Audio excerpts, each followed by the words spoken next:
Will the council meeting of September 8th, 2025, please come to order? Time is now 9:07. Members, we have 4 members online, and thank you for coming. And then the ones who attended today are rewarded with cookies. Okay, so as we take roll call, if you wish to say something different, in Vietnam, they say Xin Chào. Madam Clerk. Chair, proceeding with roll call, members who are participating from non-public locations should state who, if anyone, except minors, are present with them as part of roll call. Councilmember Pro Tempore Tasha Kama. Aloha kakahiaka, Chair, and Xin Chào to everyone else in Akapulan and also in the chambers. I am here alone in my workspace and ready to work. Thank you, Chair. Thank you. Vice Chair Yukilei Sugimura. Good morning, everybody, and glad that we have great weather. We're counting our blessings. So far, and yeah, Xin Chào to Aaron. Nice to see so many people in the gallery, so looking forward to a productive meeting. Councilmember Tamara Paulton.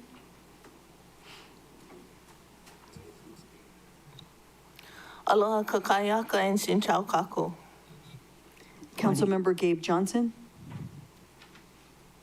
Aloha, Chair, council members, community members, Xin Chào to everyone. There's no testifiers at the Lanai District Office. I'm alone on my side of the office. Roxanne is traveling to the Far East. She's enjoying her time off. So did a lot of farming work this weekend, so I'm here and ready to get out of the sun. Mahalo, Chair. Councilmember Kiani Rollins Fernandez. Aloha kakahiaka, Chair. It's nice to be here in person. There are no testifiers at the Molokai District Office at the moment. And for the record, I'd like to advocate for Friday council meetings again. Monday council meetings are tough. Mahalo, Chair. Councilmember Tom Cook. Xin Chào, aloha, good morning. Glad to be here. There's no testifiers currently in Kihei, but people are on there and available. Mm-hmm.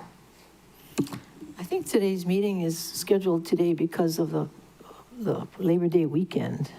Yeah, the holiday. Yeah. And it would have been a Tuesday, but there's HSAP. Right. Because Tuesday is usually when we... Tuesday is a little less tough than Mondays. I know. You have to move to Maui then. And then go home on weekends. No, just kidding. Thank you, no thank you. I wish we could make it more convenient for you. Okay, are we finished? Nope, we're at Councilmember Nohelani Uuhajins. Good morning, everyone. Xin Chào. I'm at the Paia District Office with Buddy Almeida. Currently, we have no testifiers, but if somebody would like to testify, we will be here. Thank you. Councilmember Shane Sinensi. Aloha kakayaka kako and Xin Chào. My Maui Hikina, I'm here at my home office. I'm here by myself, no testifiers in Hana. Chair, we did receive some rain yesterday, but currently it's nice, clear, and the sun is shining. Thank you. And Council Chair Alice Lee. Xin Chào, aloha kako. Chair, you have 9 members present, which means that there is a quorum present to conduct the business of the council. For the record, I am the County Clerk, Moana Ludi, and seated next to me is the Deputy Clerk, Rochelle Thompson. Also present from our office are the Legislative Division staff, Joyce Murashige, Lauren Saldana, Del Yoshida, and Arthur Suyama. Assisting the council with maintaining order and decorum is Council Ambassador Ryan Martins. And joining the meeting from Office of Council Services is Director David Rotz and Deputy Director Rochelle Kawasaki. From the Department of the Corporation Council is First Deputy Mimi Desjardins and Deputy Corporation Counsel Nahulu Nunokawa. And opening remarks will be provided by Council Member Shane Sinensi. Mahalo, Chair.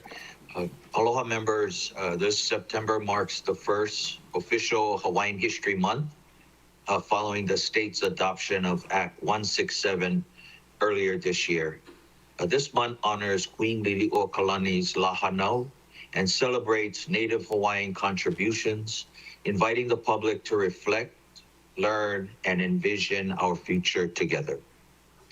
The Hawaii Pono'i Coalition and the UH at Manoa's Hawaii Nui Aotea School of Hawaiian Knowledge are hosting free concerts, films, walking tours, cultural presentations, and virtual events throughout this month. On Friday, September 12th, Ke Kuini, Ke Kumulipo, Ke Kuleana, a conversation with Kumu about the lessons of the Kumulipo, Queen Lili'uokalani's connection to the sacred text and the ancestral knowledge contained within its poetry. It's an in-person event, however, it will also be live streamed from 5 p.m. to 6:30 p.m. On Saturday, September 13th at Iolani Palace, Mai Poina, the Overthrow Walking Tours. Mai Poina, the Overthrow was developed as a walking tour written by local playwright Victoria Nalani Nubo, a short and concise version of a living history pageant entitled January 1893 that depicted the events that led to the illegal overthrow of the Hawaiian Kingdom. Also at Ali'iolani Hale, gather in Hawaii's Supreme Court to watch 5 short documentary films produced by student filmmakers for Hawaii History Day. And Chair, although events here in Maui County are limited, there are many historical places and sites to visit in Maui County, including Iao Valley State Park and the Bailey Museum at historic Wailuku Town, Alipa'i at Kula Lahaina Luna, Yahiakavelo on Lanai, historic Kalaupapa Village lookout, as well as the Pi'ilani Haleheiau in East Maui. Eola Mau, Kala'apui, Hawaii, Maua Mau, and Mahalo Nui. Hola. Thank you very much. Please join me now. Pledge of Allegiance.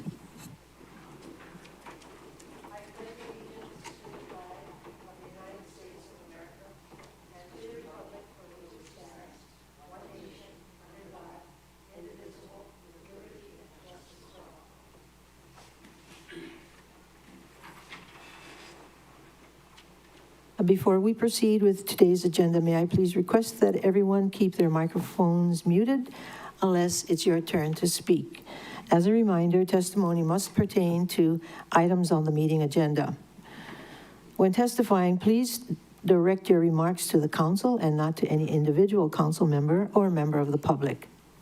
Each testifier will be allowed to speak for up to 3 minutes on each item.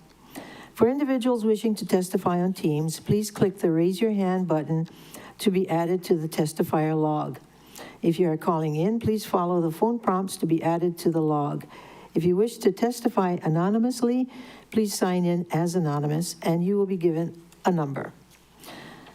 Decorum shall be maintained at all times. Any person who behaves in a manner that disrupts, disturbs, or impedes the orderly conduct of any council meeting can, at the discretion of the presiding officer or a majority of present council members, be ejected or banned from council meetings, or if participating remotely, muted or dropped from the meeting. Examples of disruptive behavior include, but are not limited to, heckling, shouting, use of profanity, threatening or slanderous remarks made to any member of the council, staff, or general public. All meeting attendees, whether online or in person, are expected to wear clothing in a manner that is respectful of others and appropriate for those proceedings. For example, attendees should wear a shirt when testifying. Ms. Clerk, please proceed. Thank you, Madam Chair. Proceeding with oral testimony. At this time, individuals may testify on any item on the meeting agenda. The first to testify is Managing Director Josiah Nishita, who will be testifying on Resolution 25-169 and, Resolution 25-169 and 170, to be followed by Brian Saracen. Aloha, Chair Lee, council members. Thank you for allowing me to be here today to testify before you. I'm here testifying in support of Resolution 25-169 and 25-170. 25-169 would allow our executive director to hire an administrative assistant. It's following the county code process to allow the council to set the salary that's being identified for the new employee. And for both of the positions, our executive director of the Board of Ethics has been working really hard to stand everything up. And obviously, continuing to operate as a one-man show can only sustain itself for so long. So we're hoping to get her assistance as soon as possible, especially in light of the next upcoming monthly board meeting. For Resolution 25-170, I will provide to council staff a proposed set of amendments to the resolution to allow us to hire someone in the position ASAP. As a little bit of background to this, we do have an accompanying bill that would allow the positions to be both at full-time or part-time basis. The original resolution that was submitted was identifying on a part-time basis, but because the bill has not been passed yet by council, and that salary identified is not set within that salary schedule that was already passed by council via ordinance. We are asking for some changes to the resolution that we submitted, apologies for that, that would allow us to hire somebody in on a temporary basis until the bill can go through council, and then we'll come back with a new resolution to allow us to hire on a part-time basis. The individual that our Board of Ethics has selected for the investigator position will be coming on permanently on a part-time basis, hence some of the changes that were needed. And when the original authorizations were requested of council, unfortunately, we kind of missed the fact that there may be situations in the future where employees may be hired on a part-time basis as opposed to a full-time basis. So that authorization was not included in the original legislation that was presented to council. So we apologize for that. We're submitting council has before it a new bill, I think that you'll take up at your next meeting, but this would allow us to kind of rectify that and hire somebody in to assist the Board of Ethics immediately. Thank you very much. And I'll be available as a resource later if there's any questions when the item comes up, if you just have staff reach out to me. Thank you. Questions, members? Vice Chair Sugimura. Thank you. Thank you very much. Nice seeing you, Managing Director. So you're asking that these resolutions be passed today? Yes, Resolution 25-169, as it has already been submitted to you, can be passed as is. And then Resolution 25-170, I'll provide to staff some amendments that we made so that you guys can see. And then I'll defer to the clerk's office and corporation counsel if any further amendments are needed and or if it would be appropriate via substitution for the bill. But I'll provide that before I leave here today. Thank you. Thank you very much. More questions? Member Rollins-Fernandez. Mahalo, Chair. Aloha, Managing Director. Mahalo for your testimony this morning. Clarification, you mean one-woman show? Yeah, I'm sorry, yes. Okay. So that would be a three-man show then if it's a one-woman show. So thank you. I'm glad you brought that up, Member Rollins-Fernandez, because I was going to vote no on that resolution. I saved you. You're welcome. Thank you. Yeah, let the record reflect that correction. For the two positions, the funding that we allocated in the budget is sufficient? Thank you for that question. We are preparing to come in with a budget amendment to council, but we wait for the audits to be completed. So we'll come in probably around December or so once we recognize what available carryover savings are to allocate additional funds to the Board of Ethics. Okay. Thank you. Mahalo for that. Mahalo, Chair. Any more questions? Madam Clerk, please help me keep track of those online in case I don't see them.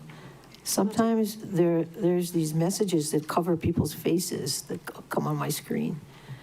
Okay, thank you. Next testifier. Chair, the next testifier is Brian Saracen, testifying on Resolution 25-167, to be followed by Lauren Akitake.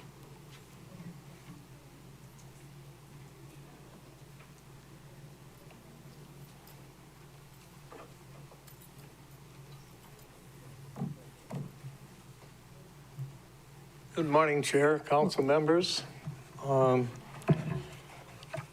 I got a little bit to say. My name is Brian Saracen. I'm Vice President of Waihee Community Association, and I'm speaking as such today. The community has been totally opposed to this project from day one. I find kind of funny is it was approved in 2022. We're in 2025. No ground has been broken. So what the heck is going on? What's going on between the scenes between the developer and MEO? Because generally, if a project is community-based and they get approved, they get construction pretty darn quick. Here we are 3 years later, and it seems like, to me, there's something smells. 2022 prices. Now we're at 2025. Prices are not the same. Prices have gone up. So all of a sudden, I doubt like hell if it's still going to be affordable. Exemptions. The exemption shouldn't even be here because it's been 3 years. Why didn't construction start? What's going on behind the scenes that the general public and this council doesn't know? Something smells again. Some council members do not want public testimony. I saw that at the last meeting. And you know what? The public is the most important thing. Traffic. One of the council members brought up at the last meeting about traffic. Traffic, it did not get less in the last 3 years. It got worse, but it doesn't seem to matter. We're still in a water restriction, and this is not a place for this project. I'm not against affordable housing or affordable rentals. I need to make that perfectly clear, but they need to be in the right location. You are elected to serve the people, not to serve your agendas.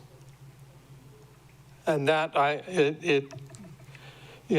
I'm just so upset right now. It's not even funny because something is not right here.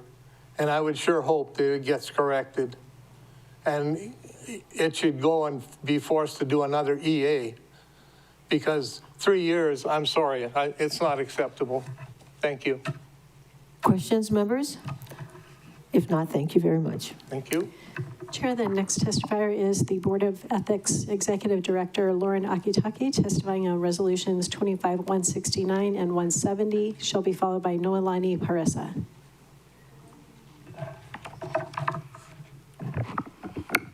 Good morning, Chair, Vice Chair, and Council members. My name is Lauren Akitake. I am the Executive Director, Legal Counsel to the Board of Ethics, and I am here speaking today on resolutions 25-169 and 25-170 regarding the salaries of the assistant and investigator positions for the Board of Ethics. It is such an honor to be here today with so many familiar faces as the county's very first Executive Director, Legal Counsel. Also advocating for the very first staff for the Board of Ethics. And as the three of us, when we're fully staffed, we represent the county's desire to expand the capabilities of the Board of Ethics. And I look forward to upholding that trust placed in me. Our to-do list is very long, but our first step will be to structure our operations following the example of the Hawaii State Ethics Commission and the Honolulu Ethics Commission, both of which are well-staffed and well-established. We plan to revise our rules in October through a special Board of Ethics meeting.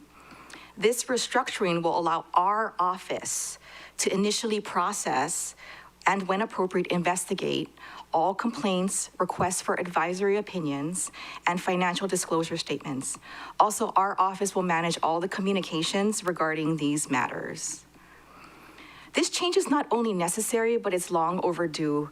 The Board of Ethics and its members serve on a quasi-judicial board, and it's essential that they remain unbiased decision makers when adjudicating cases.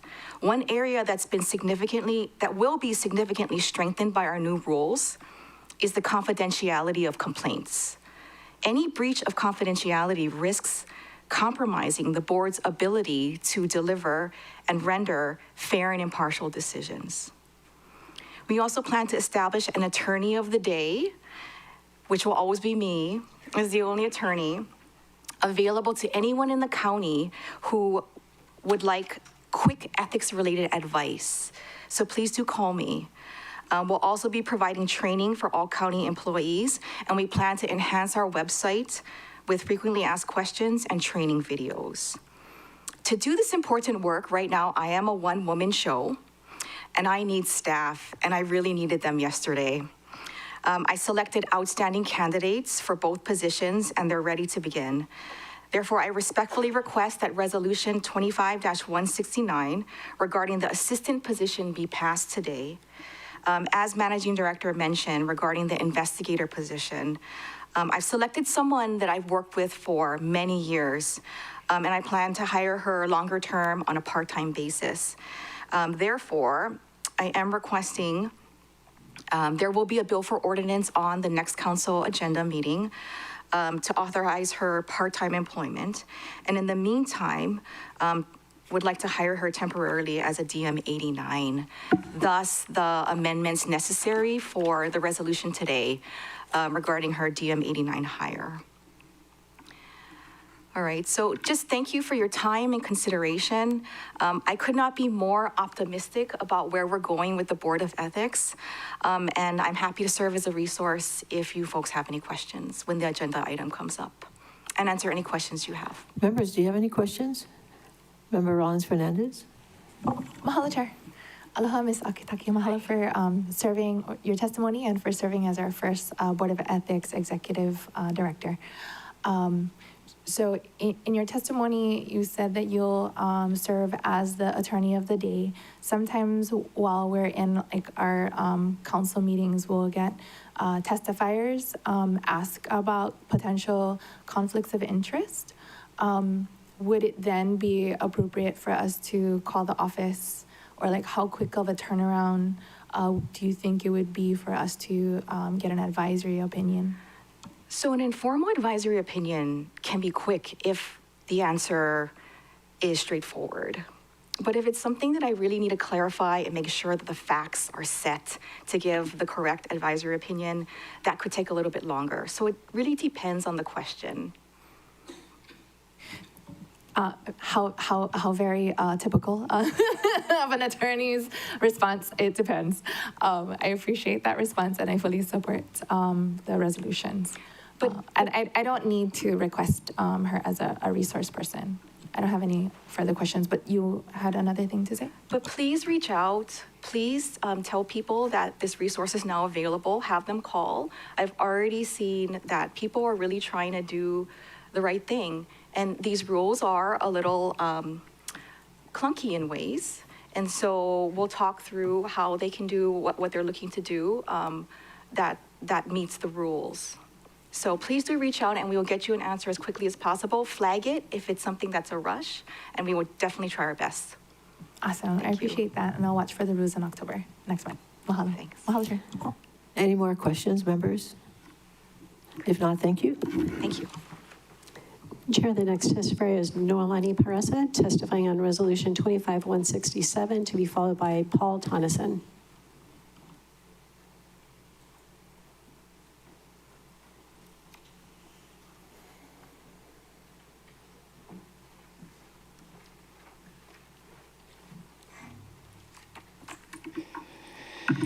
Aloha, mahalo, Chair and Council, for the ability to speak on behalf of our community today. I am lineal descendant of Wai'eho, Waihe'e, via Po'ohina i Kalu'opele, Pomaikai, and Ka'alepo bloodlines, with over 7 generations or more in that area. I'm here today to protest against the Resolution 25-167 with my personal testimony.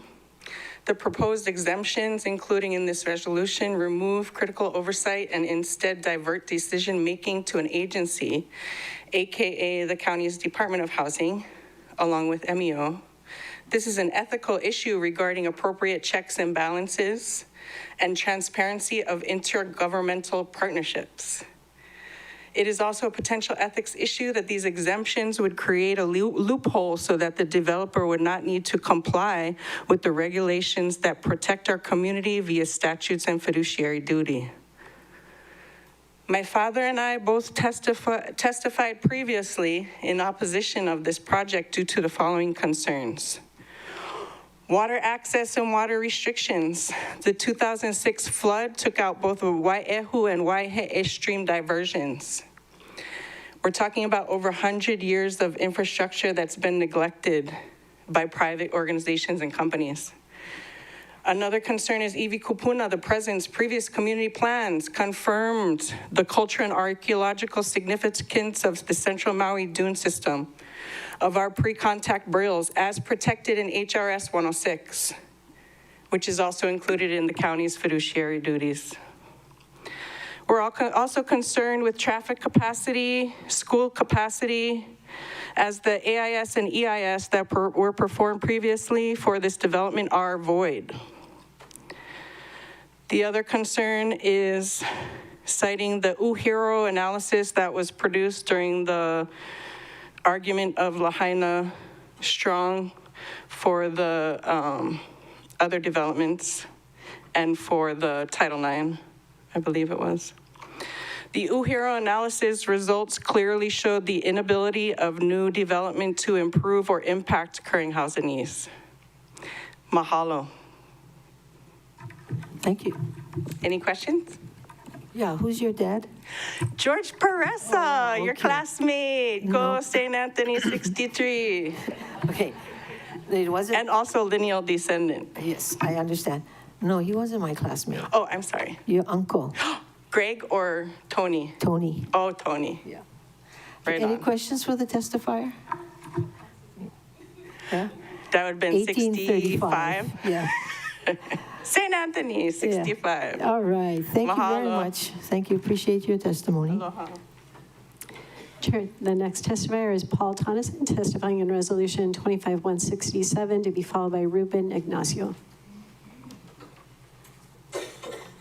Aloha, council members. I am here in favor of Resolution 25-167. My name is Paul Tonneson, and I work as a child advocate for our Maui County children impacted by trauma.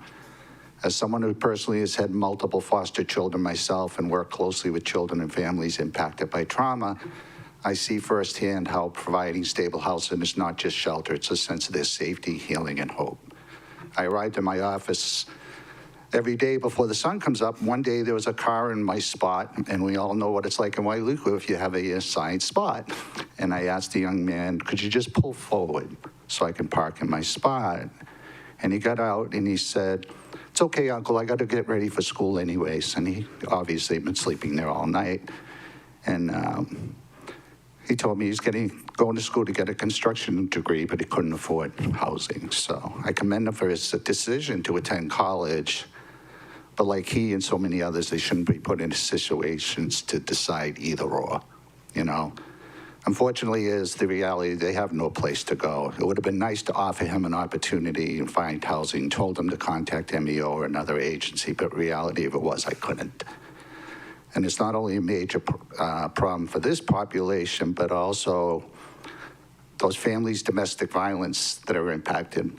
You know, a lot of them, many survivors face homelessness and housing situations. You know, financial insecurity is the most significant reason survivors of domestic violence return to their abusers. And it's not a matter of a choice, it's a matter of survival. A housing program like this would offer them the ability to end the abuse and begin their healing process in a safe and secure environment. But as we all well know, the demand for affordable housing here on Maui exceeds the availability.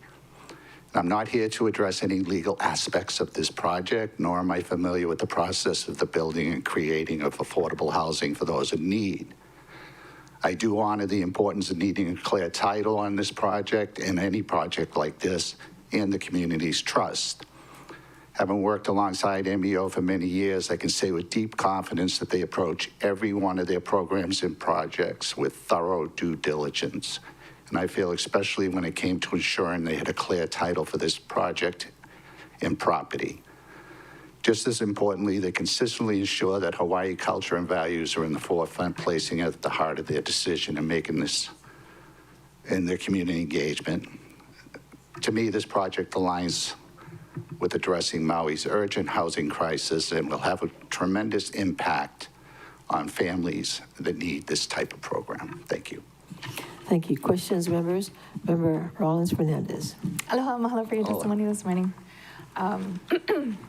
So you talked about due diligence, like thorough due diligence and clear title. So are you saying that thorough due diligence was done to clear title? No, and I sort of put that in there that I wasn't here representing the legal aspect of this because I did not go into that. I just, in the past, the statement was every time I've worked with them, they've been very thorough on doing their due diligence with any of the projects I've worked with them. Okay. Yeah. I guess, you know, you speak to the need and no one disagrees with the housing system as it's set up, failing a lot of those in need. Yeah. But should land with ancestral connections, should that ohana be severed from that aina in order to provide housing for another group of people who also are suffering trauma? So I wouldn't be able to answer that because, to be honest with you, I am assuming MEO did their due diligence on that. And if that's not the case, I apologize, but I entrust that they went through the proper things to ensure that this property was clear of title and that they weren't impacting any local family that has rights to it. Okay, mahalo for your testimony and your responses. Mahalo, Chair. Any questions, members? Apparently not. Thank you very much. Thank you. Next testifier. Chair, the next testifier is Ruben Ignacio, testifying on Resolution 25-167, and he'll be followed by Henry Mayo.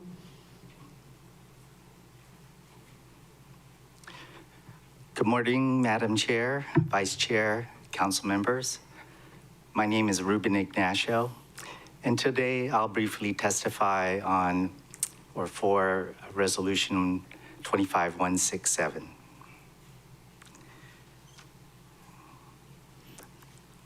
You may want to describe it for those who are not familiar with just the number. This is the property development at Kekahua in Wai'ehu. Thank you.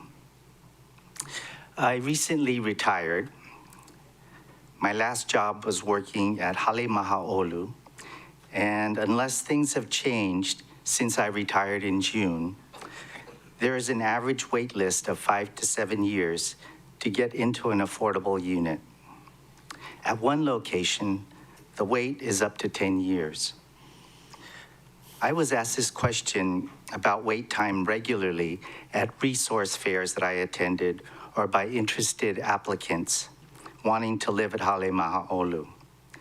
And I gave them that honest answer.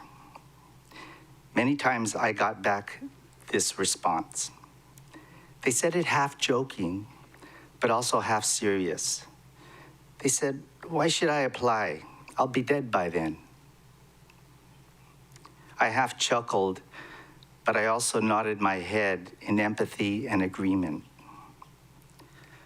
I think we can all agree in this chamber that Maui is in dire need of housing, affordable housing in particular.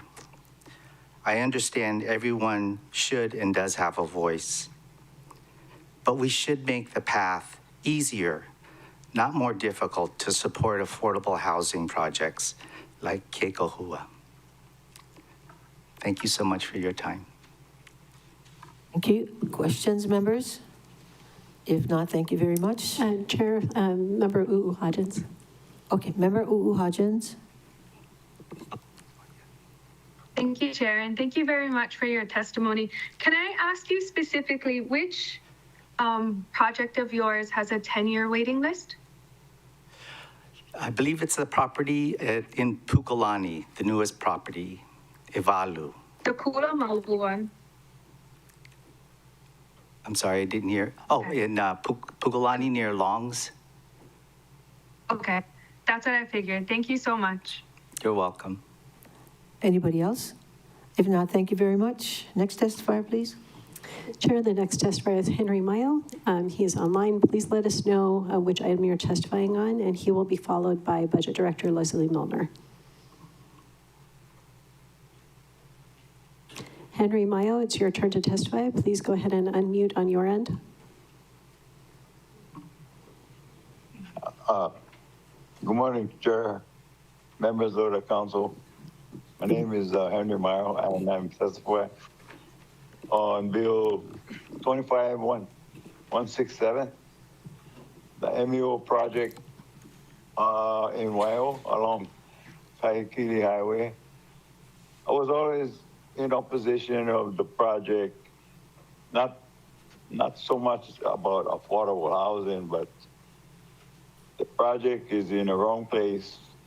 And besides all the meetings that been going on, I do have a deed to the property, which is included on my deed anyway. And I testified before stating my claim. And I even had a talk with the Corporation Council, and she said she would look into it. But I didn't hear anything after that, except I came back again and testified. And now I'm here again testifying that the county does not have, or MEO does not have clear title to the property, period. And if anyone wants to see my deed, I can bring it in, you know, and I can make a personal meeting or whatever, and I can bring in a deed. And I can explain more thoroughly about that property, which due to numerous mapping errors, that they assumed that was Lunalilo's property when it was not. Lunalilo's property is across on the north of Waiho Stream, Lot 2. So that's all I got to say. If I need to be, you folks need to have it verified. Thank you. Thank you. Members, do you have questions? Okay, if not, thank you very much. Chair, the next testifier is Budget Director Leslie Milner, testifying on Bills 125 and 126. She'll be followed by Lisa Darcy. Aloha Chair, aloha council members. Yes, Bill 125, this is a bill we'd like to ask for floor action today so we can get this correction made. It's just removing Waihola Church and inserting Hale Aloha. This organization, Waihola Church is privately owned, so this organization won't be working on that church, but they will be working on Hale Aloha, so that's why we're requesting that change. And Bill 126 also for floor action so that we can execute that agreement as soon as possible for the Lanai Community Association for youth and student travel. I spoke to the OED staff this morning. There has already been an application submitted. They're already in communication with the Lanai Community Association to get any edits needed to that application so that by the time this bill passes second and final reading, we can move forward expeditiously. Thank you, Chair. First questions? I don't see any. Thank you. Mahalo. Next testifier. Chair, the next testifier is Lisa Darcy, testifying on Resolution 25-167. She'll be followed by David Hoffman.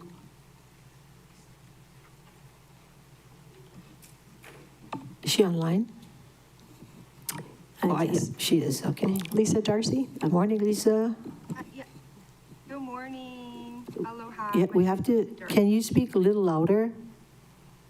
Oh, I have this. This is a weird platform. I always have to scream on this one. Good St- morning. My name is Lisa Darcy. Is that better? Little louder. Is that any? Oh my gosh. All right. You're going to hear me all the way over in Waiahu by now. Good morning. My name is Lisa Darcy. I am the founder of Share Your Mana. I'm going to be testifying today on resolution 25-167. And I'm going to testify as just a resident and not on behalf of Share Your Mana. I think most of you know that maybe over the last 10 years, I may have given the most support for housing in terms of people who are struggling. I want to acknowledge that 25-167 does bring up some really important items. And these are items we don't really actually talk about per se in terms of structure, but as far as I have learned over the 20 years that I have worked in this community is Maui is really struggling to find its soul. It's trying to get back to what I can understand is the true meaning of aloha. And how do you actually acknowledge that? And part of what has to happen is lineal descendants have to have a very strong platform in these dialogues. What they bring up and their Malama Inga Aina and their attachment to this process is fundamental to every other piece of housing legislation that comes through. It has to be.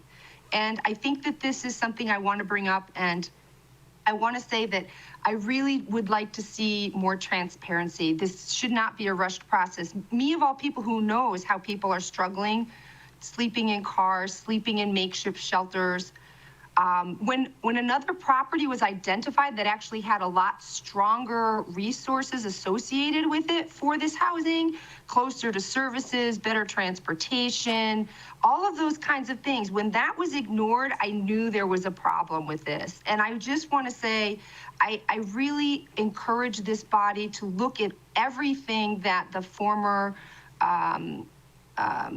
individual, I think her name was Noelani, I think Haresa said. She identified these really important pieces, and please don't rush through this. Please give this more consideration. Please consider that other piece of land.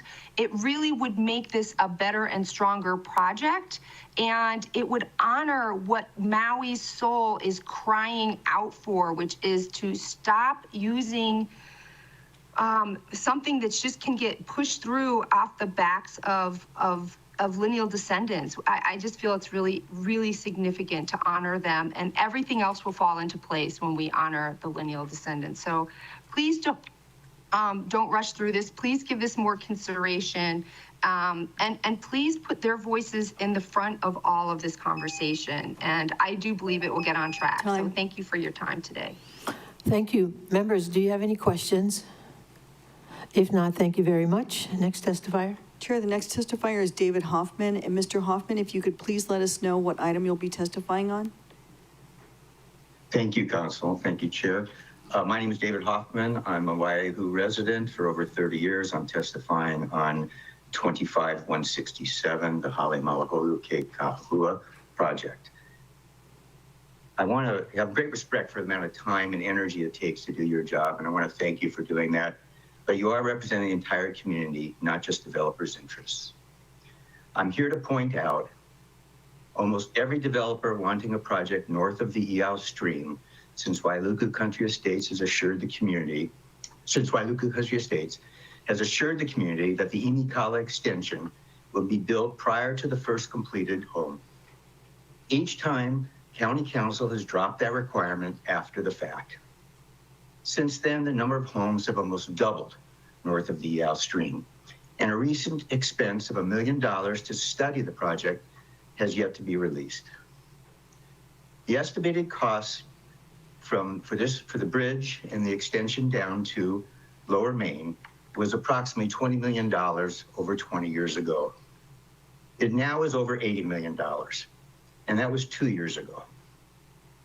The purpose of the extension is obvious: to reduce congestion in the area, and more important, provide an additional evacuation emergency route. If you are not crystal clear on how you can fund this project concurrently with development, then the extension and growth plans need to be abandoned.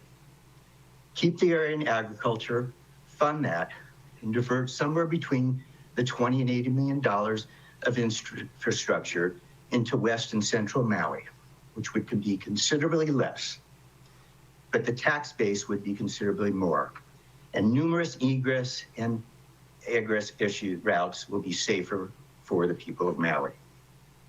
If housing was truly an emergency, then pass a resolution, declare an emergency, and halt all resort development until emergency is alleviated, and divert all materials and labor to high-density apartments in both Maui and Lahaina.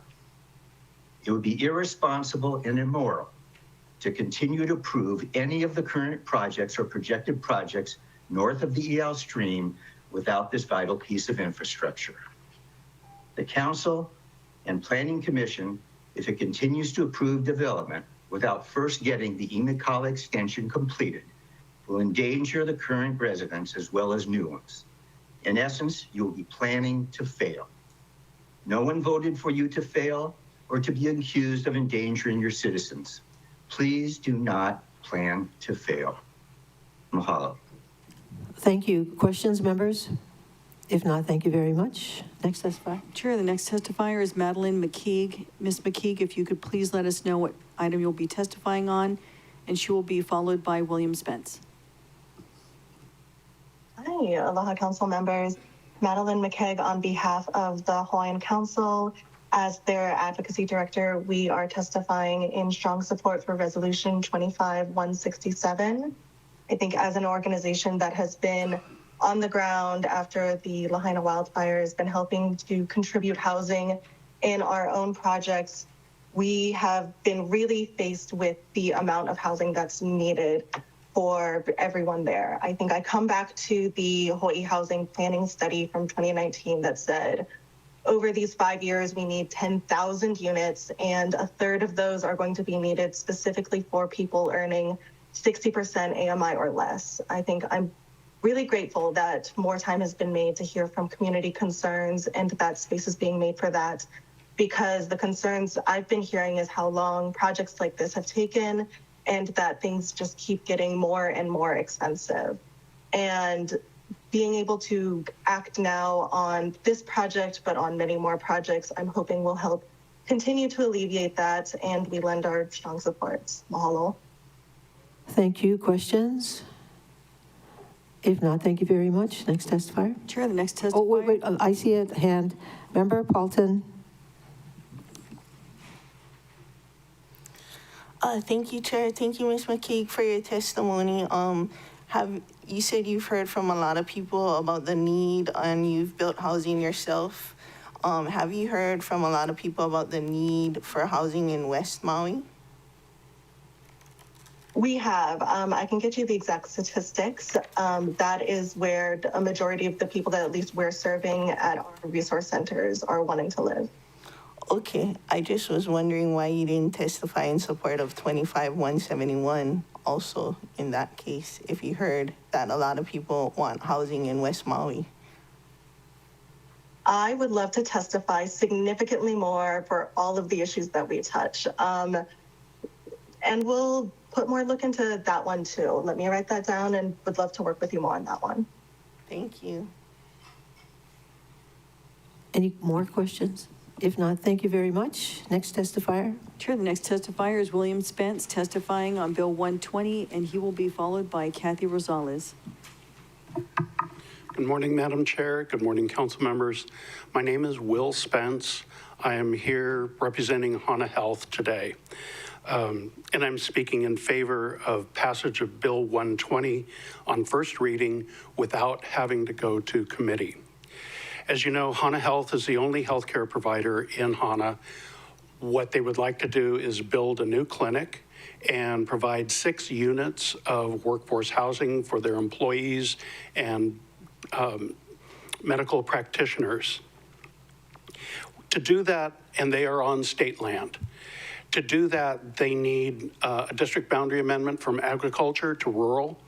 And after a very long process, we finally got the Board of Land and Natural Resources to sign the unilateral agreement. There's 3 conditions proposed for that UA. The third one, the first 2 are just state law. You're required to include these so you don't hinder agricultural processes next door. The third one was a recommendation by the HANA Advisory Committee that is soundly rejected by the Board of Land and Natural Resources. It was to provide preference for HANA residents in the housing. The board is very concerned about encumbering their land for something past HANA Health. Nobody questions the intent of that condition, but the board just says, we don't know what's going to come after HANA Health. We can't encumber our property forever in order to do this. So we're asking for a passage on today's meeting on first reading. There is a real sense of urgency on this. We've been trying to move this forward as fast as we can. They have a grant, a federal grant for over $1 million. That grant is in danger with all the things that are going on in Washington right now, all the budget cutting, seemingly sometimes without any foreknowledge of what those grants are actually for. The sooner we can get the DBA, the sooner we can encumber those funds and get this thing built. I'm here as a resource if you would like me to be. I'll be sitting in the audience. Thank you, Chair. Members, questions? I see a hand. Member Sinensi. No questions, Chair, but could we ask Mr. Spence to be a resource when the item comes up, please, Chair? Any objections, members? Okay. Thank you, members. Chair, the next testifier is Kathy Rosales. Ms. Rosales, if you could please let us know what item you'll be testifying on, and she will be followed by C. Rose Riley. Good morning, Maui County Council. I'm testifying against Resolution 25-167. My primary reasons for being against this is that the Kanaka Maoli ancestral rights have been stepped on, and it's not fair that they're being forced off their lands by an unjust court system that refuses to recognize their legal documentation to this land. This is 100% wrong for the County Council and Maui County to actually railroad these people that have been humble caretakers of the land. It's just not right. Secondly, if the council pushes this through, water is a huge issue. Adding another 120 units and possibly up to nearly 500 persons in the area, which is already drought stricken, where water restrictions are placed nearly year round, is just not smart, and it's unconscionable. For example, Lapakahi on the Big Island disappeared as a coastal community of Native Hawaiians due to loss of water. Is Maui County really going to continue with the insatiable urban demand for Hawaii homes when water sources are continually drying up on our island? This is a recipe for disaster and a speedy death to our island home. Thirdly, I've reviewed the documentation on this quite a bit. I don't see a lot of infrastructure for Kahikili Highway. No sidewalks, no gutters, no drainage to be installed. And it's a known fact that when it actually does rain heavily there, the roadway floods and the police have to shut down the road. So will the increased number of children and young adolescents who walk, play, ride their bicycles along the highway, will they be swept away with these floods? If this is allowed to be built without infrastructure on Kahikili Highway, this opens Maui County up to future lawsuits for loss of life due to rushed planning and disregard for the surrounding farming communities that wish to keep this area agricultural in nature. Fourth, granting exemptions to developers is risky, and that establishes precedent and circumvents the states and counties' safeguards for safe development. This is not to be provided freely to developers for continued abuse or by greedy mainland investors that support these developers, both mainland and local. There's also this, it was cited in the Maui Now article, a false urgency around tax credits. Supporters argue that delaying approval means missing out on low-income housing tax credits, but urgency that's created by developer deadlines should not override the public process and the community protections. Affordable housing cannot come at the cost of democracy, culture, and sustainability. 7, the housing crisis needs to be equitable and fair. Time. But solutions do not. Could you conclude your testimony? Yeah, well, basically equity means consistent, fair process and not making exceptions for whichever project has the loudest push. We appreciate your hard work at the council, and we do hope that you will consider the needs of the Waihehe community and over development dollars, because safety is a priority as we learned from the Maui wildfires. Thank you for your time. Thank you. Any questions, members? I don't see any. Thank you. Chair, the next testifier is C. Rose Riley, testifying on Resolution 25-167, to be followed by Kai Nishiki. Aloha and good morning. I would like to testify on Resolution 25-167, the Waihehu project. I really think that besides listening to all of the lineal descendants that do have title to this, that are of the Aulapa'au family, like this is an incredible family that is of really deep roots in that area for really taking care of so many things in real ways, like the waterways. Like their family is very involved. They've gotten together and really, worked out to, as a unit, work in that area. So it's not just a flippant claim, like these are real titles, real people who are really working together for real sustainable ways to take care of this place. So as I am coming from a Western standpoint of the inability to take care of things, from the ways that it's more expensive to fast track a project because it doesn't have the right infrastructure, it doesn't have the right placement as far as it being in a flood zone. Like, I think the traffic concerns alone are enough to not fast track the project. The flooding is a major concern, and then the title makes it not even a conversation. So as far as the county fast tracking things that they are calling affordable homes. So we are looking at a system that doesn't function in its whole process, right? So we're not getting affordable homes that are staying affordable homes. We're not getting affordable homes that are in places like that people can walk and be in close relation to the things that they need to do. So this isn't about getting affordable homes in this area. I feel like it's about pushing. Like it's about pushing on the community and saying, oh, we're gonna do this for you. And then what do they really want? Like, so if they really wanted to put things in, they would take the land swap. Why is this being pushed on? And so is it to weaken regulations for another project?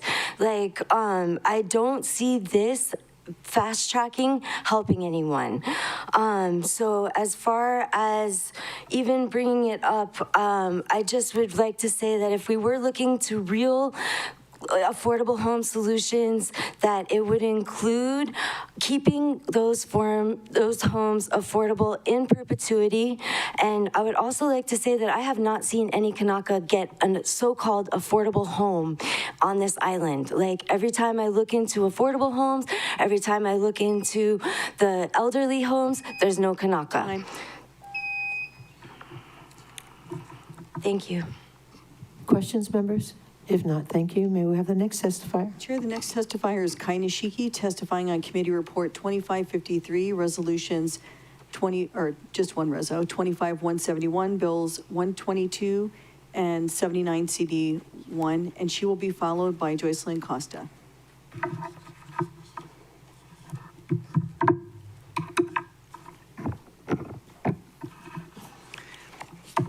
Aloha, Council Chair, Council members. Kai Nishiki, testifying on behalf of Maui Nui Resiliency Hui. I'll be combining all my time for the 4 items, but won't be taking all of the time. As you know, our organization's consulting contract with the Pulelehua project expired at the beginning of this year, but we are still here, committed to seeing this amazing project through to fruition for the thousands of fire survivors still unhoused, families living in limbo, crammed into temporary units year after year. Every day, another local family moves away. Every day, we lose more and more of the people that make Lahaina, Lahaina. Today, there are still thousands on the wait list for housing at Pulelehua who still want to come home, some of whom have died waiting. Families now scattered across the state or the continent, ripped from the places that raised them, the place they still call home. Rents have skyrocketed because there is simply not enough permanent housing available. This West Maui housing project has sat idle for 2 years. Why? Because this project and this housing provider have been systematically blocked from proceeding at every turn. This is the fully entitled Pulelehua project site where 240 pet-friendly housing units could be built already. People could be living here today, with priority for kupuna who only want to spend their final years in West Maui. For the many fire-affected families who only want a sense of permanency and a foundation to build back their lives. This West Maui housing provider came forward just 1 week after the fire. He provided land for free for the temporary school to the state. To the county, he offered to change the project, switching all market units that helped the project pencil out in order to provide up to 1,000 affordable housing units. He offered acres for immediate use for temporary housing. What did the county do? They said no to it all. What are we doing here? Why are we failing the West Maui community with each intentional delay and every politically driven decision that is being made out of alignment with our most critical and immediate needs? How can we look the people of Lahaina in the eye and say, your suffering doesn't warrant any sense of urgency to build new permanently affordable housing where it is needed most? Recently, we were quite surprised to see DWS stated in submittals for the 303-unit Kahului Affordable Housing Project that, like the West Maui system, there is not sufficient capacity in the Central Maui system to serve the new project, yet pointed to an exemption from the water availability policy for projects comprised of 100% workforce housing units to allow it to move forward. The very same exemption section that our organization brought to their attention, which applies to Pulelehua as a 2.96 approved project. When Pulelehua sought the exemption from DWS, they were told that the 240 units in phase 1 are not eligible because, like Kahului, the entire project was not 100% affordable. We urge the administration to allow the exemption to be applied consistently and expeditiously in West Maui, where the need is the greatest, for 100% affordable phases or segments of a housing project. The county as a whole needs to stand together and agree to stop placing politics and personalities over the welfare of our people. Maui Nui Resiliency Hui urges the council to stand firm in your commitment to prioritize building affordable housing in West Maui by requiring equal application of the law, accountability and fairness for all housing providers utilizing the water availability exemption. There is no greater need for new permanently affordable housing than in West Maui. Moving on to, sorry, I didn't list this one, but Resolution 25172, mahalo to Councilmember Keani Rollins Fernandez for standing with the state of Hawaii to request the military to cease bombing at Pohakuloa. For Bill 122, related to factory-built housing, we need every tool in the tool belt to bring costs down for providing housing, and modular and factory-built housing is certainly the way of the future and can really bring costs down for folks. Also support for Bill 79 regarding paid parking zones in South Maui. That is really going to one, generate income for our county, which is great, and definitely hope that in the future that our committee will have some input as to where that funding is spent. A lot of that will be generated in our county beach parking, and would really like the amenities for our residents to be a priority in using that money to then make our beach parks beautiful and our bathrooms nice and clean. And also, I think that it is a real testament and a nod to our community that we are a priority in the parking. It will always be free for residents. However, there will be priority before 10 a.m. on weekends and holidays for our residents only to park in those parking spaces. So, like when you're down there and you want to throw your birthday party for your keiki or whatever, then at least we have up until 10 a.m. And I think that that's a great start. Personally, I want to expand those hours, but let's get the pilot off and running, and then we can hopefully expand that. But it is a great way to generate income for the county, and so it's a really good program. Let's see. I think that's it. Thank you so much. Thank you. Members, questions? Member Paulton. Thank you, Chair. I just wanted to clarify that you were speaking of the document submitted by Kaiahale o Kahiluhilu, where the Water Department exempted their mixed-use development from the water availability policy, even though Phase 1 is 100% affordable housing and Phase 2 is an office building. Yes, that's what I was referring to, that segmentation or phasing, and the exemption being able to be applied in that manner. I would just hope that the county is going to be consistent in that application, because we pointed that out for Pulelehua, which is also phased. Okay, thank you. Rollins Fernandez. Mahalo, Chair. Aloha, Ms. Nishiki. Mahalo for your testimony in support of Resolution 25-172. Just to clarify, the resolution is supporting Hawaii County Council to urge the state to stop the bombing at Pohakuloa. That's what you meant, yeah? Yes. Mahalo for that clarification. Mahalo, Thank Chair. you.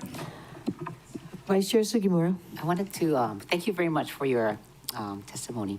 I wanted to just clarify, did you say that the developer offered, this is about the King Camp 3rd school project that's on the Pulelehua property, so that's being offered for free to the state? There's nothing, he's not receiving any compensation for the facility being there? For a certain term, it is offered, well, actually, I think it's like $1. I think you have to have some sort of exchange. So I think it's $1 for a certain term. And then it goes progressively up, because the plan was always for the school to be built quickly. I think that they had communicated that there was funding that was tied to it that needed to be expended within a certain time period. And so the school, the Department of Education had just stated, look, we just need a spot for it to be here temporarily while we construct the new school. I see. So $1 a year is all he's collecting for that. Wow, so generous. Thank you. That, and then the other thing about water, that's what this is about.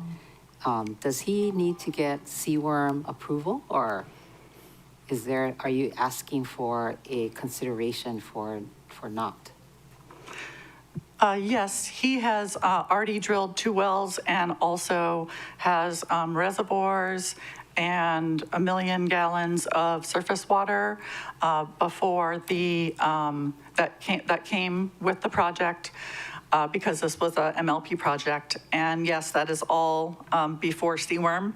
However, today we're just talking about the county's authority to utilize the water exemption policy, and that it has been utilized by other housing providers. And so just looking for that same fairness. Oh, I see what you're saying and trying to do. Okay, now I understand. Thank you. I see Member Johnson. Thank you, Chair. Good morning, Ms. Nishiki. Just following up on the clarifying question, what have you met with the mayor on Pulelehua and the water exemption policy? Have you met with Mr. Nishida, anyone in the office of the mayors? Yes, we've had many conversations with the administration and the departments, including the Department of Water Supply. Yeah, I'm just wondering if they've mentioned if they're up for the water exemption policy. Well, they have certainly extended it to the Kahului project. And so it was very refreshing to see at that meeting that when the county and the state want to move forward housing, that it is possible. So, that this shows that it is possible. So let's go. We need the housing in West Maui. That's where it's needed the most. Yeah, I totally agree with that. I'm just curious of what they're saying to that suggestion, or the practice, I should say. Okay. Well, that would be great for this body to have some discussions with the administration about being fair and equitable in the policies that they're putting out and the precedent that they're setting. Thank you. Thank you, Chair. Anybody else? Questions? I see none. Thank you. Okay, thank you. Have a great day. Nice day. Thank you. Chair, the next testifier is Joycelyn Costa, testifying on Resolution 25-172 and Bill 120, to be followed by Kaniele E. Williams.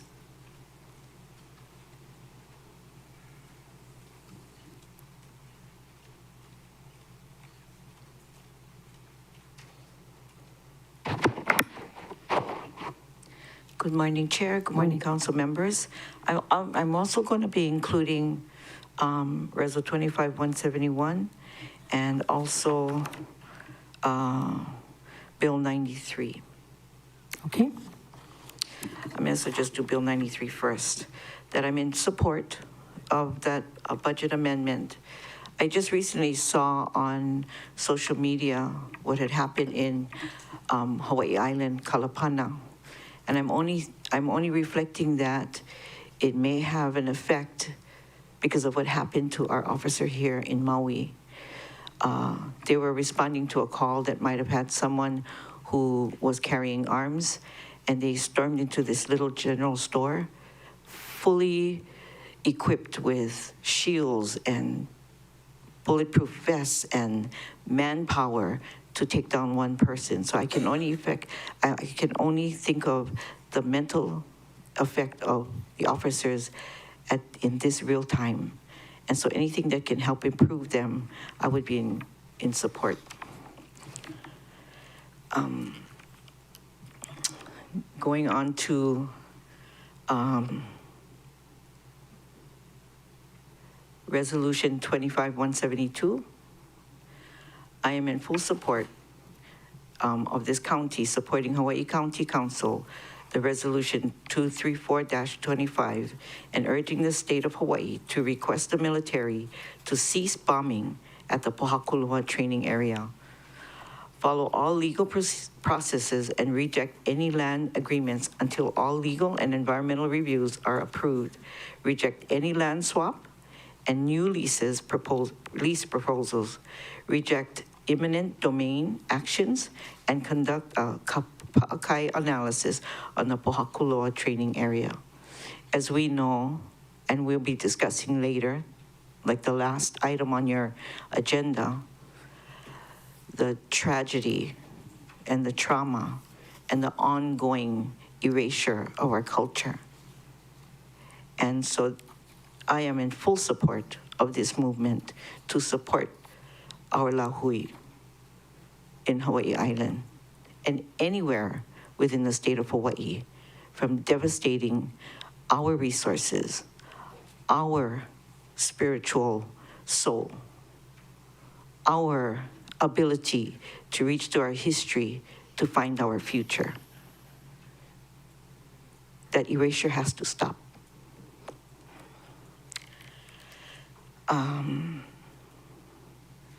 Bill 120. This boundary amendment for this Hana clinic. In 1995, my daughter, who was just under 2 years old, went into seizures. When you go into a seizure, such as what she was going through, she's clinically dead. She went through that 3 times. Once at home, once in my lap, driving to the clinic in Hana, and once on the plane ride to the Maui facility, Maui Hospital. Within that time frame, the ambulance had to be stopped and repaired because the siren stopped blowing. I had to inform the driver that there's an officer in the front, radio them to stop the traffic so we can continue the speed that we were at. When we got to the clinic, they were scrambling to find supplies that was adequate for an infant. By the time I reached the hospital here in Wailuku, the specimens of blood that they had taken to find out, to do more tests, were all contaminated. So yes, I support a very full clinic in Hana. I've always advocated for that. Today, my daughter is fine. But had anything else gone wrong? Oh, by the way, when we got to the airport in Hana Airport, the pilot had to jump out of the plane, grab onto the propeller, and twist it to make that engine go. All of this in a matter of a few hours. And we had the police at our doorstep, the fire department at our doorstep, and the ambulance at our doorstep. But the only one who I could rely on was God. And he pulled us through. So please consider the remoteness of Hana and the importance of medical cure. Okay, which one am I missing? Is that 171? I want to support my West Maui Ohana. You know, we talk about exemptions, yeah? We want to talk about exemptions later on today. This exemption justifies emergency. That is the only time this body should move forward and consider this a resolution when there is an emergency here. And this is definitely an emergency of the people and for the people, not of a development and for a development. And if there was precedence already had, then why are we being wishy-washy about it? Maybe some, maybe not some. I don't know the details about it. All I know is there is an emergency. There is no denying it. To ignore this now is just a blatant disregard of your fiduciary responsibility for the reason why you were voted in, which is for the people. Thank you. Thank you. Members, questions? If not, next. Chair, the next testifier is Cornelia E. Williams, testifying on Resolution 25-172, to be followed by Laura Riesdell. And how many more? One more after Ms. Riesdell.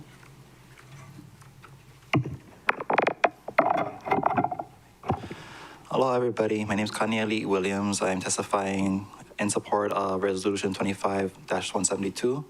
I'm testifying as a lineal descendant of the Union of Kukaha'ula and Illinois, who are ancestors that became deified into two of our many traditional gods of Mauna Kea, and descend from them through Kamehameha I. There are many people today that descend from these two people, Kukaha'ula and Illinois, and have, through that genealogy, Kuleana to Mauna Kea, and therefore Kuleana to Pohakuloa, which is part of Mauna Kea. I was one of the kia'i at the Pu'uhonua at Mauna Kea in 2019. I was actually stationed on top of the pu'u over there, and my responsibility for a time was to watch the highway to the east side to watch if the military was coming down the highway to terrorize our people at the Pu'uhonua. During many of our ceremonies, there was many times where we would feel and hear the bombs being dropped just a few miles down. And the burden became ours to have to pray for forgiveness from our ancestors because of the wars of other people that are not ours. I'm in support of this resolution because it keys in on following proper procedures, which I'm very big on, state law mandates, such as environmental impact statements and the Kapakai analysis, which this council is very, very well aware of. And so that's all I want to say. Thank you. Members, do you have any questions? If not, thank you very much. Mahalo. Chair, the next testifier is Laura Rydell. I'm sorry if I mispronounced that. To be followed by John Lindo. And Ms. Rydell, if you could please let us know what matter you'll be testifying on. Laura Rydell, it's your opportunity to testify. Chair, would you like to move on to the next testifier? Yes. The next testifier is John Lindo. And John, if you could just let us know, please, what matter you'll be testifying on. My name is John Lindo, and I'll be testifying on Resolution 25-172, and then also on the Bill 122. So aloha and mahalo, council members, for allowing me this opportunity. It's going to be real short, sweet, and to the point. I am in full support of Resolution 25-172 for all of the reasons that the people who support it, but for a very personal reason on Molokai.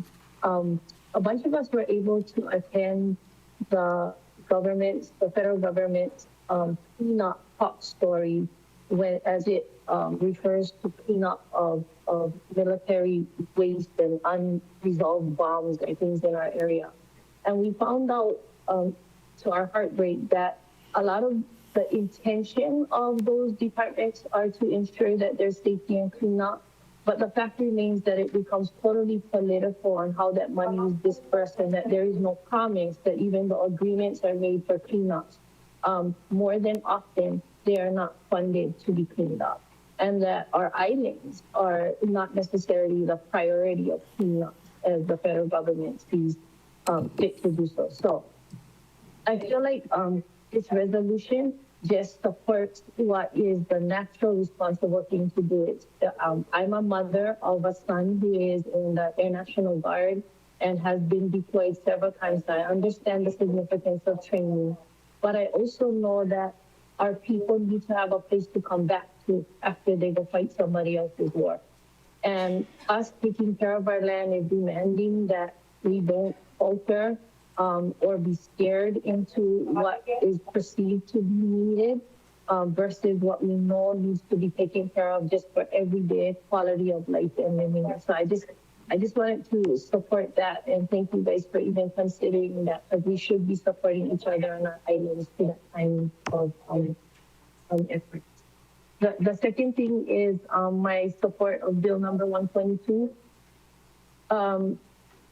I've been doing a lot of research on, and I formerly came from Habitat for Humanity, so I understand the strains and the extensive costs associated with trying to build affordable housing. The policies and a lot of the building code restrictions and labor costs that it centers around affordable housing makes it super unaffordable. So I think that this is a really creative way to be able to utilize some of the laws and policies we have to help construct or put into motion different kinds of alternative housing that might be beneficial to increasing our housing inventory without these exponential costs. I would just like to add in that I think one of the missing components always is not just about the structure, but about the regeneration of natural resources and how those kinds of policies, as you start to erect affordable housing and get people in the houses, how policies and things we create make sure that the water running through the pipes and the land that is being taken care of and the regeneration of soil and good quality soil around that area is also looked at as a viable part of a good project and a good development plan for our country. So thank you. Thank you. Members, do you have any questions? If not, thank you very much. Chair, currently the last testifier is Laura Rydell. I see her online, but she hasn't responded to our calls. So Ms. Rydell, this is your opportunity to testify.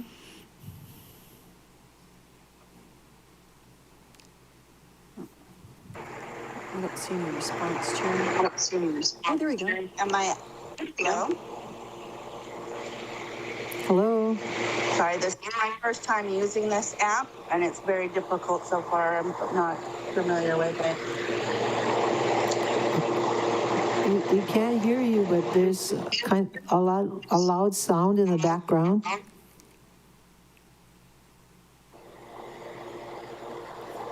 Can you try speaking again? Can you try speaking again? Hello?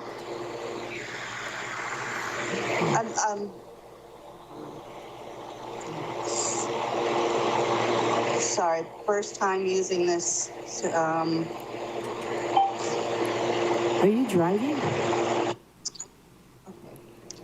Are you in your car? I can hear you talking a little bit, but not loud enough. So I'm assuming that you're saying that you can hear me. Yes.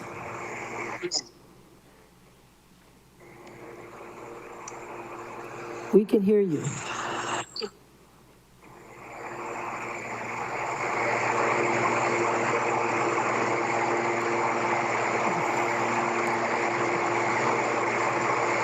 Just try and get her number. Okay, I'm gonna have to pass right now. I can't figure this out. Okay, she doesn't understand how to use the system. All right, members, let's go to the next testifier. Yeah, Chair, there's currently no one else signed up to testify, so this will be last call for anyone who would like to testify at the beginning of the meeting. This is your opportunity, and I see a testifier heading towards the stand. Aloha kakakeaka, aloha kako, aloha akaku.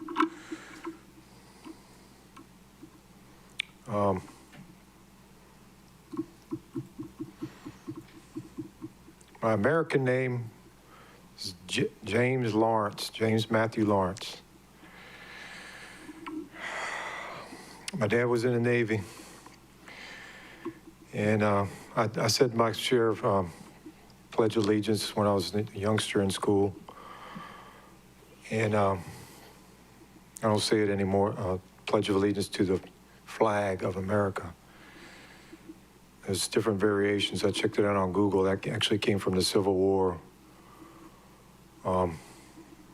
There's a scene in Outlaw Josie Wales where the rebels surrendered to the Union guys, and they were standing in a row, and they were making them say the Pledge of Allegiance to the flag, and they had a hidden gun inside the covered wagon.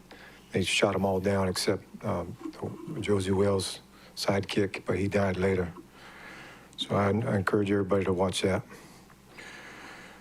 The Hawaiian word of the day is flag. It's hae or lepa, and that's with no punctuation. Hae is H-A-E and lepa is L-E-P-A. So that brings me back to 1893 again with Queen Liliuokalani. And I've been thinking about this flag thing for a while now, and started with this flag over here at the State Building. And they did the right thing, they took it down. But it's got to do with governments. I learned a lot from Kian Usai, and thank you, Committee Chair Paulton, for bringing the professor and the doctor. JC, which item are you speaking The on? Pledge of Allegiance part. Okay. Anything else you want to talk about on the agenda? Oh, yeah, I'm gonna get to, yeah, I'm just taking this time right now because it's itemized. So, yeah, I'll step up later on the other resolutions. Okay, go ahead. So that was actually the flag, the Kingdom of Hawaii flag. So this, for the state to, seems to, in my opinion, for the state of Hawaii, they're calling it Moku Aina o Hawaii, which is a little bit better. But for them to use their flag is actually illegitimate, so they have to either change it. I suggest taking one star off of it, and then Hawaii has their own 49-star flag. And all the rest is the same, because a lot of people died for that U.S. flag. You know, or else put like a purple border or one purple stripe for Liliuokalani and that kind of stuff. And I should save the rest of my time, my 1 second for the Hawaiians. Okay, questions? No questions? There are currently no further testifiers signed up, so this is last call. For anyone who would like to testify, you can make your way to the podium, or you can raise your hand in Teams. And the countdown is 3, 2, 1. Chair. Oh, Yes. Member Rollins Fernandez. I'm getting a message that there is a testifier that called in. It's Mr. Walter Riddy. The first three numbers is 2 and 3. Is he online? Yeah. Okay. Ms. Clerk, can you call him up? 2 and 3. Okay. The testifier who's signed in with the phone number with 213, this is your opportunity to testify. Oh, they just left the meeting. He left the meeting. Yeah. Okay. I don't know. I let him know *9 to raise hand and *6 to unmute. So hopefully he didn't accidentally disconnect. He accidentally disconnected? No, hopefully. I don't know. Oh. I can check.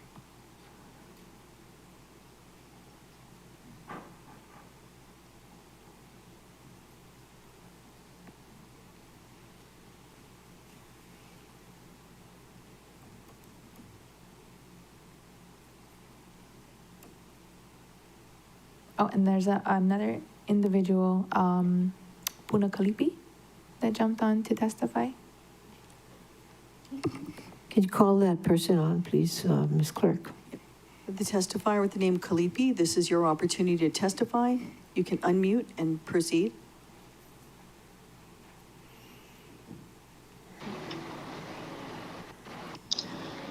Aloha, my name is Kawaipuna Lihau Hi'ilani Kalipi. I'm from Ho'olehua, Molokai. I'm part of Hui Aloha Aina of Honolulu, and am in strong support of Reso 25172 to stop the bombing at Pohakuloa. As a member of Hui Aloha Aina of Honolulu, I was very active when I was living on Oahu in the protection of our aquifer that was forever damaged by the military's inadequate protections. And I would hate for that to happen to the largest aquifer in all of Hawaii that's sitting underneath Pohakuloa. So I urge this county council to consider the existing harms that the military has already imposed on our waters, and to really take into account what this could do, not just for Hawaii Island, but for the rest of the Pai'aina, as we're not fully aware of exactly how our aquifers work. We know that it's a sponge, but we're not 100% sure if it's connected across the Pai'aina.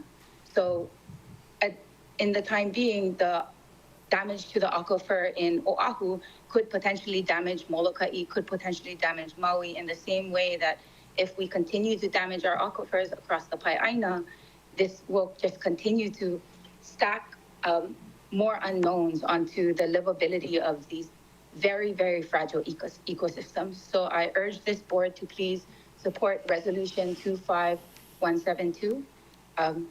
Thank you. Thank you. Members, questions? If not, thank you very much. Next testifier. Chair, the person who called in with the last four digits of their cell is 1107. I see them back online. So this is your opportunity to testify.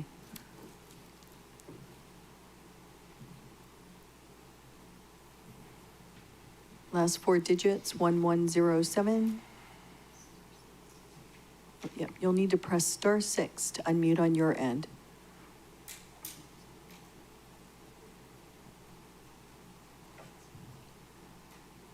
Repeat.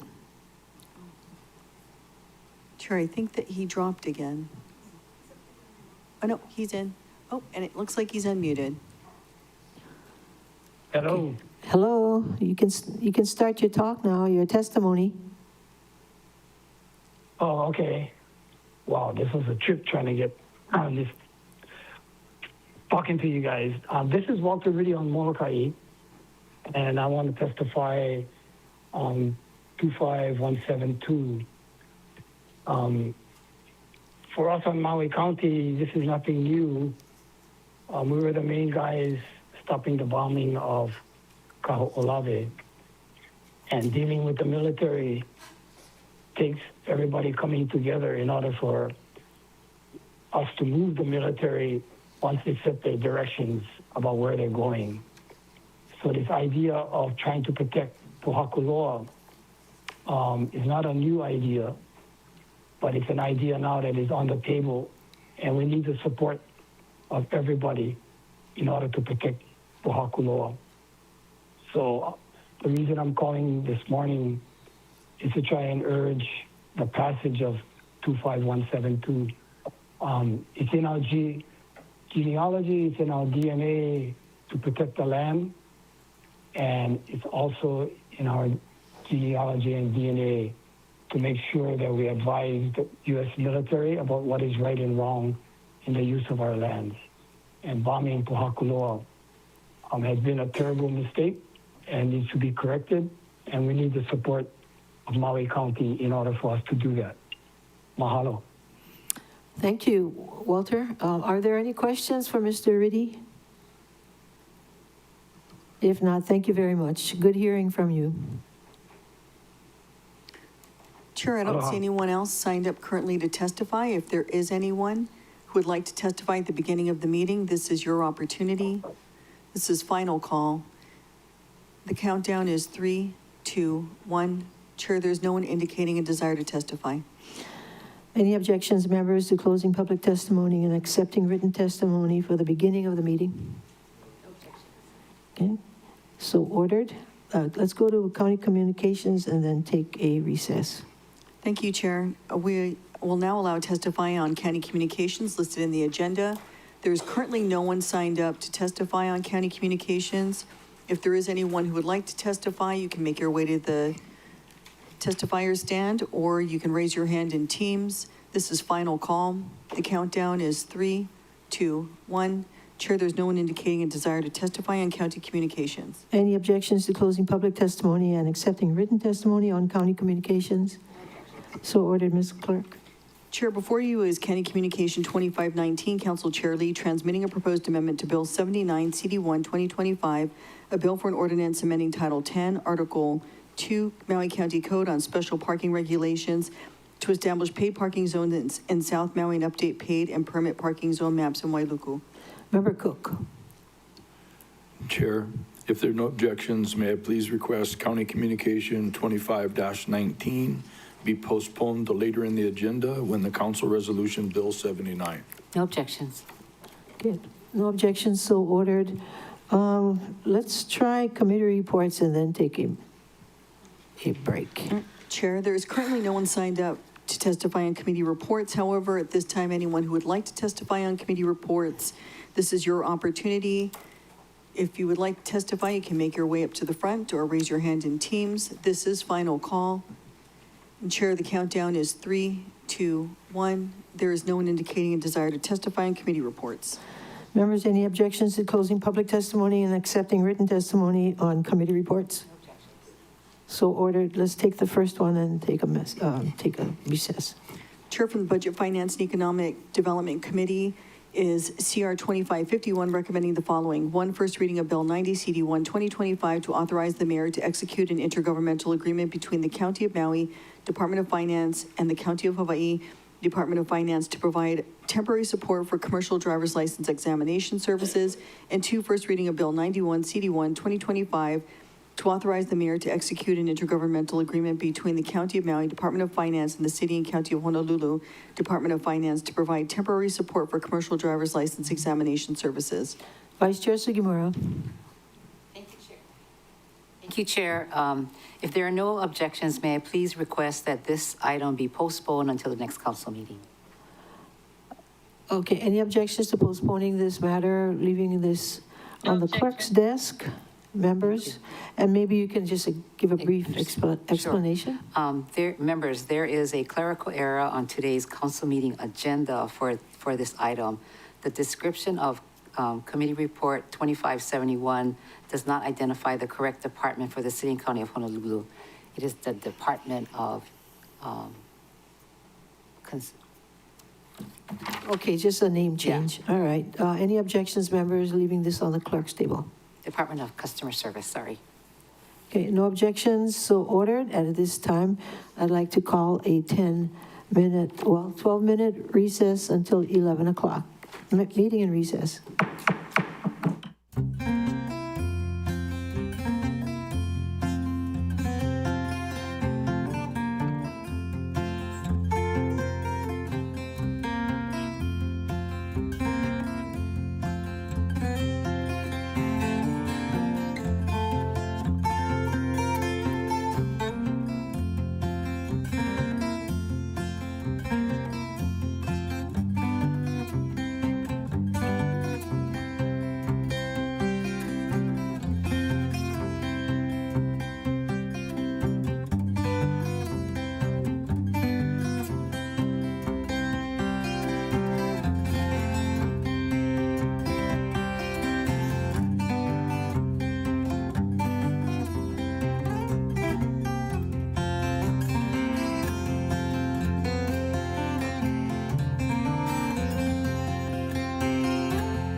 Will the council meeting of September 8th, 2025, please reconvene? It's 11:07. Ms. Clerk. Thank you, Madam Chair. Proceeding from the Government Relations, Ethics, and Transparency Committee is Committee Report 25-52, recommending the following. 1, adoption of Resolution 25-153 to approve for inclusion in the 2026 Hawaii State Association of Counties legislative package, a proposed state bill to 1, create a new Hawaii revised statutes chapter for psychology, interjurisdictional compact, and interstate compact to facilitate the practice of telepsychology and temporary in-person practice of psychology across state boundaries, and 2, authorize the state-to-state practice of qualifying psychologists to help reduce regulatory barriers by allowing more psychologists to practice in the state, thus improving access to essential mental health care, and 2, adoption of Resolution 25-154 to approve for inclusion in the 2026 Maui County Council's legislative package, a proposed state bill to 1, create a new Hawaii revised statutes chapter for psychology, interjurisdictional compact, and interstate compact to facilitate the practice of telepsychology and the temporary in-person practice of psychology across the state boundaries, and 2, authorize the state-to-state practice of qualifying psychologists to help reduce regulatory barriers by allowing more psychologists to practice in the state, thus improving access to essential mental health care. Member Hodgins. Thank you, Chair. I move to adopt the recommendation in CR 25-52. Second. Moved by Member Hodgins, seconded by Member Cook. To adopt the recommendations in CR 25-52. Discussion, Member Hodgins. Thank you again, Chair. At its meeting of August 19th, 2025, your Great Committee met to discuss Resolutions 25-153 and 25-154, which would approve for inclusion in both the Hawaii State Association of Counties and Maui County Council legislative packages, a state bill relating to the Psychology Interjurisdictional Compact. The Association of State and Provincial Psychology Boards approved PsyPact in 2015, but licensed psychologists can only become PsyPact certified once their state has engaged, enacted legislation to authorize the state-to-state practice of qualifying psychologists. If Hawaii joins PsyPact, it would reduce regulatory barriers by allowing more psychologists to practice in the state, thus improving access to essential mental health care. Under HSAC bylaws, Section 10C and 2016 HSAC legislative package timeline, the Council's deadline to transmit the HSAC Executive Committee legislative proposals for consideration to be included in HSAC legislative package is September 26, 2025. Your committee voted 8-0 to recommend the adoption of Resolution 25-153 and 7-0 to recommend the adoption of Resolution 25-154. Now at this time, I respectfully ask the members' support for my motion. Thank you, Chair. Any more discussion? If not, all those in favor of the motion, please raise your hand and say aye. Aye. Okay. Ms. Clerk, did you get that? Yes, Madam Chair, unanimous. Okay, 9 ayes, 0 noes, motion carries. Next item. Chair from the Housing and Land Use Committee is Committee Report 25-53, recommending the following. 1, adoption of Resolution 25-161, CD1 to approve under Section 201H38 Hawaii Revised Statutes the proposed Kaihaleo Kahiluhilu affordable housing rental project located at 153 West Kahumanu Avenue, Kahului, Maui, Hawaii, with the modifications in Exhibit A and with various exemptions from certain requirements of the Maui County Code relating to planning, zoning, construction standard for subdivisions, development, improvement of land, and the construction of dwelling units on the land in Exhibit B. 2, filing of Resolution 25-160 to approve under the approve under Section 201H38 Hawaii Revised Statutes the proposed Kahilu affordable housing rental project located at 153 West Kahumanu Avenue, Kahului, Maui, Hawaii, with various exemptions from certain requirements in the Maui County Code relating to planning, zoning, construction standards for subdivisions, development, improvement of land, and the construction of dwelling units on the land. And 3, filing of Resolution 25-162 to disapprove under Section 201H38 Hawaii Revised Statutes the proposed Kahilu affordable housing rental project located at 153 West Kahumanu Avenue, Kahului, Maui, Hawaii. Pro Tem Kama.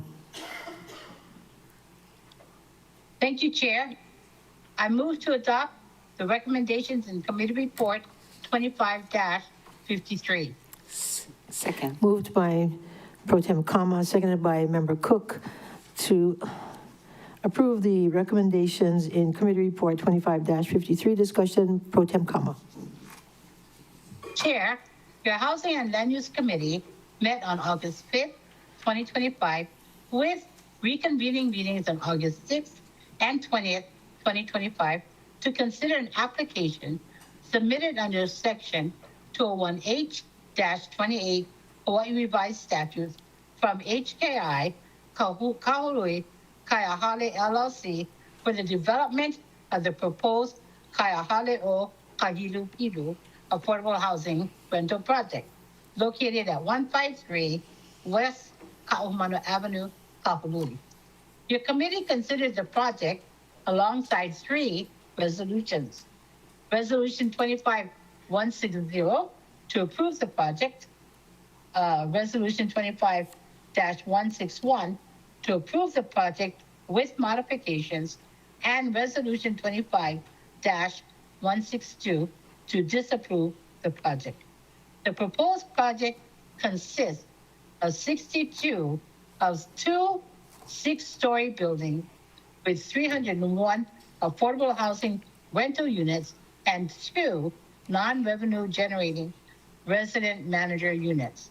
The units would be rented to qualified households as follows: 17 units rented to qualified households earning up to 30% of the area median income.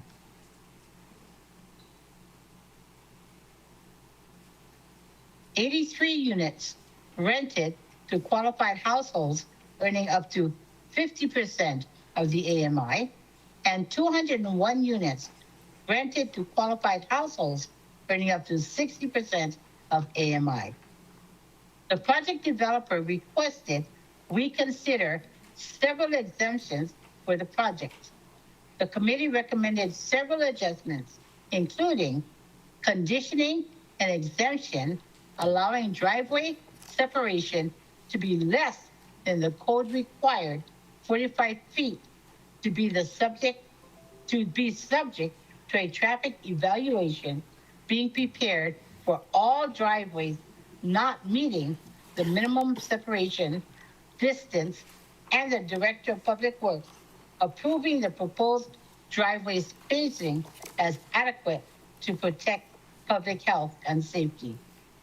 Memorializing that the project will have sidewalks, curbs, gutters from the project's Connie Street driveway to Vival Street. Allowing an exemption from required consistency with the adopted landscape planting plan relating to street trees. If trees are planted on site along the project's Connie Street and Ka'ahumanu Avenue roadway frontages, as generally depicted on the project's residential phase landscape plan, subject to reasonable substitutions in species.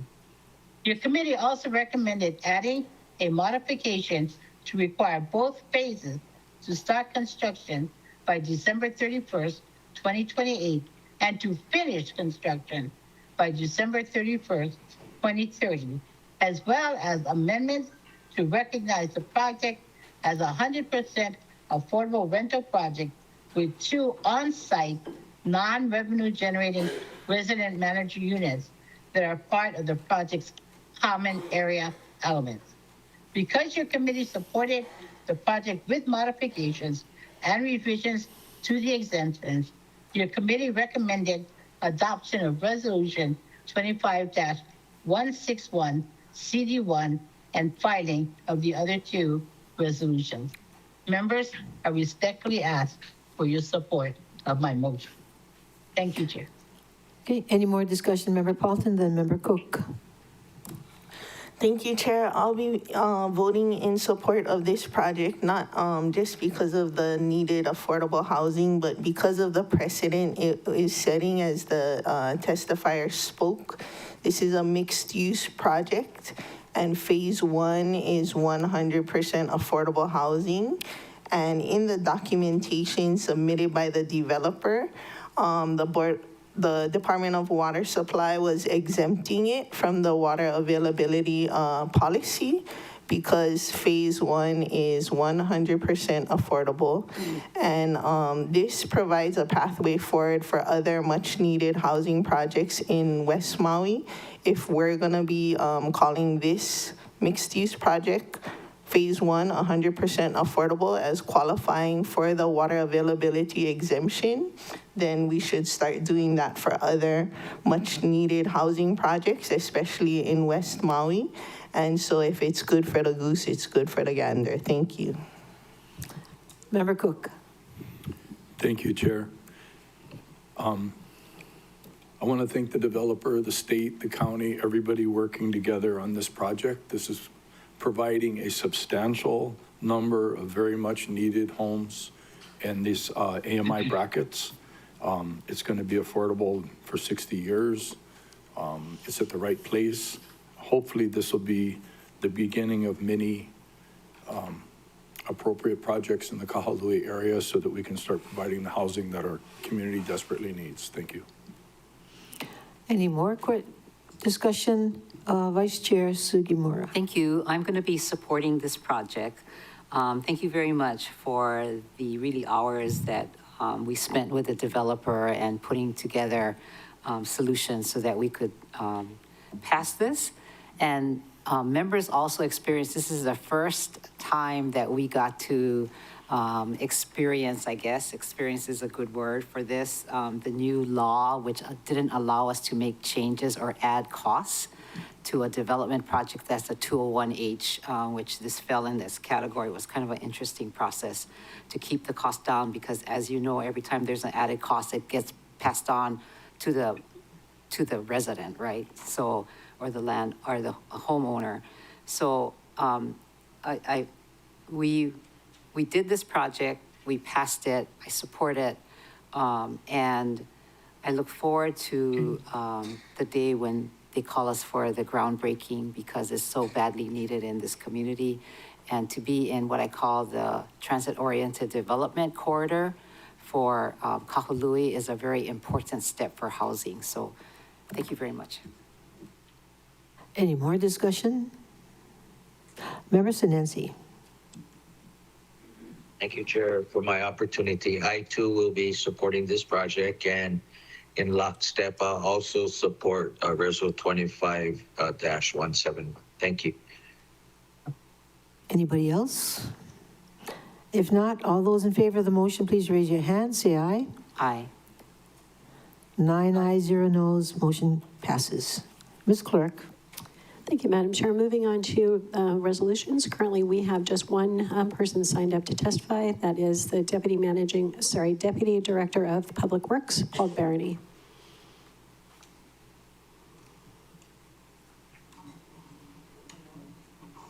Yes, I can see him online. Paul Barony. Good morning. Good morning, council members and chair. I am going to defer my chance to provide testimony. I may have signed up inadvertently, so I apologize for that. Oh, okay. Anybody else? Please call them up. Member Sinensi. Sure. Oh, Mr. Barney, were you going to speak to a certain bill or project if you need to be a resource? I was making myself available for the factory-built housing ordinance. Yes. All right. Thank you. Thank you. Any more questions? Did you want to? Oh, okay. I can move to have him as a resource chair. Any objections, members? No objections. Okay. Nope. Okay, let's move on. Chair, currently there is no one else signed up to see J.C. Law making his way to testify on resolutions. Hello again, Luna Ho'omolo Lee. Resolution 25-168. I would like to thank Mary Grace Joy A. Andom as procurement specialist in the Office of Council Services. Big brother David needs a lot of help, and I hope they pay Mary Grace Joy enough that she doesn't have to sell a kidney to afford her bills. And of course, Resolution 25-172, on behalf of the United States of America, I'd like to apologize to the people of Hawaii and the ancestral land about the damage being done. I strongly approve that one too, 25-172. And I reserve the rest of my time for the Kanaka Oiwi. Chair, currently Mr. Lau is the only testifier on resolutions, so we'll go ahead and give last call for anyone wishing to testify on the resolutions. Please raise your hand in teams or make your way to the podium. Chair, seeing none, we'll count down 3, 2, 1. There's no one indicating they wish to testify. Any objections to closing public testimony and accepting written testimony on resolutions? No objections. So ordered, Ms. Clerk. Chair, before you is Resolution 25-168, approving the appointment of Mary Grace Joy A. Undom as Procurement Specialist in the Office of Council Services. Vice Chair Sugimura. Chair, I move to adopt Resolutions 25-168. Second, somebody? Second. Thank you. Moved by Vice Chair Sugimura, seconded by Pro Tem Kama, to adopt Resolution 25-168. Discussion, Vice Chair Sugimura. This resolution approves the appointment of Mary Grace Joy A. Adam as a procurement specialist in the Office of Council Services. Ms. Adam is a graduate of King Kekaliki High School. She went on to earn her bachelor's degree with honors in business administration from Hawaii Pacific University. She has been employed with the Department of Finance since February 2015 and is currently serving as an Accountant 5. Her strong background in finance and accounting, along with her years of county service, will be a valuable asset to the Office of Council Services. I respectfully ask for the members' support. Thank you, Chair. Any more discussion? Finance been trying to get Accountant 5 so hard, but their loss is our gain. Yeah, well, they did say she they're gonna miss applied. her. I mean, we didn't force her. Yeah. She applied. All those in favor of the motion, please raise your hand. Say aye. Aye. 9 ayes, 0 noes. Motion carries. Thank you, members. Thank you. Ms. Clerk? Chair, before you is Resolution 25-169, setting the annual salary for the administrative assistant of the Board of Ethics under Section 2.56.080 Maui County Code. Member Hodgins. Thank you, Chair. I move to adopt Resolution 25-169. Wait, excuse me, 1 second. Oh, could you just wave to the members so they can see you? Welcome aboard. Okay, thank you. Sorry, Member Hodgins. Good. I didn't realize she was in the That's okay. audience. Congratulations. Welcome to OCS. Looking forward to working with you. Okay, now we've done all of that. Okay. I move to adopt Resolution 25-169. Moved by Member Hodgins, seconded by Member Cook, to adopt Resolution 25-169. Discussion, Member Hodgins. Chair, Resolution 25-169 sets the annual salary for the administrative assistant of the Board of Ethics at $71,016, effective September 1st, 2025. The executive director started on August 1st, and this assistant position approved by Ordinance 5824 is needed to support the Board of Ethics in fulfilling its charter duties, and I ask the members' support for my motion. Thank you. Any more discussion, members? If not, all those in favor of the motion, please raise your hand. Say aye. 9 ayes, 0 noes. Motion carries. Okay, next item. Chair, before you is Resolution 25-170, setting the annual salary for the investigator of the Board of Ethics under Section 2.56.080 Maui County Code. This belongs to Member Hodgins.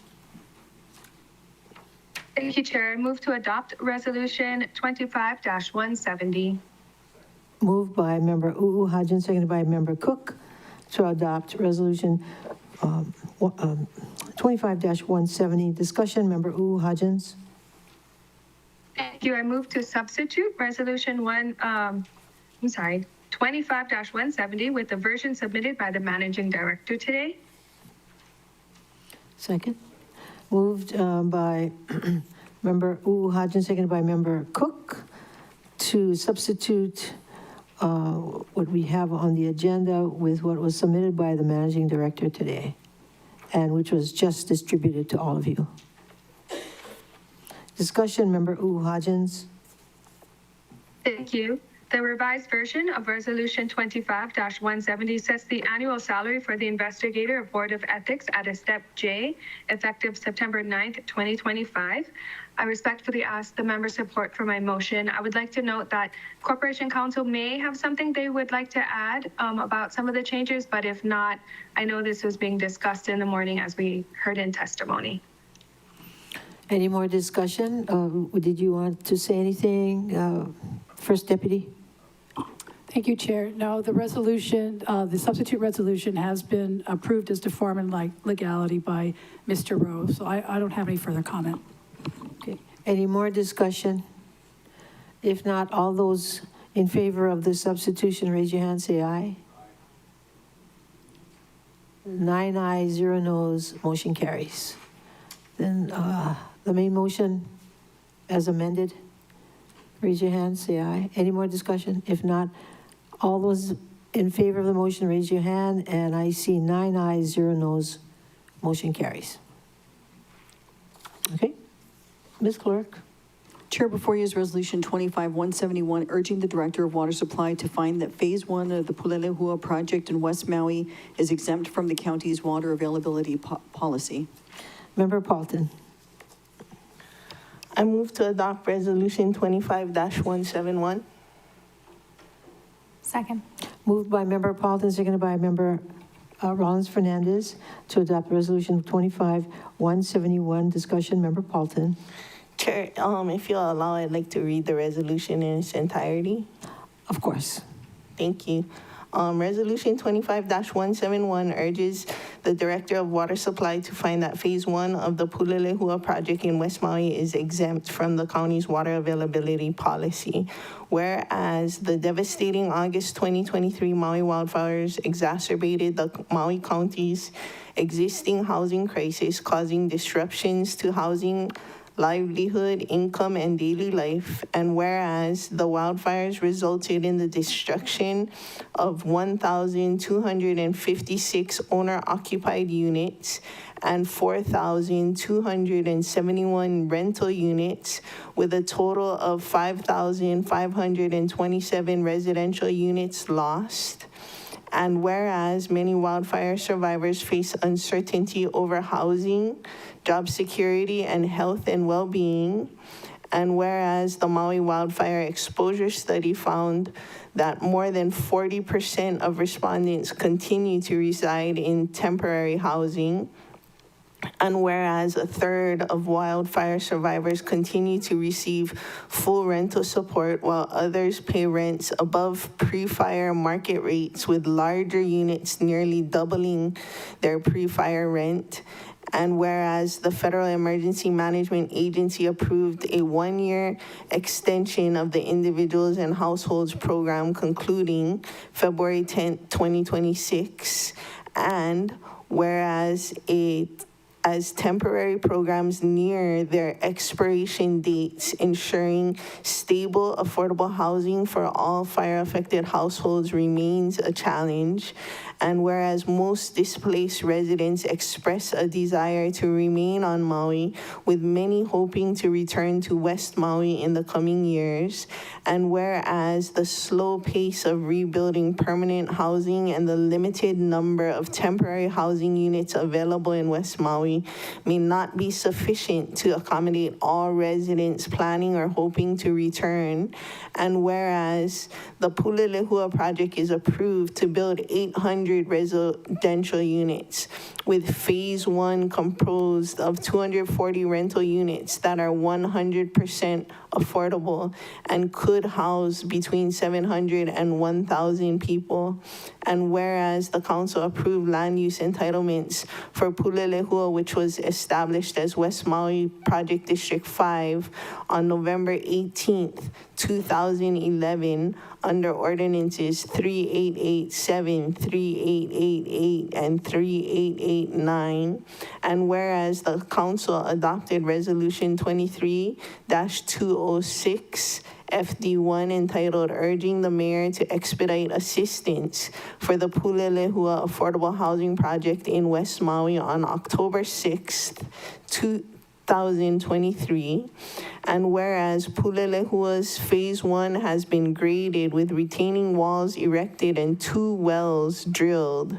And whereas but the project cannot move forward until water issues are resolved. And whereas the county's water availability policy exempts the following: residential development projects with 100% affordable housing units and are within the service area of the department's Central or West Maui water system. And whereas the Department of Water Supply has applied this exemption to other projects, and whereas Pulelehua's Phase 1 appears to qualify for the exemption, and whereas the developer Maui Ocean View LP is working on a residential workforce housing agreement with the county, and whereas Pulelehua would provide long-term housing close to employment centers in West Maui, and whereas Lahaina's recovery will not only be dependent on immediate relief, but will also require long-lasting structural support, including permanent housing for displaced families. And whereas Pulelehua is positioned to provide much-needed affordable housing to the West Maui community in the aftermath of the August 2023 Maui wildfires, but requires an exemption from the county's water availability policy, now therefore be it resolved by the Council of the County of Maui that it urges the Director of Water Supply to find that Phase 1 of the Pulelehua project in West Maui is exempt from the county's water availability policy. 2, that it encourages the Director of Water Supply to negotiate with Hawaii Water Service Company Incorporated and Maui Land and Pineapple Company Incorporated to explore conveying additional storage, water, including water tanks and reservoirs, to allocate additional water to the West Maui water system. 3, that it further encourages the Director of Water Supply to work with Maui Land and Pineapple Company Incorporated and other private well owners to allocate additional water to the West Maui system, and that certified copies of this resolution be transmitted to the Director of Water Supply, the Board of Water Supply, and the Mayor. And on a personal note, this guy was ready to go, August 9th, 2023. And that first phase could have been done within 2 years. So we could have been having housing right now for the 1,000 of family that is concerned about the FEMA extension not being granted post February 10th, 2026. And this is a big concern for many families that just don't know what they're going to do when that ends. And so I'm thankful to the Kaiahale o Kahiluhilu and all their documents that they submitted showing that this could be a pathway forward for us as it was for them, in the way that the state and the county hustled to get those 300 units moved forward. We in West Maui need the state and the county and the private partners to hustle to get housing for those of us in West Maui who were greatly affected by the fire. There's calls for economic development, and without a place to live, people cannot work. Thank you. Members, any more discussion? Vice Chair Sugimura. Thank you. I have to commend Councilmember Paulton for her perseverance. I am going to vote against this, as I have for many opportunities, because the real person who has the authority on this project is Seaworm. the State Department of Land and Natural Resources, Seaworm, and doesn't matter what Department of Water Supply, our Department of Water Supply and the county has to say. And I think, wasn't Member Johnson asked a really good question to a testifier, asked, are you talking to the mayor or the managing director about this project for this resolution, about this resolution? I do know that in past discussions, our managing director did say that they were trying to buy a portion of this project so that they could build the affordable, but it was not available to them from the developer, so that's, their option.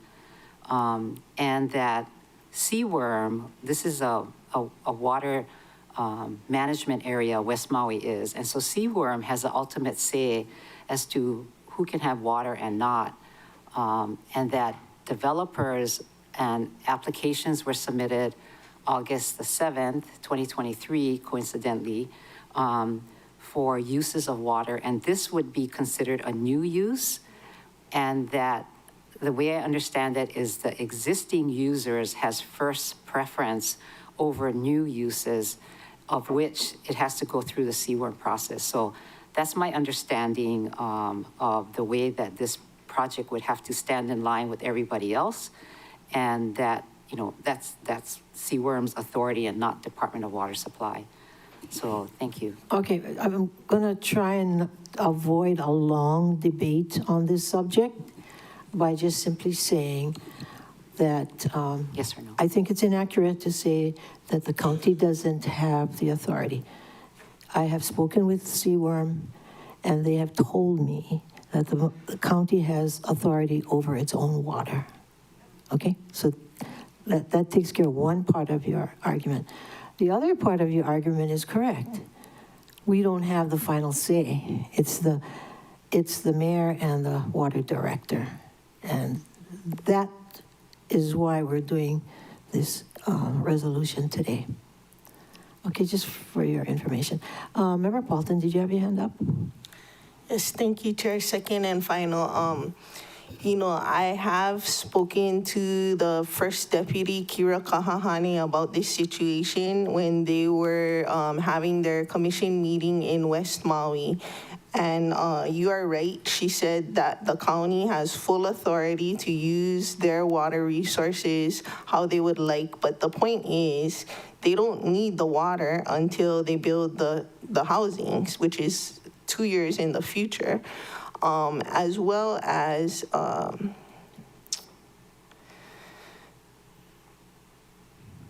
that's why the other resolution, which is moving through the Planning Commission, Planning Department to amend the conditions, similar to how we amended the conditions to let Wailea 670 move forward, is going through the Planning Commission to allow them to have water to house our residents. They're asking for 75,000 gallons a day to provide 240 affordable units in perpetuity. So we can pretend that we're here to provide housing all we want, but your actions speak louder than words. Okay, Member Hodgins. Thank you, Chair. I guess this is for Member Paulton. She authored this reso. Would you like to include Seaworm in the Be It Resolved section where we're urging them as well? I do know that the county has the ability, as we just described, to control our own water, but for additional allocation into the system, we would need Seaworm support. So twice it says Be It Resolved in 2 and 3. So for additional use, we would need Seaworm's help. We only have control of whatever was existing. So that's my one question. I'm open to that amendment. I have no problem with it. Yeah. Okay. Only again because it says additional water. I think they should be included. I do have a lot of concerns with this project, as I described, with prevailing wage, and I know we're not talking about prevailing wage in this project. This is a reso, so I'll be supporting this in concept. I know we have a lot of issues to work with Pulelehua if it does continue to go forward. Not too sure where their grant funding is right now. I know Member Paulton is seeking an exemption for the service area, but as I understood, where Pulelehua's location is, it is not in the service area, which is why they were required to do their own wells. So I think there's a lot of questions to be asked about this project, and I would love to see the conversation continue to provide housing in West Maui. I do have a lot of questions and concerns about this project, but for right now, I will support this conversation because as we've seen in most recent news, we're seeing a lot of golf courses being watered in Kapalua, and it's so difficult to compare apples to apples and fruit to fruit, whatever we want to use. And so it's difficult to see irrigation use for a billionaire in a golf course, and we can't figure it out for housing. So for housing, I will be supporting this resolution, but it doesn't kind of give way to some of my concerns with Pulelehua. Thank you, Chair. Okay, and I saw Member Cook's hand. No? No, I'm ready to vote. You're ready to vote? And I have to leave in about 2 minutes for a call.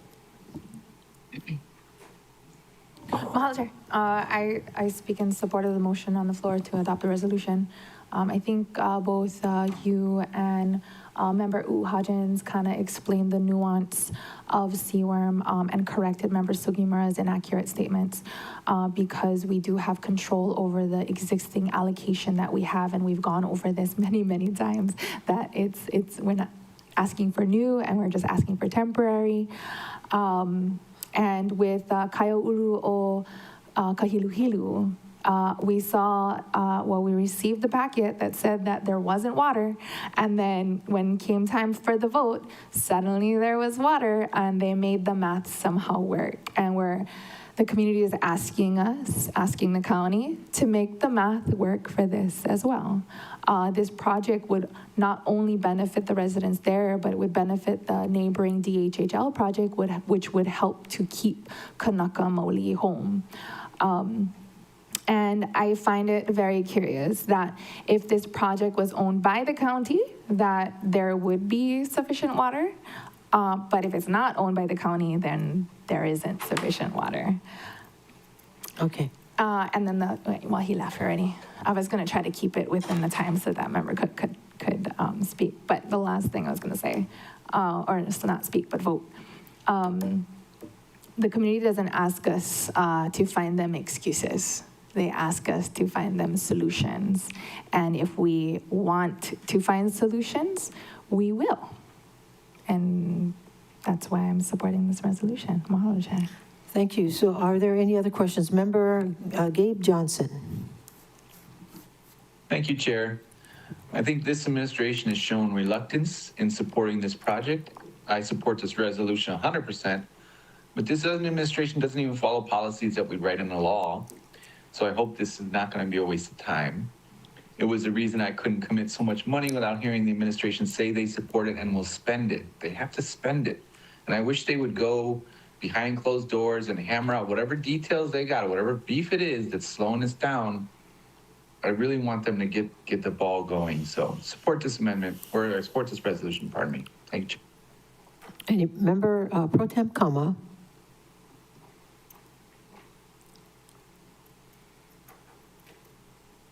Thank you, Chair. The issue of Pulelehua is not going to go away. As long as Member Paulton has breath, you're going to keep hearing it. This is a reso. It's a reso. And all it does is urge. It encourages. It almost comes close to begging somebody to do something. But the urgency is there. I mean, I support the resolution because I think that we got to do something. We cannot just keep yapping about it and not move an inch. I mean, I feel like sometimes we don't know what somebody else knows, and somebody else that knows what they know don't tell us what they know, so we can do what they do, so we can get what we need. But this is life. we should be supporting each other in trying to provide the basic needs for our people. And so we come down to this resolution. It's not forceful, but it sends a message that this council is really, really serious about this project. It's not going to go away. So let's start doing something and let's do it together. If this council does nothing collectively, let's at least do this. Thank you, Chair. Here, here. Vice Chair Sugimura. Yes, you wanted to say that. He didn't want to speak, he was just wanting to vote. So anybody wanting to speak? Vice Chair Sugimura. I hope one day this gets taken up in committee and not council, where we can, go through all the facts and whatever and have the administration come down and talk to us. So I'm still going to hold my position. And so roll call. Anybody else for further and final discussion? Member Paulton? Oh, and on the school, they found water for the school, but that's not going to be DOE's permanent site for the school. So that's another option. I don't know if that makes it within the service area because the school is on the property and they're giving water to the school. So just saying. But I'll move to amend the people that it's sent to include the Commission on Water Resource Management, as Member Uu Hodgins had suggested, if that's okay, with any non-substantive revisions for clarity and legality. We'll just take that as a separate motion. No? Yeah, that's what I thought that's what I was doing. Because you already moved on the main motion, right? Okay, so this is a motion to amend. Motion to amend. Second? Second. Moved by, we have a new seconder, Member Cook. Okay, as I think all of you heard, what the amendment has to do with the who we're going to send the resolution to, in addition to the administration. It'll also include the CWORM, right? So on the amendment, roll call. You got roll call? Roll call? Okay, all those in favor of the amendment, raise your hand, say aye. 9 ayes, 0 noes, motion carries. Now the main motion as amended, roll call. Councilmember Pro Tempore Tasha Kama. Yes. Vice Chair Yukile Sugimura. No. Councilmember Tamara Paulton. Yes. Councilmember Gabe Johnson. Aye. Councilmember Keani Rollins Fernandez. Aye. Councilmember Tom Cook. Aye, with the hope that this will encourage the Water Department, the administration, and CWORM to be extremely diligent and communicate with the community what the status is, what the opportunities are, because we desperately do need housing in West Maui. Thank you. Councilmember Nohelani Uu Hodgins. Aye. Councilmember Shane Sinensi. Aye. And Council Chair Lee. Aye. Chair, there are 8 ayes, 1 no. Motion carries. Okay, very good. So that was the end of the resolutions. Shall we take up one ordinance, members? We have one more resolution. Oh, one more Chair. resolution. Yes. Oh, this is kind of an important one. Please call it up. Chair, before you is Resolution 25-172, supporting Hawaii County Council Resolution 234-25, and urging the state of Hawaii to request the military to cease bombing at the Pohakuloa training area following all legal processes and reject any new land agreements until all legal and environmental reviews are approved, reject new land swap and new lease proposals, reject eminent domain actions, and conduct a Kapa'akai analysis of the Pohakuloa training area. Member Rollins Fernandez. Mahalo, Chair. I move to adopt Resolution 25-172. Second. Moved by Member Rollins Fernandez, seconded by Member Senensi to adopt Resolution 25-172. Discussion, Member Rollins Fernandez. Mahalo Chair, may I request the clerk read the resolution in its entirety?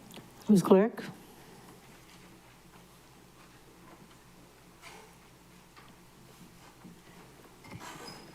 Resolution number 25-172, supporting Hawaii County Council Resolution 23425, and urging the state of Hawaii to request the military to cease bombing at the Pakuloa training area, follow all legal processes, and reject any new land agreements until all legal and environmental reviews are approved, reject any land swap and new lease proposals, reject eminent domain actions, and conduct a kapa'akai analysis of the Pakuloa training area. Whereas the Hawaii County Council adopted Resolution 23425 to urge the state of Hawaii to ensure the health and safety of Hawaii Island residents by requesting the military to cease all bombing and desecration activities at the Pakuloa training area, rejecting land swaps and lease unless stipulations are established to address comprehensive cleanup, restoration, and bioremediation at the Pakuloa training area, and conducting a full kapa'akai analysis of the Pakuloa training area to ensure the protection of Native Hawaiian cultural practices and resources. And whereas the military activities at the Pakuloa training area, including use of certain munitions and training practices, have been alleged to cause environmental contamination, cultural site desecration, wildfire risk, and other harms that materially affect the health, safety, cultural practices, and livelihoods of Native Hawaiian communities and other residents. And whereas on May 9th, 2025, the State Board of Land and Natural Resources voted not to accept the United States Army's final environmental impact statement for its retention of the Pakuloa training area, citing inadequate data and analysis of endangered biological resources, an incomplete inventory of archaeological sites, and insufficient consultation with Native Hawaiian stakeholders for the cultural impact assessment. And whereas on July 31st, 2025, the United States Army issued its record of decision on the environmental impact statement for land retention at the Pakuloa training area, formally selecting its preferred alternative to retain approximately 19,700 acres for continued military use despite widespread opposition from community members, cultural practitioners, and the May 9th, 2025 BLNR decision. And whereas the Hawaii Supreme Court has recognized the state's constitutional obligation to inspect, monitor, and protect public trust and Native Hawaiian rights where state actions affect cultural, historical, and natural resources. And whereas the kapa'akai analysis is an established legal and procedural framework to evaluate impacts on traditional and customary Native Hawaiian rights and to ensure that decisions affecting valued cultural, historical, and natural resources comply with the state's obligations. And whereas the council previously demonstrated inter-county solidarity on environmental and public health issues by adopting Resolution 22-5 FD1, which urged the United States Army to permanently remove and relocate Red Hill bulk fuel storage. I think you meant Navy. I'm sorry? Navy. Oh, yes, United States Navy, my apologies. To permanently remove and relocate the Red Hill bulk fuel storage facility, underground storage tanks located at Kapukaki, Oahu, and whereas the people of Maui and the entire state are bound by shared kuleana to protect land, water, cultural sites, and public health, guided by the Aloha Spirit and the state's trusted responsibilities to Native Hawaiians. And whereas the council recognizes that actions taken at Pakuloa training area directly implicate the health, safety, and cultural well-being of Hawaii Island residents and may have implications for the broader island chain. Now, therefore, be it resolved by the Council of the County of Maui, 1, that it supports Hawaii County Council Resolution 23425 and urging the state of Hawaii to request the military to cease bombing at the Pakuloa training area, follow all legal processes, and reject any new land agreements until all reviews are approved, reject any land swap and new lease proposals, reject eminent domain actions, and conduct a kapa'akai analysis on the Pakuloa training area. And 2, that it urges the state of Hawaii to coordinate with the County of Hawaii, Native Hawaiian organizations, affected community groups, and appropriate state and federal agencies to ensure that any remediation, monitoring, or protective measures are transparent, enforceable, and responsive to community-identified needs and cultural protocols. And 3, that it urges the state of Hawaii to prioritize health, safety, cultural preservation, and environmental stewardship, and to act consistent with the Aloha Spirit and the Constitution of the state of Hawaii when evaluating any military activities and land transactions that affect Native Hawaiian rights, cultural sites, natural resources, or public health. And 4, that certified copies of this resolution be transmitted to the Honorable Josh Green, MD, Governor, State of Hawaii, members of the Hawaii State Legislature, Don N.S. Chang, Chairperson, State of Hawaii Board of Land and Natural Resources, Admiral Samuel Paparo, Commander, United States Indo-Pacific Command, the Honorable C. Kimo Alameda, Mayor, County of Hawaii, and the Honorable Richard T. Bisson, Jr., Mayor, County of Maui. Okay, discussion, Member Rollins Fernandez. Mahalo, Chair, and mahalo, Ms. Ludi. Good job. My intention with Resolution 25-172 is for our council to affirm our solidarity with our sister council, just as we had in 2022, when we unanimously adopted Maui County Reso 22-5 FD1, urging the United States Navy to permanently remove and relocate the bulk fuel storage facility underground storage tanks located at Kapukaki, Oahu. Last Wednesday, September 5th, Resolution 230234-25, urging the U.S. military to cease bombing at Pohakuloa training area, introduced by Councilmember Rebecca Chute-Villegas, passed unanimously, 8-0 with one councilmember excused. They received 3 hours of testimony, so you're welcome, Chair, that you didn't receive 3 hours. Councilmember Villegas urged the governor to comply with the state constitution and state law 343, which she quoted, for the benefit of present and future generations, the state and its political subdivisions shall conserve and protect Hawaii's natural beauty and all natural resources, including water, land, water, air, minerals, and energy sources. All public natural resources are held in trust by the state for the benefit of the public.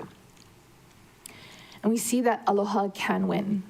Within the same week, a stark contrast when the individual in the White House authorized Defense Secretary to use secondary titles like Secretary of War and Department of War, while calling the Department of Defense the Department of War is material for a bad satirical movie. It's not a movie, it's real life, and signals the federal administration's intention of staking out a more openly aggressive posture, exploiting the U.S.'s position as the world's preeminent military power without apology, reviving a kind of 19th century America ethos, one in which the U.S. seized territory from other countries during war. The decision makers, wealth hoarders, have used the Department of Defense as an agent of imperialism and brutality. And I don't want our ancestral aina to be used in that way. We know the olelo no eau, ika olelo keola, ika olelo kamake.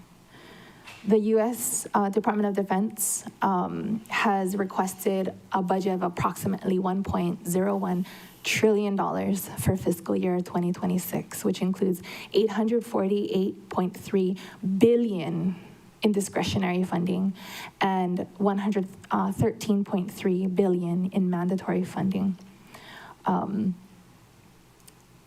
So much money for destruction and domination, but heavy cost to our people, yet adequate funding for care for veterans, cost to our aina. We have so many examples of aina left uncleaned, such as Kaho'olawe.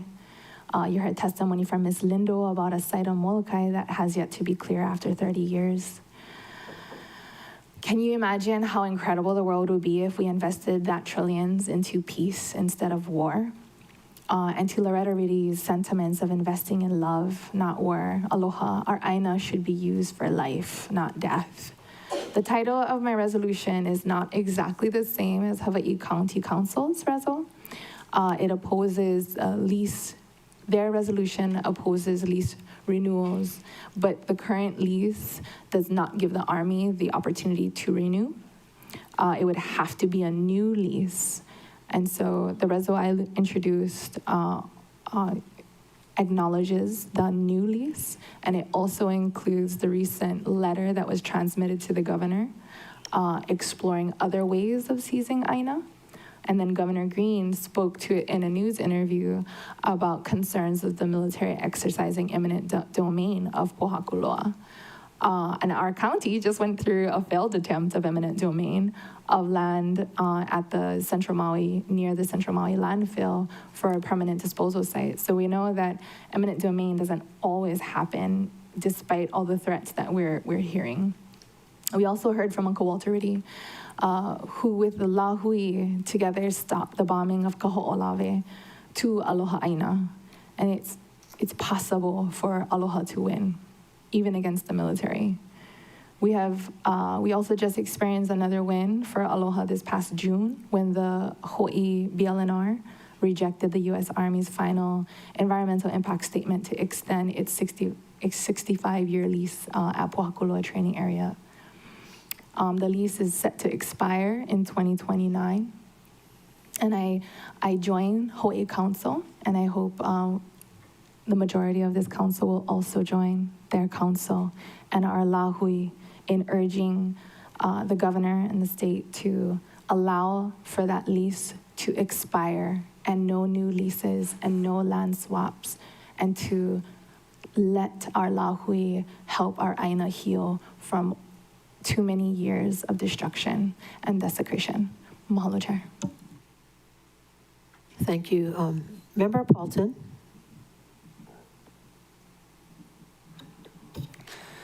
Thank you, Chair. We've seen the United States military not be truthful and cover things up.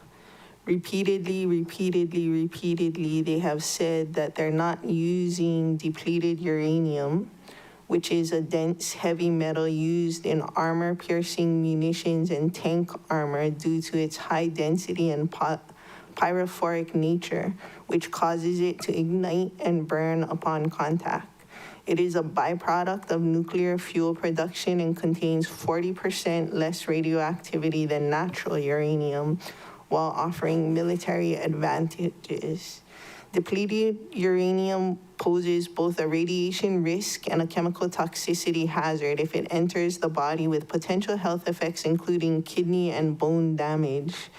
The military has repeatedly said they are not using depleted uranium at Pohakuloa, and yet depleted uranium has shown up. And so it's time for them to get out, the military to get out and leave Hawaii. Thank you. I'll be supporting the reso. Anyone else? Member Johnson. Thank you, Chair. I want to thank Councilman Rollins Fernandez for putting this forward and bringing people out to testify. This is very important. I'm a member of the anti-war wing in my party. We need more folks to push against the rhetoric that's going on, and I always think it's important that we should have an anti-war stance in this country, but it's shrunk. It's been shrinking. Just to let the record know, I was the one who seconded this, so I want to let everybody know that I was the one who seconded it. It's important. Councilmember Paulton mentioned depleted uranium, and I also wanted to add to that.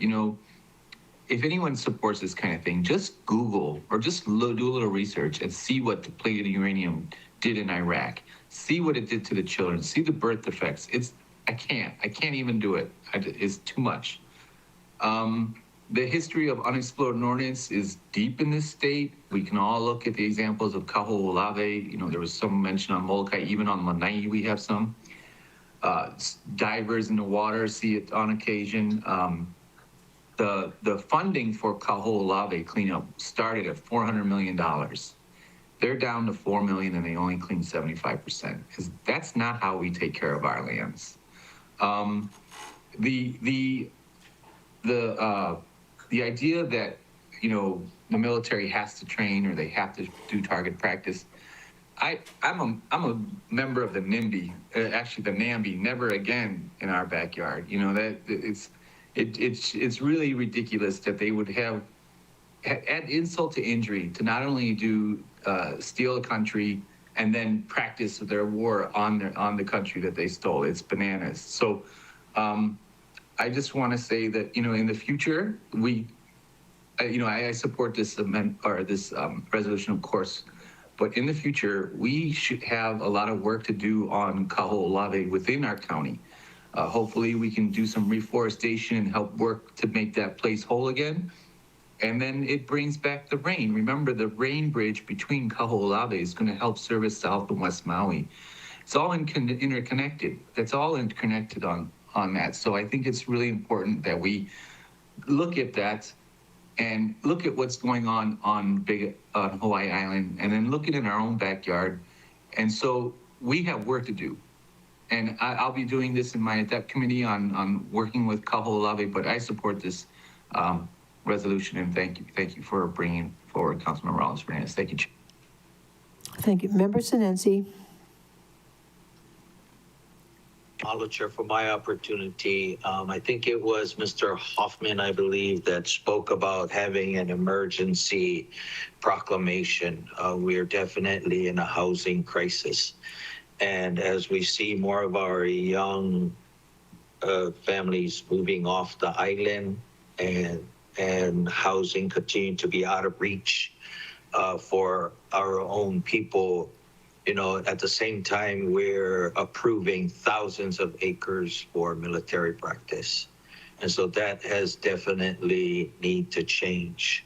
These are all crown lands that could have been gone for housing for our people, which was a condition of statehood. Chair, just last week, Russian President Vladimir Putin,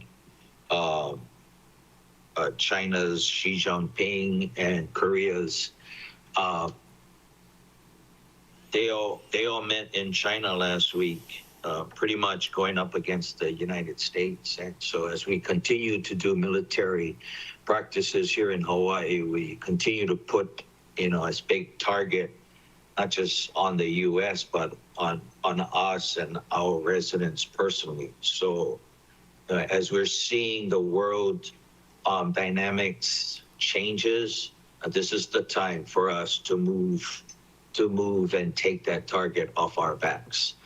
So as lawmakers, our decisions today affect our future generations.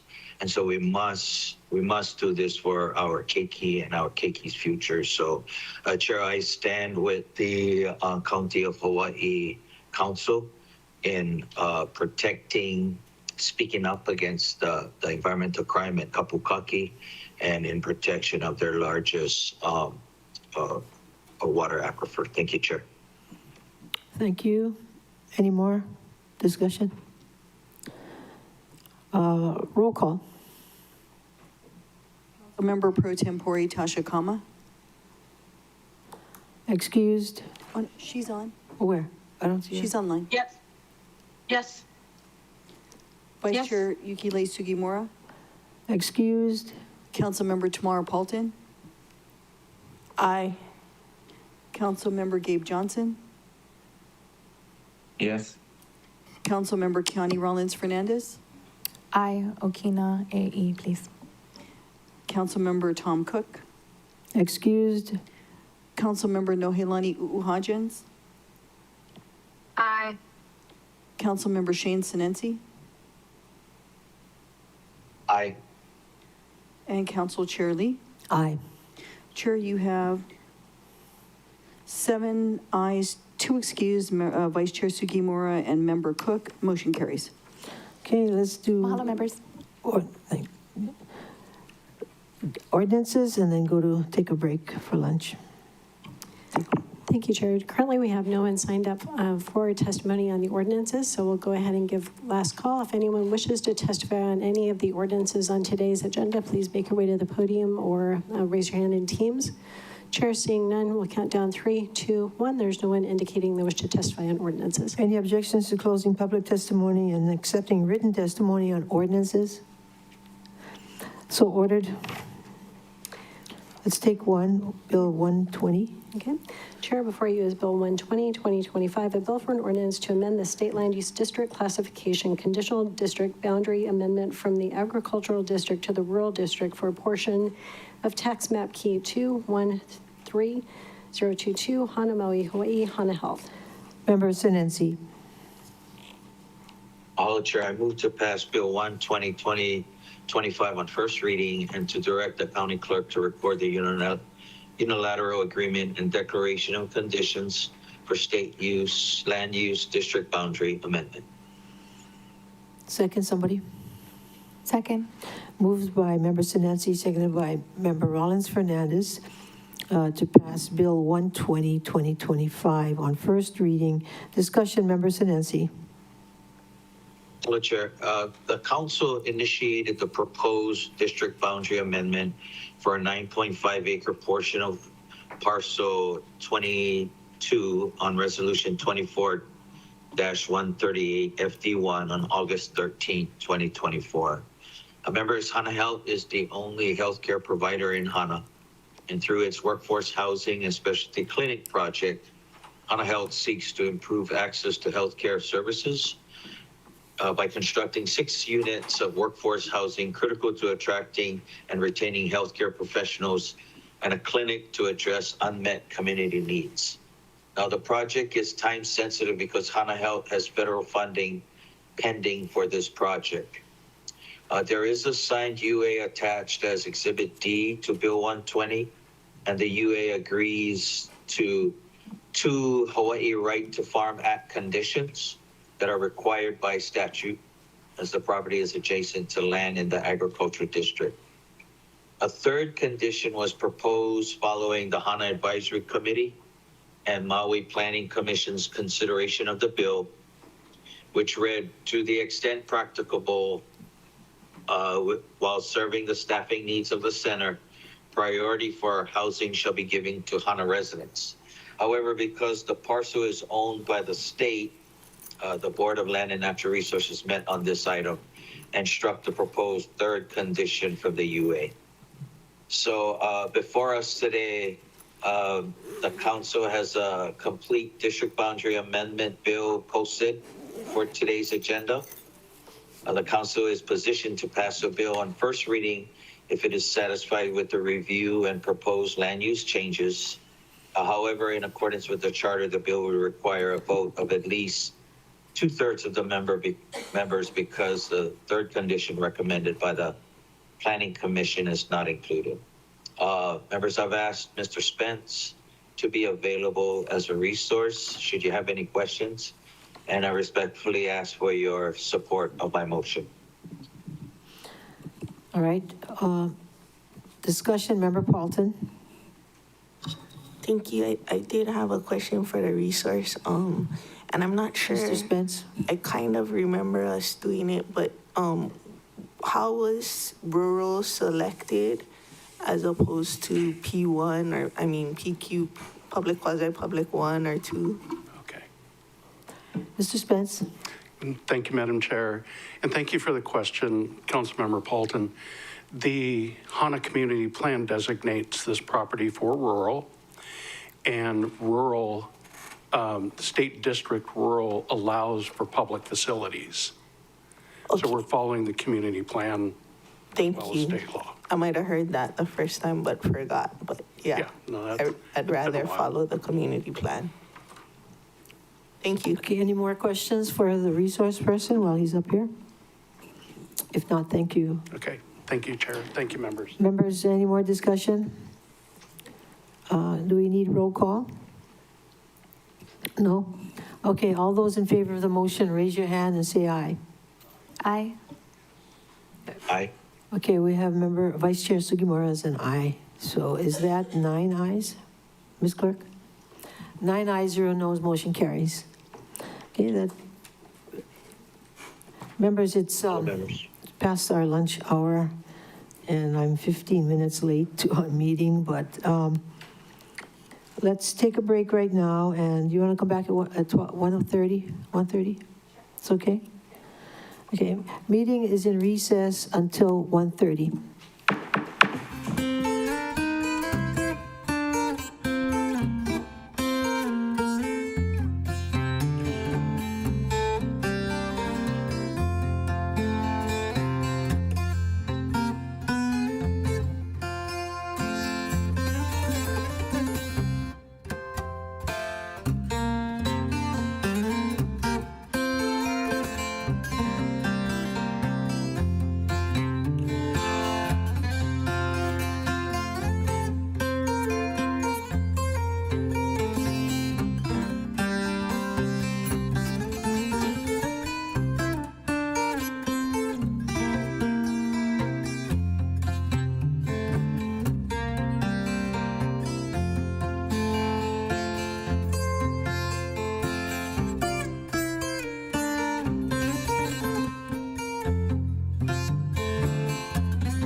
Will the council meeting of September 8th, 2025, please return to order?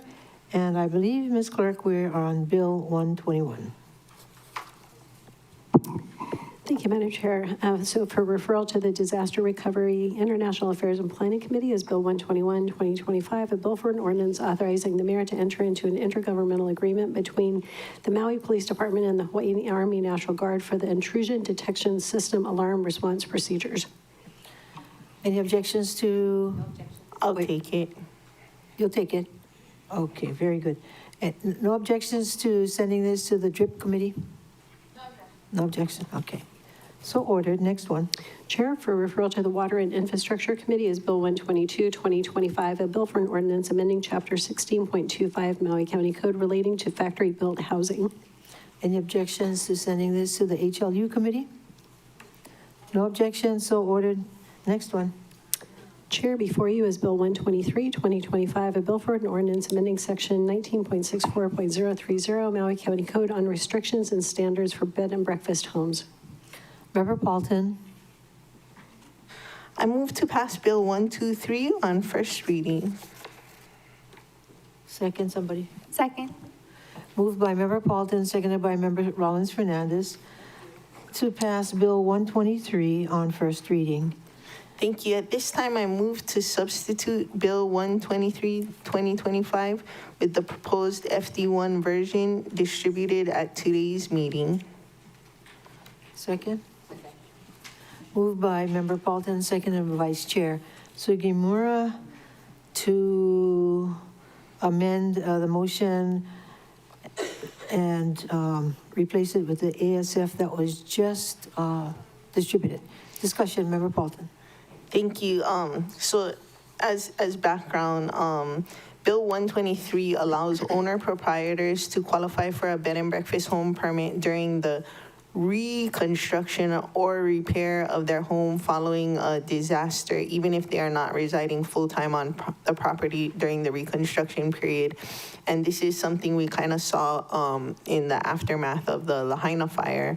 The three planning commissions reviewed and proposed bill and recommended approval with revisions that were incorporated in Bill 123.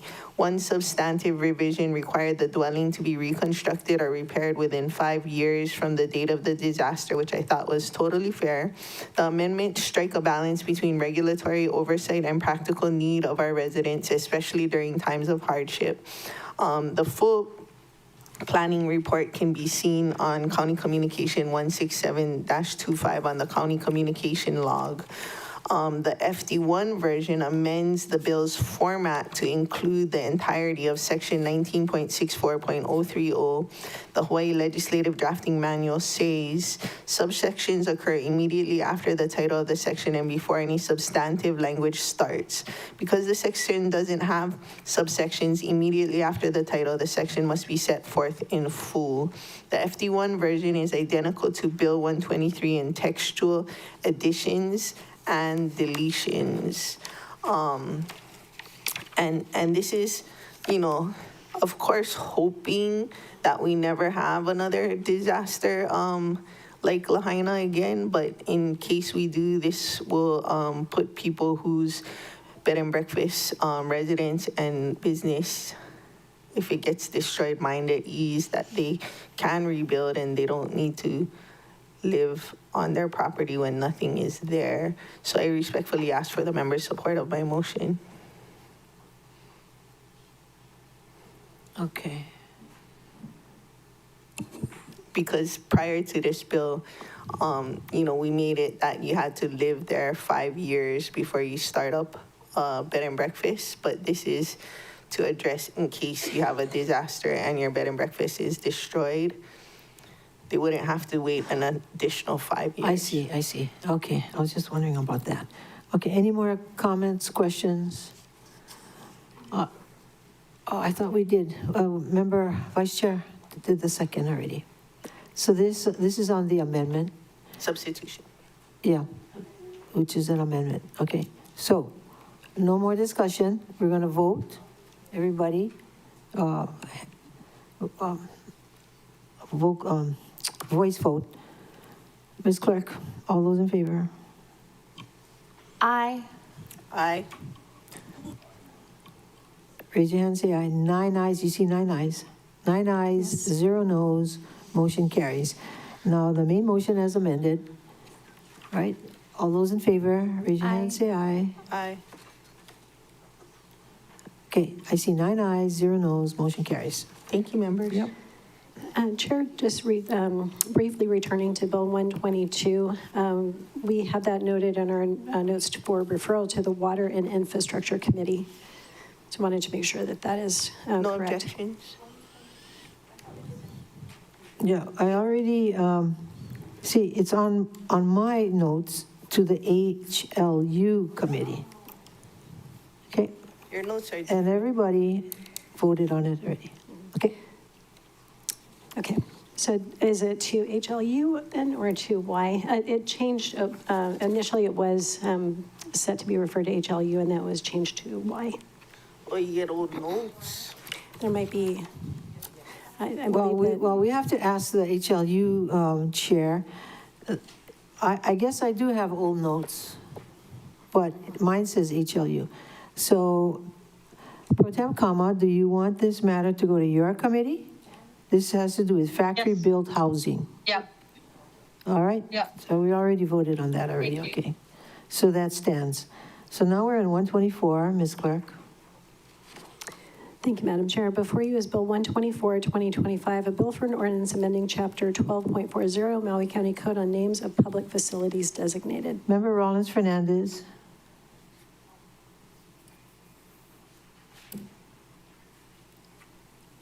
Mahalo, Chair. I move to pass Bill 124, 2025 on first reading. Somebody? Second. Moved by Member Rollins Fernandez, seconded by Member Paulton to pass Bill 124, 2025 on first reading. Discussion, Member Rollins Fernandez. Mahalo, Chair. Okay. So this is a very simple bill, and it came out of discussion in Ka'a with Deputy Corp Counsel Tarnstrom.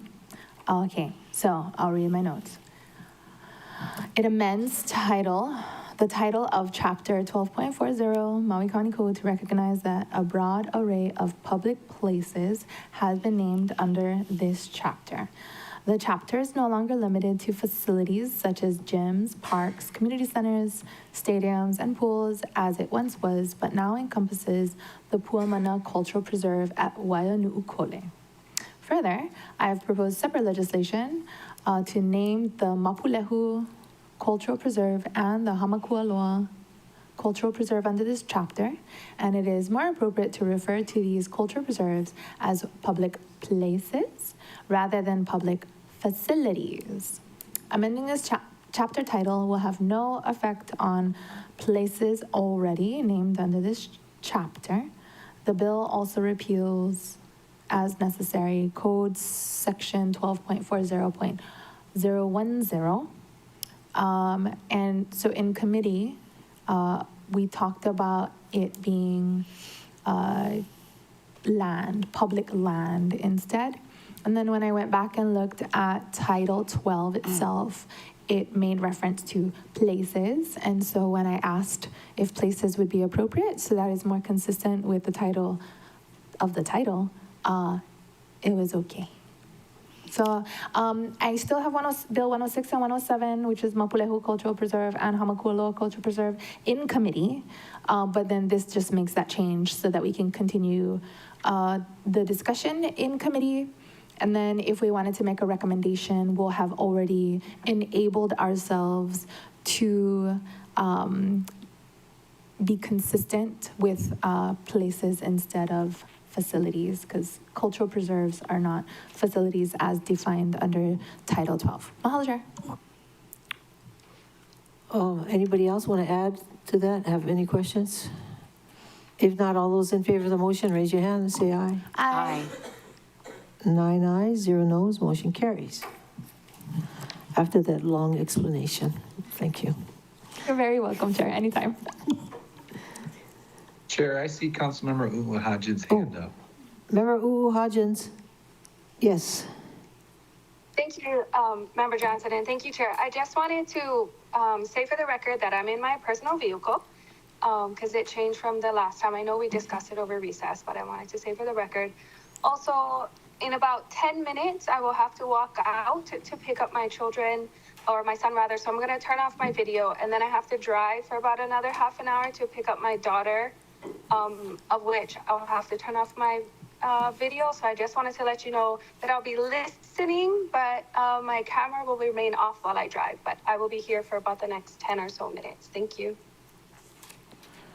Okay, so you should be back with us on camera in about 30 minutes?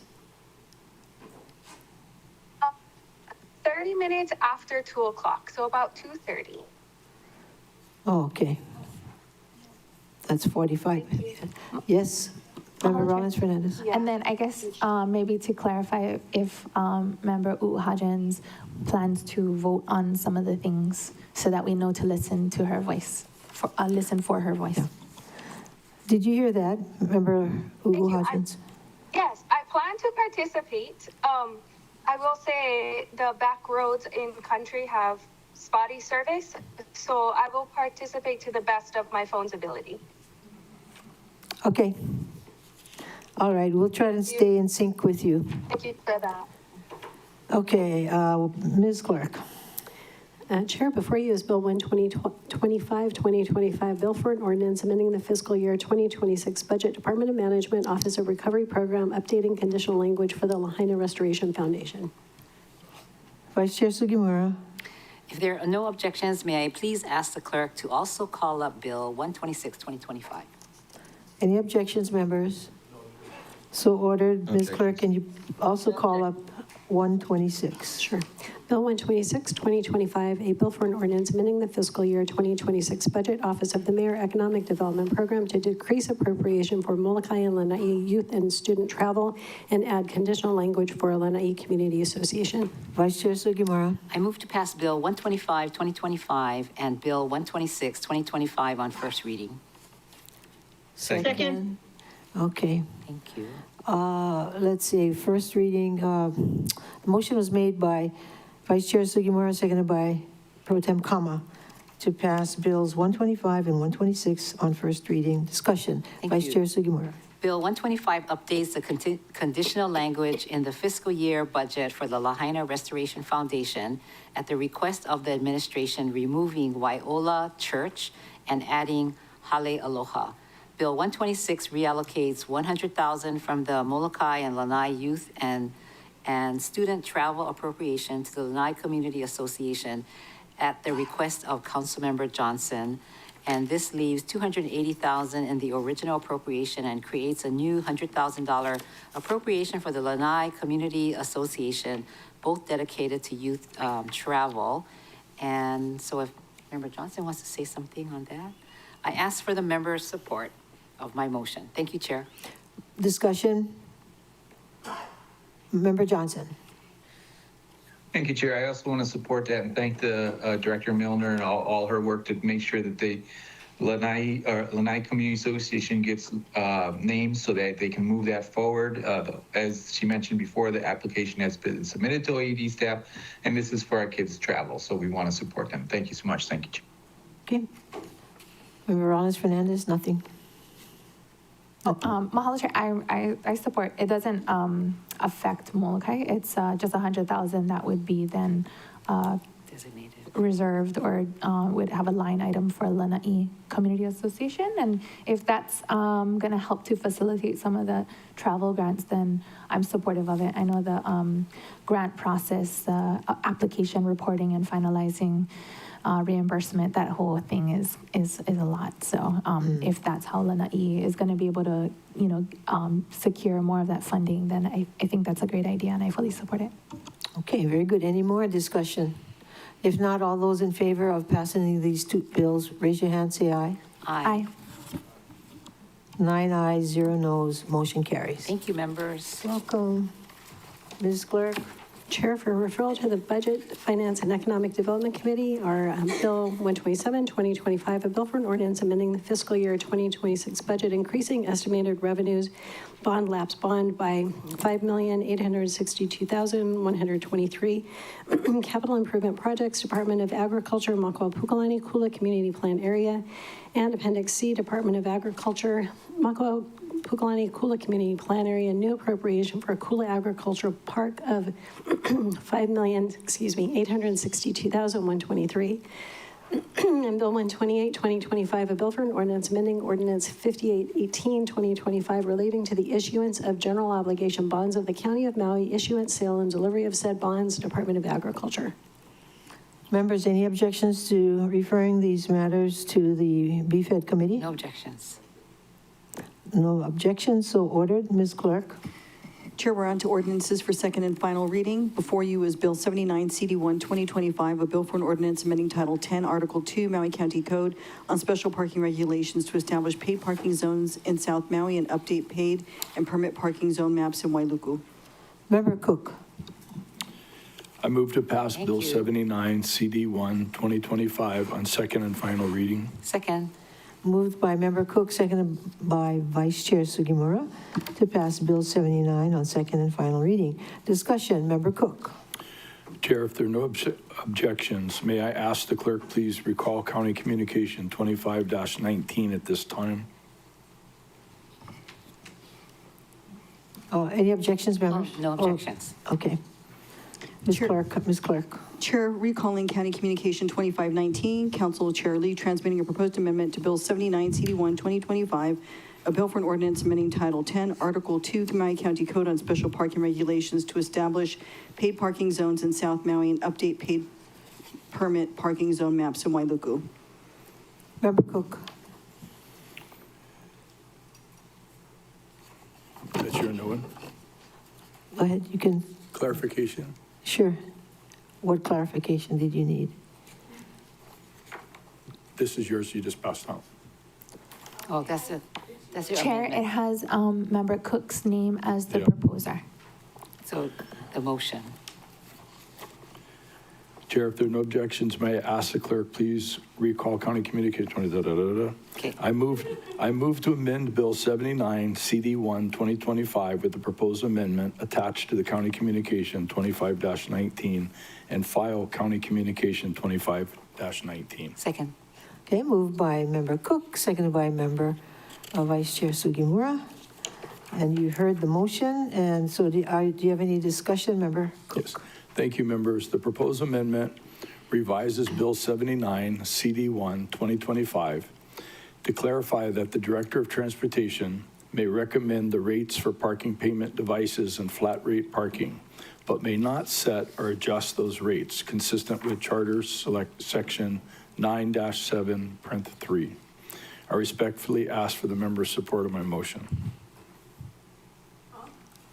Yeah, we're starting to talk about parking regulations, and then now you're talking parking fees. Is that different than the disability placard Wait. one? Let's take a 5-minute break. Yeah, take a little Member Rollins Fernandez. Mahalo, Chair. The amendment that Member Cook is reading is attached to the agenda, and that's your amendment, and that number is CC 25-19, and it amends adjusted, must set, and adjust. And I believe that those were recommendations because we're not supposed to adjust rates and fees outside of budget session. Yeah, right. As I'm reading it, and thank you to whoever made the notes and kept the track changes so I can easily find the amendments. I appreciate that. Okay. Yeah, this is something that we found in the last, I think, Last 5 in one of the transmittals, whereby the administration was trying to make a change to the fees when that can only be done during the budget time. Okay? Everybody got that? Got it. Yeah. So we're voting on your amendment, which is the county communication CC 25-19. That's the motion before us that we're going to be voting on. And to file. And to file it. Did you include filing it? Yes. Okay, cool.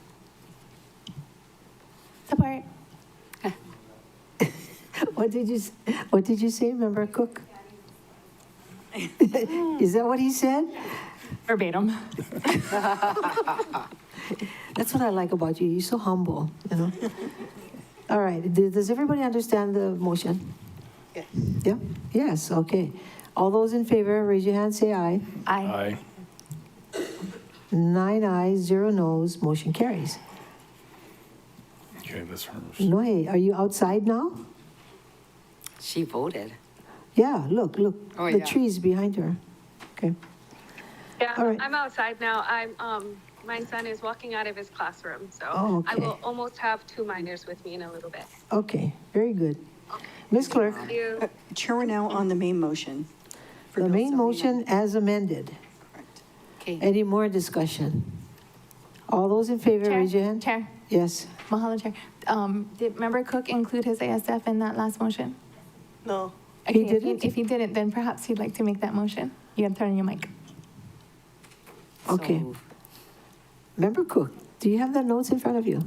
He said he's so thankful that I'm his neighbor. Turn on your mic. Kapukahi. Oh, okay. You want me to make the motion for you? But speak Turn on your louder, mic. speak You gotta louder. turn on your mic. Make the motion to adopt the amendment. Okay, second. second. Second. All right, moved by Member Cook, seconded by Vice Chair Sugimura to pass the amendment as distributed. Okay, any more discussion on the Member Rollins Fernandez? Mahalo, Chair. In the ASF that we received from Member Cook, it seeks to amend Bill 79 CD1 2025 by amending Section 10.77.010A3 Maui County Code to read as follows with language to be inserted in the highlight that's highlighted. So in its entirety, and then I'll let you know when it has the highlighted section for the record. 3, before 10 a.m. on weekends and county holidays, only residents may park at the locations identified as, quote, resident recreation hours, end quote, on paid parking zone maps. Parking under this paragraph is free for residents who scan a valid driver's license with a state zip code at the parking location. And this would be the new sentence to add to this section, which would read, non-residents who display a valid disability parking permit placard and park in a reserved accessible parking space are exempt from this paragraph. All right, any more discussion on this? Member Paulton? I just wanted to clarify that a non-resident with a disability placard, still yet cannot park before 10 a.m. Mr. Cook? No, they can. No, they can't, or they can? They can. Wait 1 second.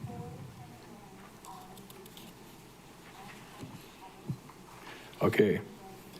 Thank you, members. The proposed amendment ensures that individuals with disabilities who are non-residents but hold valid disability parking permit cards are not subject to the resident-only parking restrictions. This promotes equitable access and helps maintain compliance with the American with Disability Act and state disability access laws. I respectfully ask for the members' support of my motion. Yes.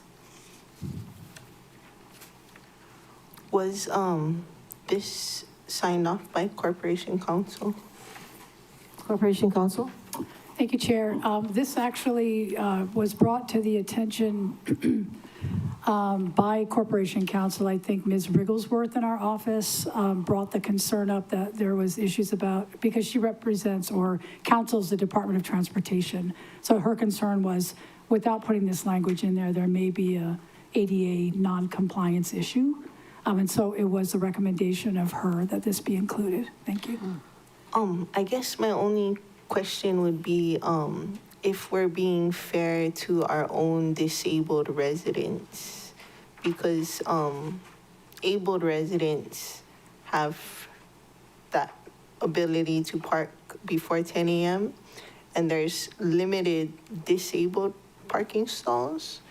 And so if non-residents get the disabled parking stalls before the residents are able to get the disabled parking stalls, it feels unfair to our disabled residents that they're not getting the same benefits as our abled residents are getting.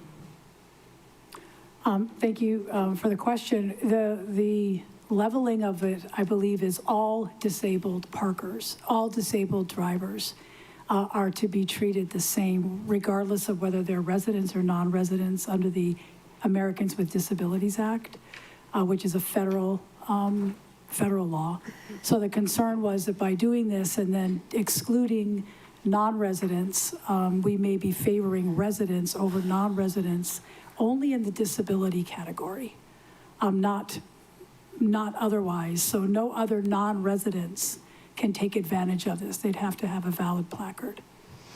Okay, it seems like we're following federal law even when the federal government isn't sometimes, but oh well.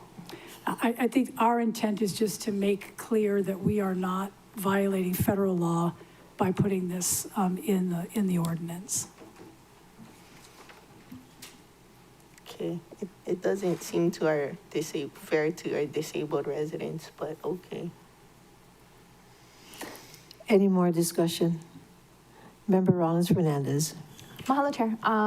If there are no objections, may I also include the suspension of Rule 19 to enable us to take final action on this bill on second and final, if it passes. So we'll just include it, and then if the motion passes, then the suspension of Rule 19 will also. Any objections, members? No objections. Okay, we'll include it in the motion. Suspension of Rule 19. Any more discussion on the ASF amendment? Okay, if not, all those in favor of the amendment, raise your hand, say aye. Aye. 9 ayes, 0 noes, motion carries. Right, Pro Tem Kama, did you lift up your hand? Yeah.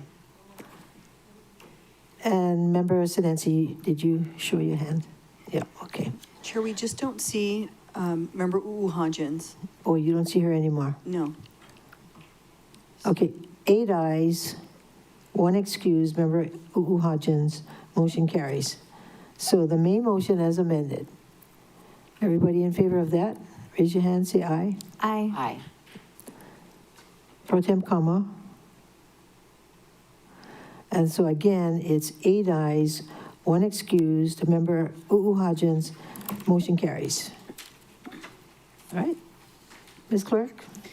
Chair, before you is Bill 93, CD1, 2025, a bill for an ordinance amending the fiscal year 2026 budget for the County of Maui Department of Police Administration Program and Technical and Support Services Program. Okay, what number are you on? 93. It's Bill 93, so this is Vice Chair. Vice Chair? If there are no objections, may I please request the clerk to also bring up Bill 115, 2025, and Bill 117, 2025. Any objections? Thank you. So wait, 93 and 115 and 117.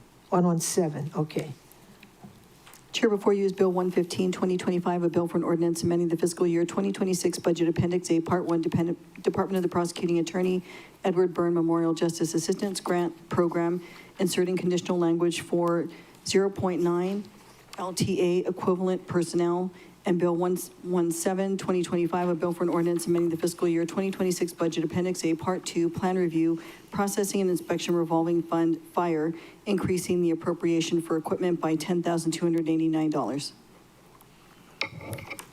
Okay, Vice Chair? Thank you, Chair. I move to pass Bill 93, CD1, 2025, Bill 115, 2025, and Bill 117, 2025 on second and final reading. Need a Okay, second. moved by Vice Chair Sugimura, seconded by Member Cook to pass Bills 93, 115, and 117 on second and final reading. Discussion, Vice Chair Sugimura. I have no further discussion. Anybody have discussion? Thank you. If not, all those in favor of the motion, raise your hand, say aye. We do not Pro see Tem Member Kama, Pro Tem Hodgins. Kama. Oh, I didn't see your hand. Pro Tem, okay, I see it now. Okay. Members Johnson and Sinensi, did you raise your hands? Okay. So 8 ayes, Yes, Chair. 8 ayes, 1 excused member, no, Hodgins, motion carries. Ms. Clerk. Chair, before you is Bill 116, 2025, a bill for an ordinance amending the fiscal year 2026 budget, Department of Housing Program Emergency Transitional Housing, updating the geographical reference. And I don't have anything. This should be Chair. Vice Chair as well. Vice Chair Sugimura. I move to pass Bill 116, 2025 on second and final reading. I need a second. Second. Thank you, Member Johnson. Is there any reason why you didn't include that Oh, one? because this one has a amendment. Okay, okay. Okay, moved by Vice Chair Sugimura and seconded by who? Member Johnson. Member Johnson, to pass Bill 116 on second and final reading. Discussion, Vice Chair Sugimura. Thank you. I have an amendment for this item, and I move to remove the period after paren small I of the budget section, add above 8, Department of Housing, the heading of the column, which is function and programs, and last, suspend Rule 19, the rules of the council, to allow final action at the same meeting on this amendment. I need a second. Moved by Vice Chair Sugimura, seconded by Member Cook to make the changes as she just described. Discussion, Vice Chair Sugimura. These are non-substantive revisions. How come we're suspending Rule 19? Oh, that's okay. Don't answer that question. Okay, I won't answer, but it's because we're taking action now. All right. Any more discussion? If not, then now we're voting on the amendment. Yeah. All those in favor, raise your hand, say aye. 8 ayes. Okay, 8 ayes, 1 excused, Member Hodgins, motion carries. So we're down to unfinished business. Let's see. The main motion as amended. Well, oh, the main motion as amended, sorry. Main motion as amended, any more discussion? If not, raise, all those in favor say aye, raise your hand. Aye. 9 ayes, 1 excuse, motion carries. Now, members, in all fairness, before we take this up, I want Member Hodgins back so she can participate. Does anybody see her? Okay, so we're going to take a 10-minute break. Mr. Cook. Chair, I'd like to revisit, and if Bill 122 relating to factory-built homes, if Member Kama wouldn't mind, I would like that in my committee. It's work that we had in progress. It was some time ago. So would that be Second. okay with you, Sure. Member Kama, for it to come to the Y Oh, committee? absolutely. Okay. I don't know how come you never jumped, so I thought maybe you were too busy, so I would take it, but, So yeah, no problem. may we make Members, any objections to changing that referral from HLU to Y? No, no I objections. don't have any concerns, Chair. Just a procedural concern, if that's like, I know we don't take a motion and a second and vote on it, but I don't know if that would need a reconsideration, or if because we're not using Robert's rules and we're using, I don't remember his Well, name. we can take a reconsideration vote. Rosenberg lets us just do whatever. Yeah. So I don't know, Okay. whatever. Well, you know, we have time to kill, so let's take a vote. And somebody on I the seconded it. prevailing side would, We all prevailed. yeah. So, He made the motion, I seconded it. okay, Can you I- made the motion. I would like to make a motion for reconsideration to Oh, have that come to okay. the Y committee instead of the HLU committee. Thank you. Okay. Second. Moved by Member Cook, second by Vice No, Chair you cannot Seymour. combine them. For reconsideration vote with regard to the referral of Bill 122 to the HLU committee. And from, instead of, can we just do it in one vote? No, we cannot. Well, I guess it's Rosenberg, so I don't know, whatever. Well, we are parliamentarian here.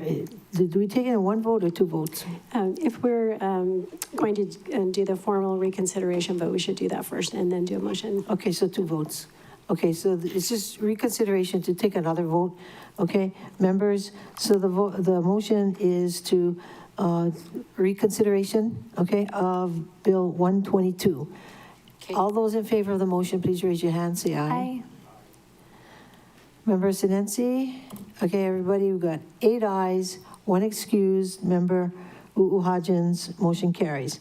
Now, you want to make a motion to refer this to the Y committee? Chair, I'd like to make a motion to refer Bill 122, a bill for an ordinance amending Chapter 16.25 Maui County Code relating to factory-built homes, housing, to my Y committee. Second. Okay, moved by Member Cook, seconded by Vice Chair Sugimura to refer Bill 122 to the Y committee. Any discussion, Member Cook? None. Not any more discussion from anybody else? Member Sinanci? Mahalo, Chair. And I'll, I haven't read the bill yet, and I'm supportive of going to Member Cook's committee. However, I have been receiving a lot of emails and input from people that want to, I guess, propose more factory-built prefab buildings.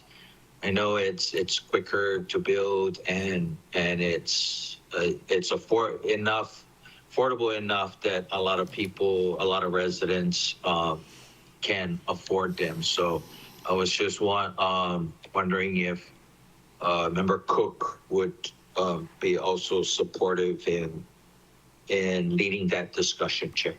Thank you. Mr. Cook? Thank you, Members Nancy. Yes, I also have had many of those discussions. It's a very important thing. The reason that I requested that it come because of the building permit inspection process with Public Works. It is supportive of this, and we will continue the discussion on it. But the reason I asked for it to be changed because it's more of a Public Works permitting inspection issue than a housing issue. Thank you. Member Johnson? Thank you, Chair. I'm happy to support this. A few years ago, we were working on a modular home bill, and we were told that the departments were going to work on it. So happy to see that they were, and there's a bill and ready to go. So full support. Thank you, Chair. Anyone else?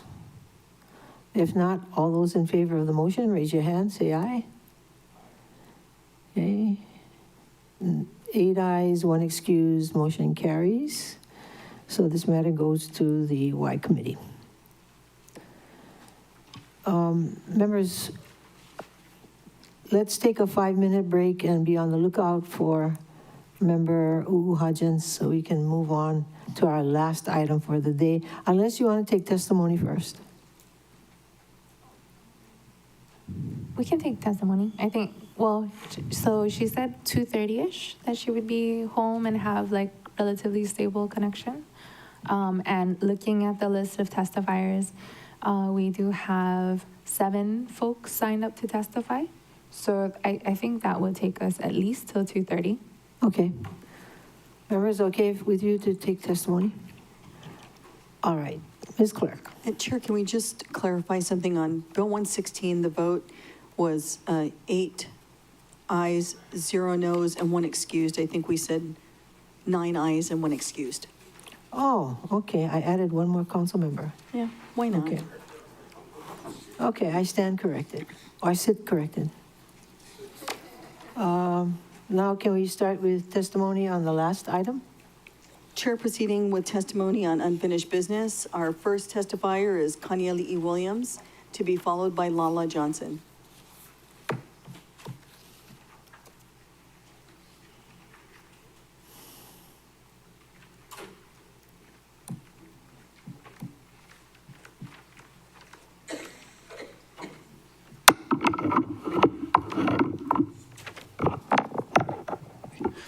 Hello, my name is Kanieli Williams. I've been testifying in opposition to Resolution 25-167. The last time this resolution came up, Councilmember Paulton asked Corp Counsel for further clarity on the usage of the word sell in the resolution due to the developer referring to it as a generic term in regards to a lease. On record, Corp Counsel admitted that yes, it could be more clear. Since that clarity in writing has not yet occurred, especially since Councilmember Kama blocked this resolution from full discussion in committee, wouldn't this council voting yes on this resolution while knowing there's a lack of due diligence by Corp Counsel, since the clarification has not been clearly defined in writing, essentially amount to negligence as well as a civil conspiracy, in addition to the racketeering scheme issue I brought up last time.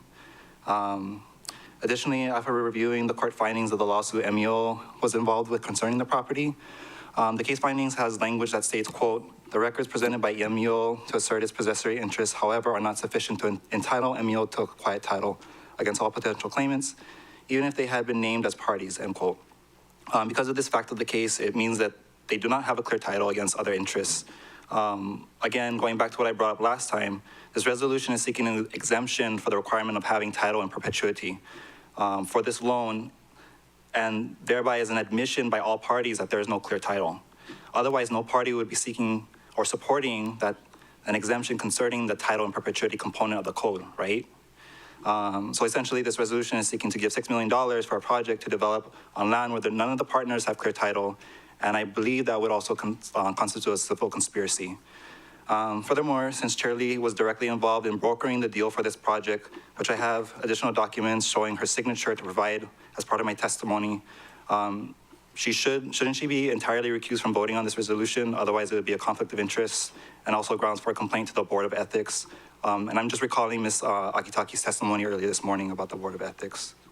And finally, regarding the developer's words last time about it being a loan versus a grant, as if they're being generous by taking a loan, there's a direct benefit to them taking a loan. It builds their credit, which builds equity. So it really isn't as much of a selfish act as it was being portrayed. And that's all I want to end with. Questions? Yeah, and I'll take that because I want to see the date on that one.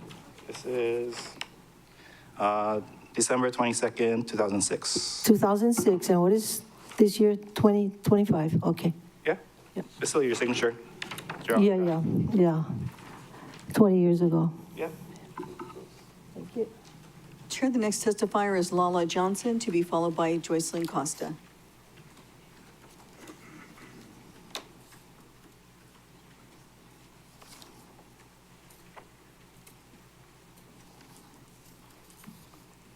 Aloha mai kako, Chair and council members. Today I bring my kupunas. I have my shirt here with all their names, but also our queen, the Queen Liliuokalani, and my hai, which is my flag. So I bring all of them with me today.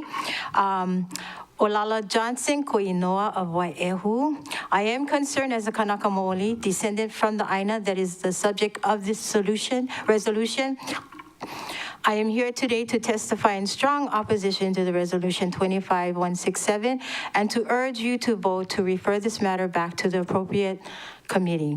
The court has already made a decision on this matter in its findings of fact that recognizes my right to exercise customary and traditional practices on the property. My rights are not just my opinion. They are legally recognized. The court has acknowledged my right to exercise customary and traditional practices related to iwi kupuna on this property. This matter must be referred to a committee for a full review. It is not within your discretionary authority to decide whether to take it to committee or not. The court order mandates it. A court recognizing a right on the property places a legal obligation on the county. The court's decision places a responsibility on this council to ensure that any project on this Aina does not interfere with a legally acknowledged right. As the corporate council could advise you, this requires due diligence. The developer has stated that the final determination for this project depends on the resolution financial discussion. However, you are being asked to finalize this resolution without allowing me, a person whose traditional and customary rights are at stake, the opportunity to testify in a committee setting where there's substantive matters can be discussed. By voting on this resolution today, you are preventing me from testifying on critical matters that are not pertinent to this financial resolution, but are essential to this project's legal standing. You are preventing me from discussing the fact that I do not feel my rights or the rights of other lineal and cultural descendants of this area are being protected. The financial resolution cannot be finalized without first ensuring that specific conditions are in place to protect these rights. By moving forward, you are denying me of the opportunity to testify with essential evidence and information that is required to make necessary changes within this project. You have denied me the opportunity to testify to the project prior to your voting on the resolution for your financial securities. Please uphold your duty to the community and to the law. Refer this resolution to the committee. I give no consent to waive my rights. Mahalo for your time. Thank you. Any questions, members? If not, thank you. Chair, the next testifier is Joycelyn Costa, and she will be followed by Kaniloa Kamanu.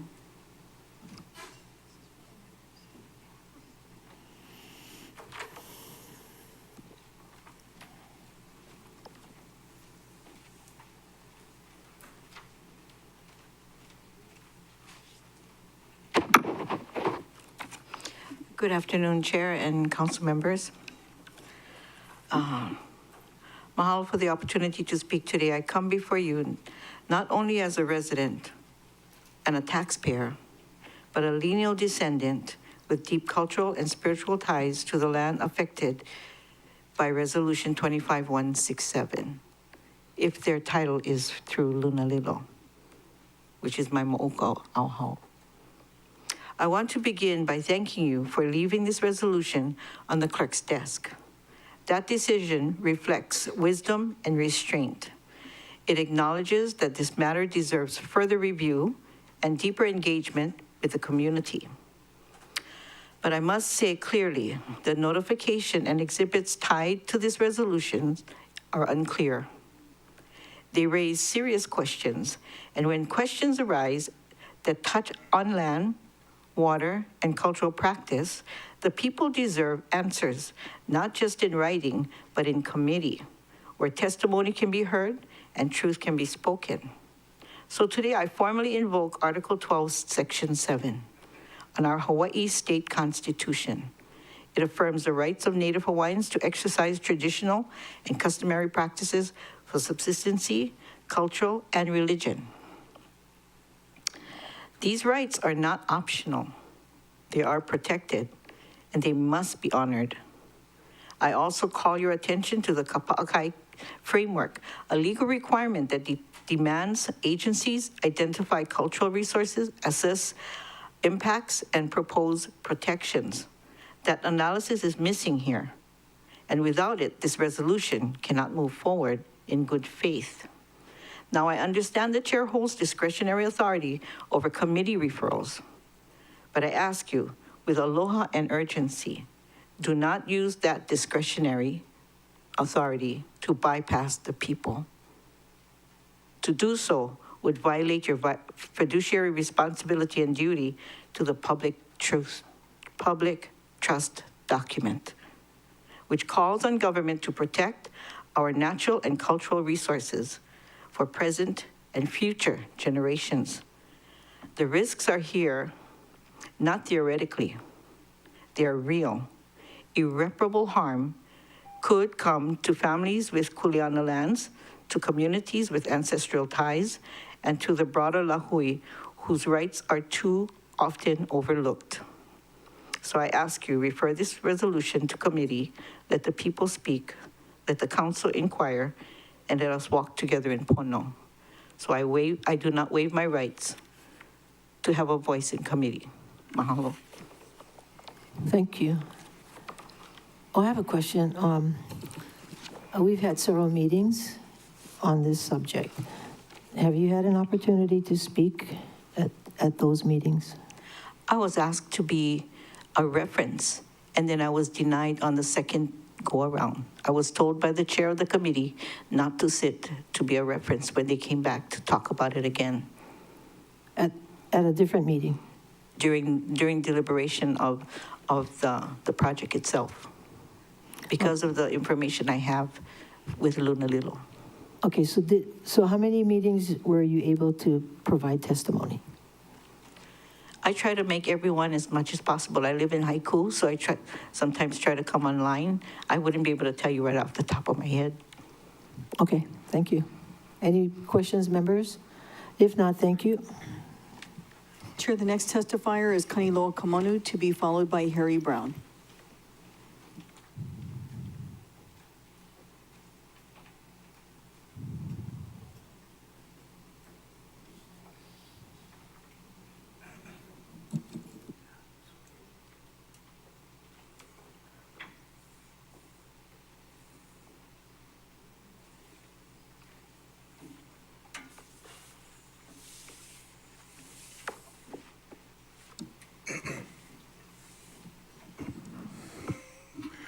Hello, my kako kano kamano koino. Napoko wahe. So I reserve my rights as subject of the Kingdom of Kohoi Aina, as was given in 1840, recognized by Belgium, Britain, and of course France as being a sovereign nation, then joined by the United States in 1846. We were also continued to be sovereign as of 1897, when annexation was defeated by the Kauai petition and Congress accepted that agreement. I come as Kakanaka Maole. I come as Kuliana Tuahe. I do not come under the guise of United States Code 4211711, which defines me as a native, or tried to define me as a native Hawaiian, which in its definition says that I'm a United States citizen, which there is no such proof that our people are such. So with that being said, I keep all my rights that have been vested to me, and I use them and testify as that living, breathing person. With this case, there's a lot of legalities, and I'm not sure why this continues to go on. I was actually illegally arrested on this property, and I forewarned the officers that was there. I asked them for a court writ to say that they had the power by court to subdue us. Did they have the power to keep us off the property and then keep us from our property that was on the property site, which I believe was there for almost 2 years, and we were denied access. There was no probable cause for my arrest. I let them know that according to the case that I won with Malama Kakanilua, that the state recognizes that when the iwi kupuna is on property, as those bodies belong to the Kanaka Maoli. They are property of us.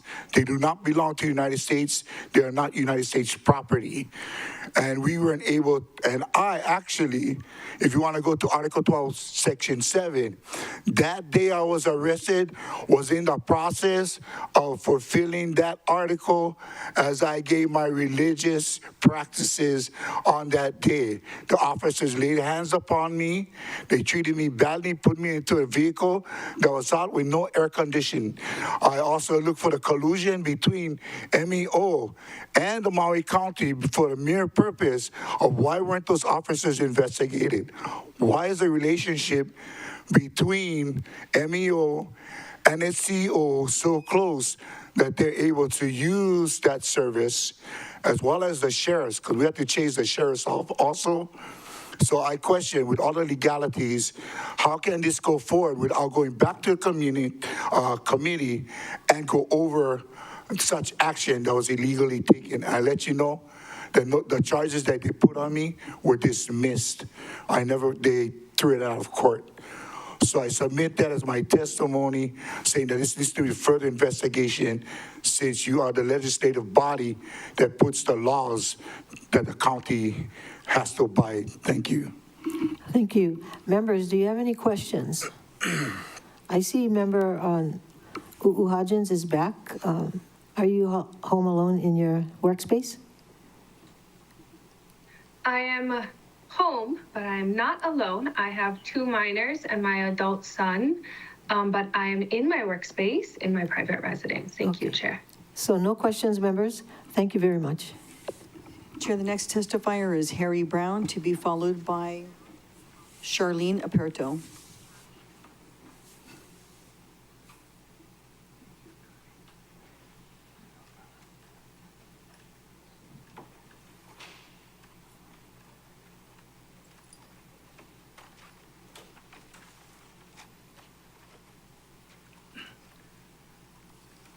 Aloha, my name is Harry Brown.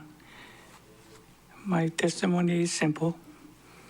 I don't have all that kind of a background that some of my family members already spoke about, but I stand on those same principles and stand in opposition of Resolution 2525167. I firmly believe that our family belongs on that INA. We have it. The MEO does not have the clear title. Clear title. It hasn't gone to any land courts for decisions like that. They do not have it. We do. So I stand in opposition of that. This resolution, in the hopes that people, that you who are making decisions, can see that any project like this can be a worthwhile and worthy project, but not on the backs of landowners that are clearly rightful landowners, not on their back, to put them out. Thank you. Members, do you have any questions? Member Paulton.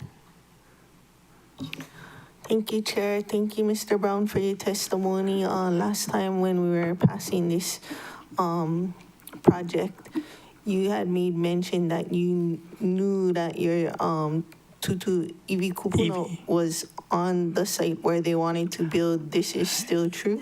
It's still true, yes. And it's your family that you know they're buried there? It is my family. I lived in that area for most of my life. I grew up there. Thank you. Yes. Thank you. Thank you. Ms. Clerk. Chair, the next testifier is Charlene Aperto, to be followed by Peter Horvitz.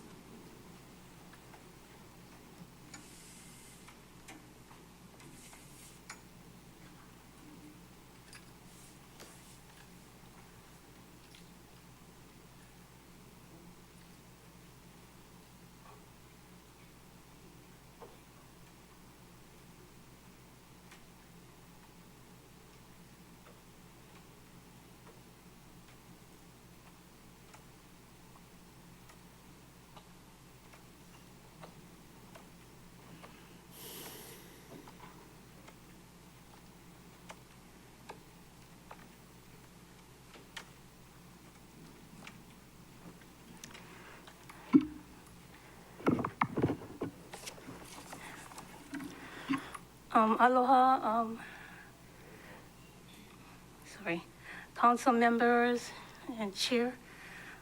My name is Charlene Aperto, and I'm against the project to be built there. What I'm going to read is not personal, but just business. Aloha, I submit this testimony to raise an important concern regarding the potential ethical issue. It's an ethical issue. In December of 2006, Alice Lee, while serving the district of the Department of Housing, Human Concern, signed an agreement approving 20 affordable housing credits to Kealani Holding Company, Ltd., whose Stanford car is connected to and was the one that deeded the land to MEO Fa'aka Keka Hua. This agreement was formalized under the authority as director, and her signature appears on the letter granted these credits. Today, as a member of the Maui County Council, Ms. Lee be asked to deliberate or vote on matters directly related to this same land, MEO project, or Kekalani housing credits. Because she was signing the authority on original deal, this raises clear concern, conflicted, and bias. Even if no financial interest exists, the appearance of the improperty unavoidable, she would be the position of evaluating the defining of the agreement she herself previously approved. For the sake of the transparency, public confidence, the integrity of the council decision, making respectfully request that the council member, Alice Lee, recuse herself from the discussion, deliberation, or vote relating to this project. This is why. The chair has a sole discretion by bypass the committee and send measures straight to full council. That's exactly what happened here. The project asked exemptions from county code, yet it was never vented to committee where the public could weigh in. But, almost finished. By skipping the proper process, the chair creates the appearance of favoritism. This isn't just a procedure. It is about taxpayers' dollars, exemptions to deserve full review. We ask this resolution be sent back to the committee and handled the right way. Maintaining distrust people requires not only avoiding actual conflicts, but also appearance of conflicts. Recusal in the situation is only appropriate ethical course of action. I just want to say one thing.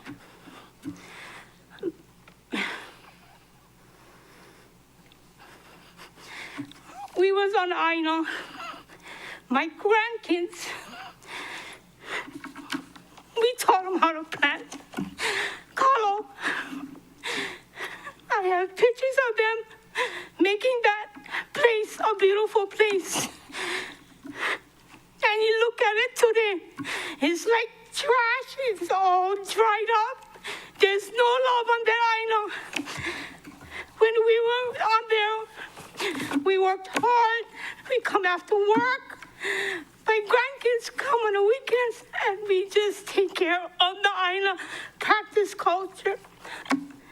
This is what it should be. It shouldn't be buildings. That's all you see. Wai'ehu was always beautiful green, and now you guys like build all these homes. I'm for housing. But when you guys say affordable, it's not affordable. I wouldn't be able to live in those homes that you guys make because it's like almost $3,000. We gotta work 4 jobs to pay for that. So I'm just saying that from my heart, my grandkids cannot go back there because you guys stopped this and swept this out, took their things, and then when it rained, it got damaged. They come every day and they pass and they said, when are we going back there and do the Aina? They were taught a lot how we supposed to pass on to our kids, grandkids, is to make the Aina beautiful again. And today, it looks like hell. That's what I have to say. Thank you for letting me speak, because it hurts a lot when you're supposed to be teaching your grandkids the culture way of our ancestors, and then you guys come and take it away from them. That's not fair for my grandkids or my generations down. That's not fair. And I wish my ancestors were here and speak out because they wouldn't like what you guys doing to us Kanaka. Our ancestors worked so hard for what they did to take care of the community, and was no charge. Now everything is money, money, money, money, money. That's not how it's supposed to be. Thank you. We're supposed to plant, grow, and give it to the community, not sell. Thank you very much. Thank you. Thank you so much.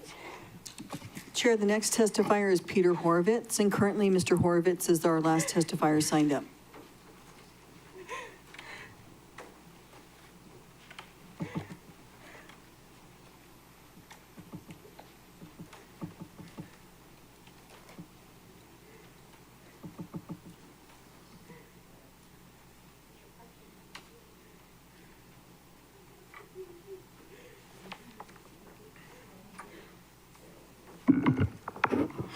Good afternoon, Chair, members of the council. My name is Peter Horovitz. I'm a former board member for MEO. I'm also an attorney based in Maui. I live here. I'm speaking in my individual capacity, but I also have, some history about both the court case that has been referenced as well as the project itself. Just for a little context, and some of this has been, or I know almost all of this has come before the council in various committees before. I came on the board in about 2014 or 2015. MEO had owned the property since about 2006, 2007. In my time on the board before 2001 or so, I never, it never came before the board that there was anyone claiming an ownership interest in the property other than MEO. The only thing I knew really about the property was we were trying various things, farming and other activities, and we kept having a bunch of thefts of our equipment down there. In 2001 was when, the present dispute really arose, and that was when MEO announced the current project. And at that point, some individuals began residency on the property, and they put up a placard saying they were heirs of Pehuino Land Commission Award 3343, I believe it was. I took it on myself to do some research as to those Land Commission Awards and found that there were 3 Apana awarded as part of that, and they were actually closer down to the harbor. I found the original grants and whatnot, sent them on and said, look, you might well be who you are, saying you are, and that's great, and here's where they are. They obviously took issue with that, and that's, I understand, and that's where the lawsuit came out, and it was filed as an ejectment action. And I think there's been some confusion as to quiet title versus an ejectment action. A quiet title is only brought before a court when there is a demonstrated break in title, when someone can show that there's a break in title. And we didn't have any evidence that there was a break in title. The defendants in the lawsuit actually did bring a counterclaim. They had legal representation, 2 lawyers, and they brought a counterclaim that included a claim that they own title, essentially trying to quiet it themselves. The court ultimately, ruled in our favor on a number of issues, and I can talk about that if you'd like. But then after the court ruled in MEO's favor, the attorneys for the defendants actually dismissed their claims with prejudice. They actually drafted the dismissal themselves. So they dismissed their claims of title and ownership with prejudice, meaning they can't bring them again. And again, that was their attorney's choice and on their letterhead. I see my time is up. I'm happy to answer any questions if you have any, but I appreciate your time. Vice Chair Sugimura. So could he finish what he's trying to explain to us? Because it sounds like it's part of the bigger story, if the members would allow. Well, we could resource. designate him as a resource person. Okay. Any objections, members? I object. Okay, so let's take a vote. Vice Chair Sugimura, you want to make a motion to designate this person as a... Yes, Peter Horovitz to be a resource for this. Okay. Second? Moved by Vice Chair Sugimura, seconded by Member Cook to designate Mr. Horovitz as a resource person.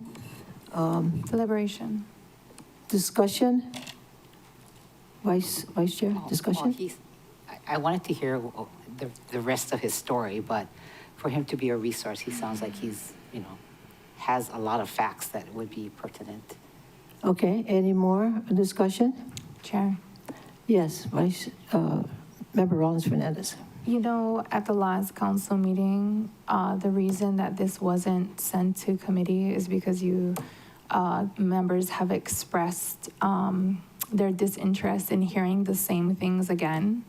I mean, that's basically what he's going to say. I have the meeting minutes if you want to read them. I already know what he's saying. I heard his testimony before, and I already questioned his expertise on the specifics of the oral mo'oku'auhau of land titles, which Ms. Costa is actually more of an expert than he is. So if we're going to designate him as a resource person, then we'd also have to designate Ms. Costa. I don't think anybody would have objections to that. Anybody? Well, I know I don't have the votes, but I'm just saying, because she already testified, and I never asked for her for being a resource person. So if he's going to be, then she got to be too, because they contradict each other. All you have to do is ask. Please. Okay.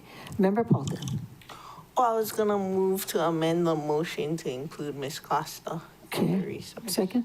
All right. It's been moved by Member Paulton, seconded by Member Cook, to add Ms. Costa to the request to have two resource people, herself and Mr. Horowitz. Any more discussion? All those in favor of the motion, please raise your hand, say aye. It's unanimous. Do we have 9 now? No, Gabe didn't vote, I think. Or maybe he's frozen. Oh, there. You see him? There, his hand is. Okay, 9 ayes, 0 noes, motion carries. So, Mr. Horowitz, could you come back? Certainly. Okay. Unless he's the last one. Is he the last person? Chair, he is currently the last person who is signed up to testify, but I see Mr. Law raising his hand. So I believe he wants to testify as well. Aloha, Avakea, Nuna Ho'omoluli, GC Lau. I feel a little bit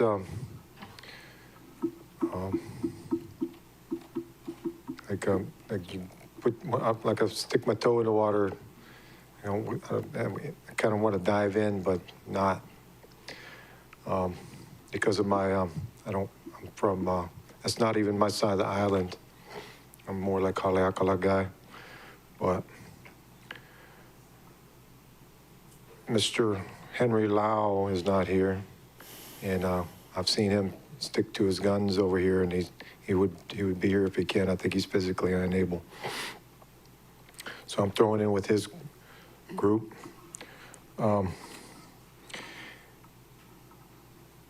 I see Richard Mitchell in the peanut gallery over there.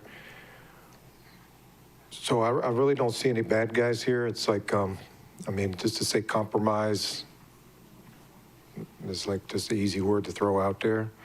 And I heard what they said about you being like previously involved in 20 years ago. I'm pretty sure you don't, there's no unethics going on right here. You've been a pretty good leader all this time. Nobody could do a better job than you at stuff like this. Queen Liliuokalani would even probably have a hard time with this one. So on stuff like this, I'm glad we voted for that Office of Oiwi Resources because they might be able to help. And I did go over there at lunchtime and asked them to tune in on this, and the girls said that they're pretty busy. So Director Molitel said the other day, aloha aina. So protect the land. That would be my first thing is is the land there, is it, I see a lot of buildings going up on good land, so I'm thinking like whatever the zoning is, I'm pretty sure the people before was thinking about, and Department of Agriculture can chime in on this too, but is that land over there good for growing stuff, or is it just good for building stuff on that one?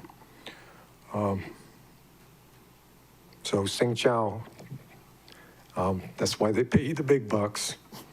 So I would say, yeah, send this one back to committee and then try to not take sides and then work it out, make concessions on both sides. Especially, don't do that to Mr. Lau, because I'm not too much sure how much time he's got left. And then, speaking of time, I give the rest of my time to the Hawaiians. Thank you. Okay, next testifier, otherwise do a countdown. Yep, Chair, there is no one else currently signed up. Oh.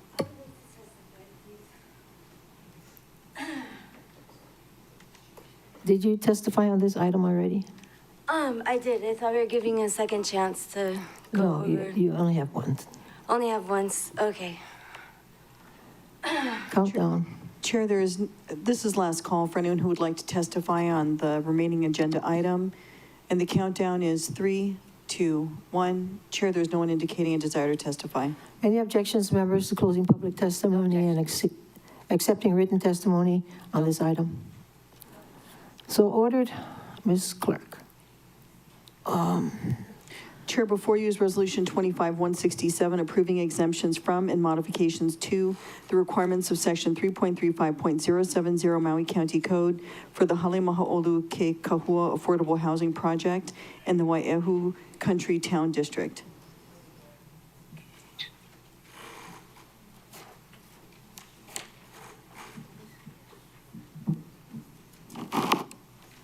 Okay, I believe we had a motion on the floor, Ms. Clerk. Yes, Madam Chair, there was a motion to adopt made on August 26 at 9:53 a.m. That was made by Pro Tem Kama, seconded by Vice Chair Sugimura.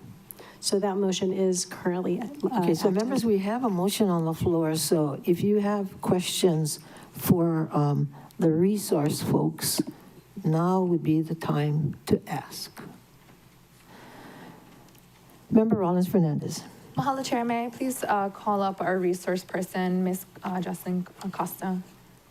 If she could please remind the council members of the apana that was spoken of and the lelean connection to this parcel.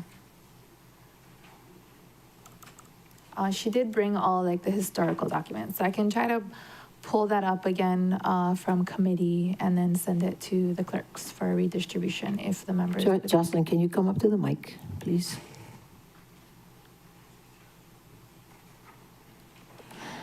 And while she's walking up to the mic, for those of you watching, because those of you who are here should know that we've had 13 meetings on this item, starting from 2022, 23, 24, 25, 13 meetings, okay? So it's not like we're rushing this, okay? Jocelyn, we have a question for you. Member Rollins-Fernandez. Did you hear my question, okay? Or would you like me to repeat it? Could you repeat, please? Okay, in the previous testimony, we heard reference to different title and certain apana along the shoreline, which are not connected to the parcel that MEO is trying to build on at Kuhimana.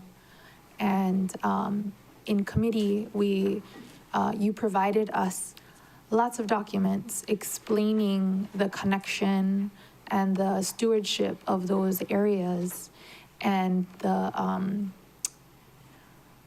I guess the documents recording the connection of the ohana, pehuino, and why and how it's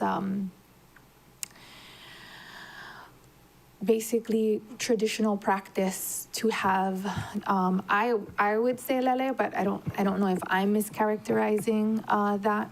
So if you could please remind. Oh, did you find the documents, Member Bolton?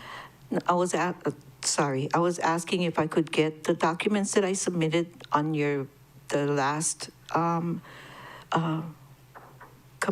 council meeting, because I submitted those legal documents.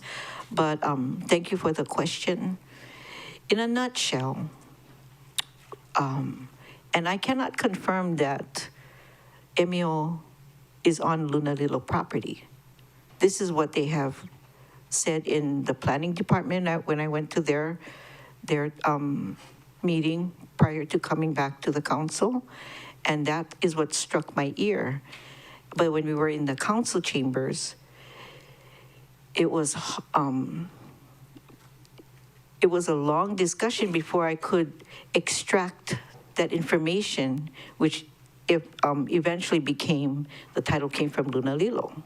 So if that's what the claim is, what I provided was the will of Lunalilo, the probate of Lunalilo, how land is held at the time of the kingdom, how land cannot be discussed from the time of the kingdom to this state we're in now, because it's what they call a political question. The land is created from one country, and now we're in this different country, and you don't have that authority. You have to be of the executive department. But going back to Lunalilo, he was very specific on who could use his land. And it was very specific on how much land could be sold. So in part of the documents that I provided, the trustees had exhausted the amount of land sold for Lunalilo's estate. Everything else had to be managed. The will had a codicil. This codicil was created from the trustees of Lunalilo. One of those codicils, number 4, Article 4, allowed the trustees to sell at will. In the probate, what they discussed was the will and all the articles in the codicil that were accepted in probate. The only article that was not accepted was that codicil Article 4, where the trustees were not at will to just sell property. It had to go through the Supreme Court of the Hawaiian Kingdom. So I'm not sure if what they're holding has anything to do with, number 1, the Hawaiian Kingdom, number 2, the Supreme Court of the Hawaiian Kingdom, and number 3, the trustees through the Supreme Court of the Hawaiian Kingdom. I also provided evidence on how you cannot acquire the land. The king gave his life estate to Kamehameha IV and to his father. The only surviving beneficiary that was left was his father. His father had sold a large amount of property to Wailuku Sugar. And that was in the time of the kingdom. Then his father passed away. When his father passed away, the trustees came back for the land. But Wailuku Sugar kicked back and said, no, we purchased it for $1,500. So the court said, bring it to court. And they examined what they had as evidence. And what the court decided was they were in the wrong court. They were in land court, and they needed to go to equity court to see if they can get their money back. Why was that? Because all Kanaina had was a life estate. So when he died, all of the title that Wailuku Sugar held was no longer. It died with him, and it reverted back to Lunalilo. So to say that you own Lunalilo property, that's pretty strong. And all the evidence is there. All the documentation is there. I extracted it through divine intervention. I gotta tell you, I went to the law library and the book is sticking out of the shelf. And I pulled it and I said a prayer and I just opened it. It was from the beginning of Lunalilo's death. They were trying to create a document to take over his estate, and the court said the only will that will stand in court is his, even if he was under guardianship. Once he died, no one else could represent his will. It was only him. And so that's what I provided for this council for consideration. I'm not telling you my opinion. I'm giving you first-hand source documents from the archives. I don't know if that answers your question. Jocelyn, I think you, about a few sentences ago, you mentioned that, that you acknowledge that the determination of ownership is really not in the kuleana of this council. Of this entire state? Well, we don't have the authority to say you own the land or she owns the land or whoever owns the land. That has to be done in the court system, right? The courts. You would normally think so, except for this particular title. Well, but according to your oath. Yeah, well, we do not have that authority, the council. As a legislative branch, we don't have that authority. And so, you know, we could debate this issue all day long, but this really needs to be handled by the court system. And my understanding that it did go to court. Okay, but let's say you disagree with whatever findings the court held at that time. But all I'm saying is that what's before us today are 4 items that are sort of technical items that are changes due to financial requirements by financial institutions. It has nothing to do, this land was already approved as far as a change in zoning through, Affordable Housing Act. That land use change was done before this, before. And so what is in front of us today is really not whether this should be an affordable housing project or not. What's before us is whether we agree to the changes they're making with regard to financing. Yeah? I understand that. If I can clarify what I'm trying to say. Sure. Thank you. So I'm not speaking to the process, because that's what you're speaking to me about, is the process. But I'm speaking about whether the process can move forward with the evidence that is shown. I'm not asking you to make a determination whether they own the land or not, but I need you to have a consideration of the paperwork in front of you. Okay, so you're saying that the other side is telling us that they've gone through the court system, and you're saying to us, you would like us to not make a decision based on what's already has been determined in court, because you don't accept what the court. That's not what you said. That's not what I'm saying. Okay. Because this resolution is like the final thing, right? And so if you make these decisions today, procedurally, what you're stepping on is both an international as well as political process. You're overreaching. Like you said, you don't have that authority. But you're talking about within the confines of state and county. Yeah, you're the county council, and then you have your judicial branch. What I'm talking about is even beyond that. It's your oath of office. And in your oath of office to the United States Constitution, you have a duty to understand what the political question is. And the political question, if you understand it, will prevent you from moving forward with this process. I'm not saying, don't build houses, or you cannot determine whether or not they're telling you that they own the land.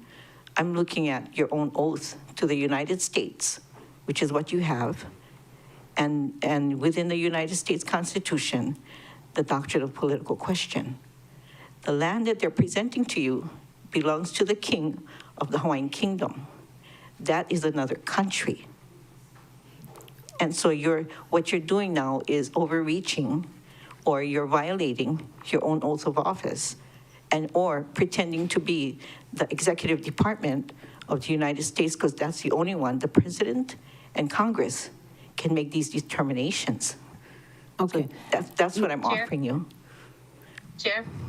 Yes, 1 second. Can I just finish up my sentence? Sure. I'm going to let everybody else start to ask questions of you. Yeah? But all I have to say is I understand what you're saying, and you may have some merit in what you're saying, but we're not the court system. So we're only looking at this from a land use perspective, nothing personal. No. And whether or not this project can be viable is what we're looking at. What you're looking at is something that maybe some of the members, agree with you, and that's fine. But other members may not, for different reasons. It's not because we don't believe what you're saying. It's some of us might feel that what you're saying belongs in another venue. Okay? So member Pro Tem Kama. Sorry, Pro Tem Kama. Thank you, Chair. Thank you. So, at the last meeting, we did a motion, we had a second, but I wanted to be at least to just have the discussion that we never had then and that we should have had today. That at our last meeting, that we had the opportunity to talk and to discuss this request with Mr. Moana, who's the principal and president of High Ridge Costa Development Company, LLC. He explained that this resolution would enable the project to access county affordable housing funds sooner. He said they would like to access the funds sooner because of changes in HHFDC's qualified allocation plan for LIHTC, which now asks construction drawing to be done sooner. And so the county's funds are going to be put towards completing those drawings. That was the motion. This is my discussion. And all I wanted to do today was ask for the member support of this motion. Thank you, Chair. Thank you. And Mr. Mohana is here if you want. He's online. Okay. Do you have any questions, any more questions for Ms. Costa or Mr. Horowitz?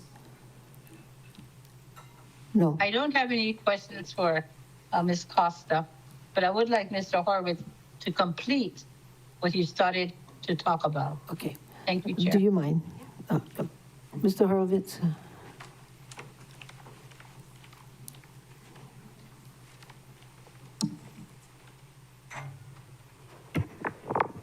Thank you, Chair, members of the council. I'm not quite sure where I left off.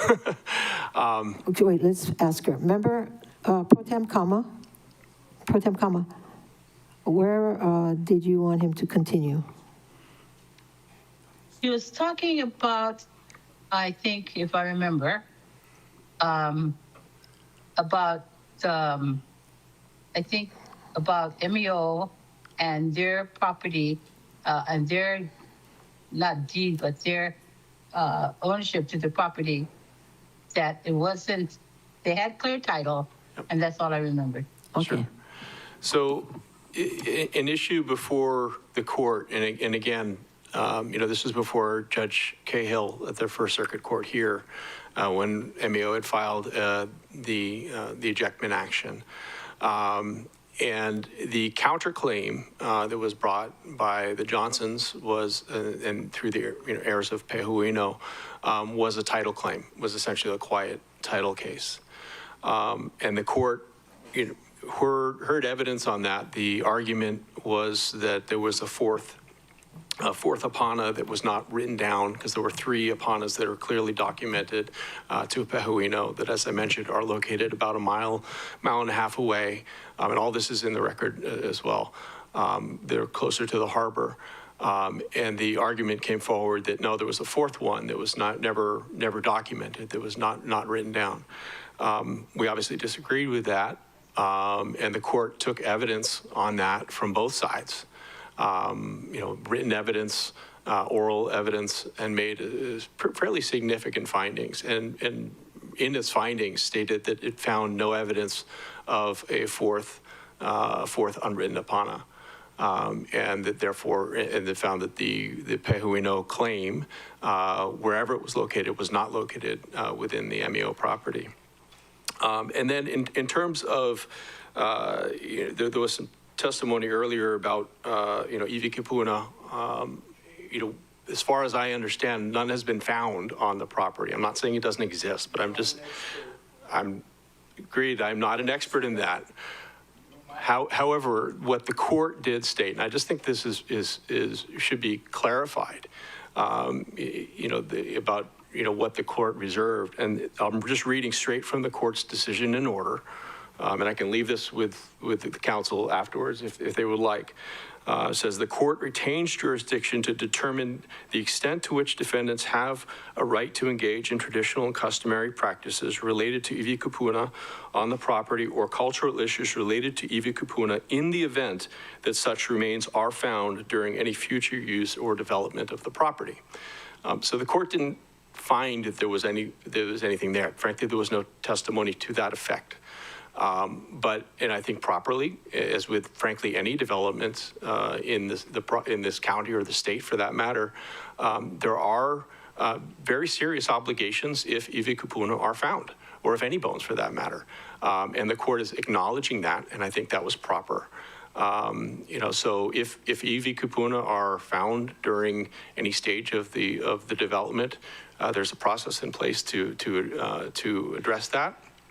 And depending on what you find, the state has various requirements, and I'm certain they'll be followed. But I just wanted to be clear what the court said.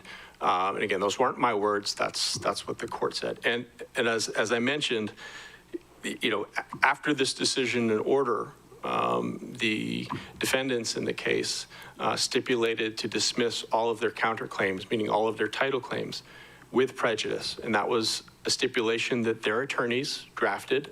We weren't in the room with them when they get the advice as to what to do and what not to do. But that's something they put together, and that's part of the record. So they dismissed those claims, the Pehuino claims, with prejudice. Chair, he lied. It wasn't a quiet title case. It was a trespassing case, which is a civil case that was not quiet title. Section 21 of the conclusions of law of that case, Section 21 reads, the records presented by MEO to assert its possessory interests, however, are not sufficient to entitle MEO to a quiet title against all potential claimants, even if they had been named as parties. Please be truthful. May I respectfully respond? Go ahead. Thank you, because you just called me a liar. Okay. If you listen to my prior testimony, what I stated very clearly is that what MEO brought, the action that MEO brought, was not a quiet title. It was an ejectment action, period. The defendants, and I have their counterclaim right here, brought a claim stating that they had title and they wanted the court to state that they had title. That is a quiet title. They brought it, not MEO. That's what I stated. I had never stated that MEO brought a quiet title action. In fact, at this meeting and all prior meetings, I was very clear as to what MEO had brought, and I was very clear as to the distinction, as to why. And the reason why is that we have no evidence of any title break, and therefore it would be improper for MEO to have ever brought a quiet title action. So I was clear on that. So, all right, thank you. Thank you. That answers the question. All right, other people have questions or not? Member Johnson and then Member Sinensi. Thank you, Chair. I don't have a question. I just want to let you know I have a meeting at 3:30. I'm going to have to drop the call. It seems to be going, I didn't think it would go on this long today, but I just say, if I have to drop the call, I'm sorry, but I don't like voting no on affordable housing projects. I think MEO does good work in other fields, but I just simply don't agree with this project. Thank you, Chair.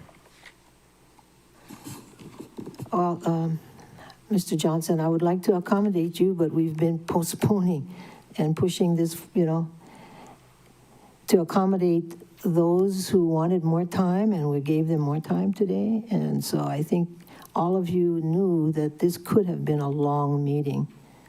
Mr. Senensi.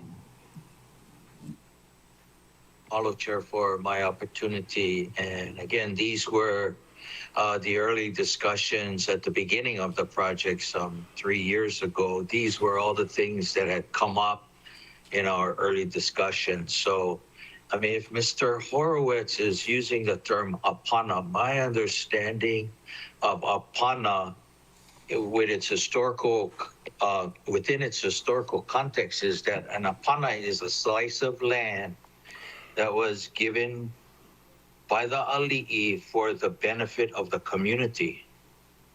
And so, and I know that it was not supposed to be sold, and it was just for, you know, for the community. So when you're looking at some of the history that our people bringing up, including Ms. Costa said it was under Luna Lilo, so that would be in junction, you know, in agreement with what an apana is. And then if the Pehuino descendants are claiming that they have a claim to it, then it sounds like they have a claim because they have kupuna there. And they would be, as lineal descendants from Wai'ehu, they would use the apana as you know, for cemetery use, should they use it now. And I don't know, Chair, what happened in 2006 with Stanford Carr, but it sounds like he didn't sell it either. He donated it to MEO, if I'm not mistaken. So again, and the resolution that's before us today is not just finance. It specifically said, number one, an exemption from section 3.35.070, parent A, parent 1, requiring that title to any real property must be held in perpetuity. This would also fall within what apana definition is by the grantee or borrower, unless conveyed to the county or to a qualified nonprofit or community land trust, that was the original intention of an apana. Also, number two, an exemption from section 3.35.070A, parent 3, requiring that the project must not be sold, apana, exchanged, divested, or converted to other uses that are inconsistent with the purposes set. That's the definition of an apana. Purposes set for, but it looks like now we're trying to put it so that the property be permitted to be exchanged or diverted with the prior written consent of the Director of Housing. Now you're putting it under the Director of Housing. So Chair, it's very interesting to hear some of the historical precedents that have been set, because if you're using the word apana, that was the original intent of this slice or district of land. And I do see Ms. Costa, if she wanted to respond to my my comments, Chair. Thank you. Ms. Costa, could you come?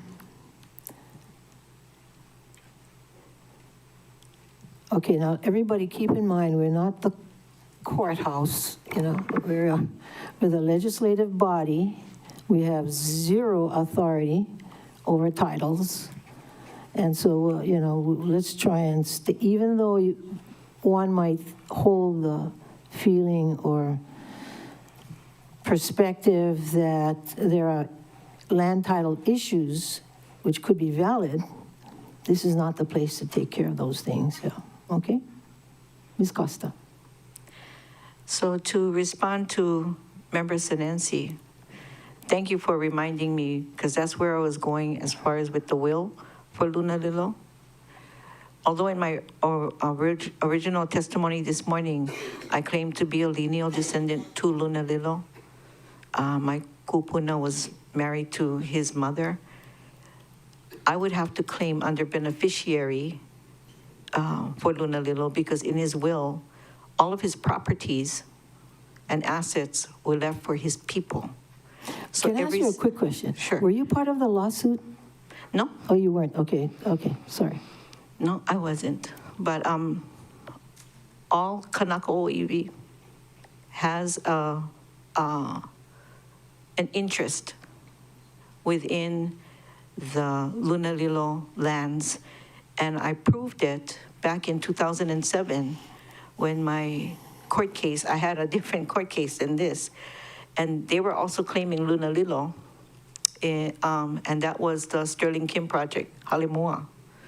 And we were dragged into court under criminal trespass, and I brought this subject up in court, that it's a political matter. Even wrote to Senator Inouye while he was still alive, and he answered in a letter. And with that letter, it acknowledged that political question, and the case was dismissed with prejudice. Not just myself. There were 16 people that were arrested that day. So the same scenario as what MEO is presenting to you has already been proven in court. That especially, not just the scenario, but the exact same king, Lunalilo. So you can look it up. It's under my name, and the case was dismissed. So anyone who has ties to the Hawaiian Kingdom that are Kanaka Maoli has an interest on any property that claims to be of Lunalilo because it's in accordance to his will. Thank you. All right. Questions, Member Paulton? Oh, not a question, but I heard Member Johnson is leaving in 8 minutes, and I heard you weren't postponing it anymore, so I did have an ASF to try pass before he leaves. Members, do you want to take up the ASF now? Members? Any objections? Please speak up. I move to Chair, amend. I'm just going to say I'm going to try to stick for the meeting. I'm here for this. I'm sorry. I move to amend Resolution 25-167, Exhibit 1, Exemption Number 2 as follows. 1, deleting the text property and adding leasehold property interest in the project. And 2, deleting the text sold, exchanged, or divested, and adding transferred, consistent with the purposes of Chapter 3.35 Maui County Code. Okay, that's a motion, seconded by Member Rollins Fernandez. Discussion, I think we need to have the developer come up and answer that. Member Paulton?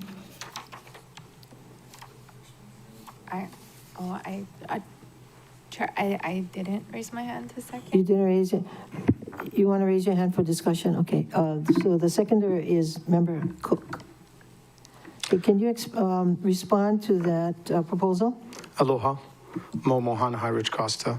I understand the concern with the proposal, and we don't have a problem identifying MEO as the lessor, landholder. That's not going to happen. We have to have it that way. If I'm going to use a specific example of property. The improvements on the land, which is the buildings, that's property. That's ownership to the developer until the land is transferred back. And that property, because it's so broad, for example, the improvements in the building, those can be transferred to the next investor, to the next affordable housing entity, so on and so forth. So what we would suggest is a simpler language at the end of that section 2 to add, provided that Maui Economic Opportunity, Inc. remains the land lessor. So we're not transferring the land, but the definition of property is so open, and there is transfer of property because the buildings are owned by the partnership that develops them. So that language as proposed would not work. To make sure the land stays with the nonprofit, we can add that language that I just suggested. Thank you. I'd like to hear from Corp Counsel because I believe they approved this language as to form and legality, because if not, it would have been posted. That's why it took so long. Corp Counsel? Thank you, Chair. So, yeah, I understand that Corporation Counsel and OCS have been working on sort of wordsmithing this, but I guess I would ask the developer, the way I read this is it says that, so that the leasehold property interest in the project be permitted to be transferred. That means MEO, it goes without saying that MEO would remain the landowner. It's the leasehold interest, which is the project itself, that could be transferred. But MEO would, by virtue of this language, continue to be the owner. If I could just get clarification that that's what's intended. It's on the back of that paper she gave you. Oh, I did not see the back. I did not have this paper.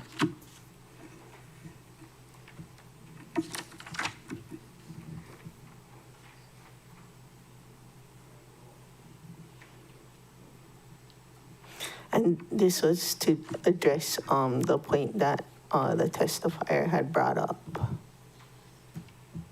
We agree with the point that is brought up. I just have to be very careful that we're able to conduct the tax credit transaction. So everything above the land is the property of the Affordable Housing Partnership. That Affordable Housing Partnership has the right to transfer, divest, sell, all of the above. So I'm not an attorney. I need to make sure that this is not inconsistent with what we need to do. We are offering and we agree that MEO will hold title, that MEO will be the land lessor. So if there's a simpler way to put it, that's all I'm asking. Have Corp Counsel's opinion on that? Thank you, Chair. So MEO is the current landowner. Correct. And HRS, Maui County Code 335070 disallows the selling, exchange, or divesting of it from the owner. But my understanding of this ASF is that it would allow a leasehold property interest to be transferred only. I can see if I can get Ms. Toshikio on the line to make sure that that's correct, but that's how I read this, just the plain reading of it. And I also noticed that the director is present. I don't know whether or not Mr. Mitchell has any insight into this language that's being proposed. Did you work on this language too? What maybe, you want to take a stab at it? Thank you, Chair. I don't think it wise that I jump in and take a stab at interpreting the legal language. Ms. Toshikio's on her way up. Okay, she's coming. Chair? Yes. I have a question for you, since you were around that time. So it was a gift from Stanford Carr to MEO. Didn't Stanford Carr intended to develop that area? I don't recall, no. Oh, he was just being generous. Why did, I guess I was trying to research it to find out what was happening at that time, because Carr is a developer. He developed Kahoma Village, and I understood that he was trying to develop at the time, and I understood that he wasn't able to, which is why he gifted the land, because he wasn't able to do what he wanted to with that parcel. This was just before I left the county, and so my recollection is he asked my opinion if I thought MEO could use the property. I said, call Gladys, and Gladys said yes, because we were all working on the BEST program, or parts of the BEST program, and so we're all trying to find housing for people transitioning out of incarceration. But what happened was, in that case, I don't know why it took so long. I don't know how long it took to transfer the land from him to her, to MEO. But they didn't get started on it until, 15 years later. Why? I don't know. I was gone already. So I don't know why he didn't develop it himself. I have no idea. There was a point in time when he started to divest himself of properties on Maui. I don't know if that was the time. Hello, Chair.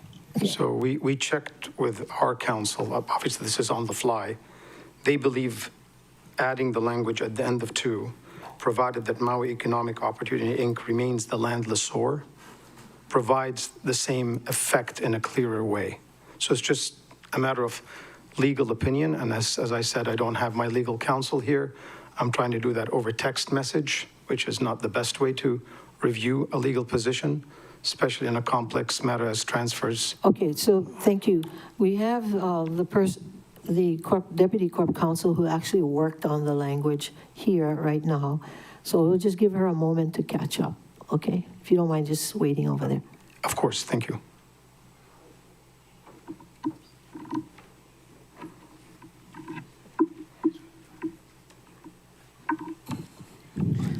Mr. Shikio, did you It was brought see? up last council meeting, so I mean, anybody could have worked on it over the amount of time. I was the one to do it, so I did it. Just saying. Oh, no, but, If they need more time, I'm willing to no, not put it them, on the table. her. I meant Corp Counsel. They're hearing this. So, Yeah, just to be clear, I think that the issue came up because the developer was saying that he needed clarification or to be clear that this would allow him to proceed with the financial structure that he is anticipating. And so that's what we're trying to clear up now. May I suggest a 5-minute break, allowing us to confer oh, okay. with this way to Members, do you understand have the any language? objections to 5 minutes? Okay, so ordered. Recess till 3:37. If we can confer with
Will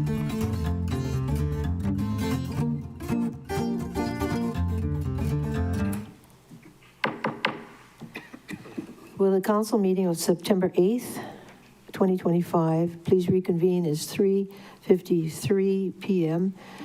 And I think Corp Counsel and our attorney they're ready to give us their findings. And then we can, members, any objections to asking Mo Mohana to be a resource person? Okay, so ordered. Okay, so who wants to go first? Mimi, Deja, Dan? Or just punt to whoever? Thank you, Peter. Chair. State your name for the record. Peter Hanano, Legislative Attorney, Office of Council Services.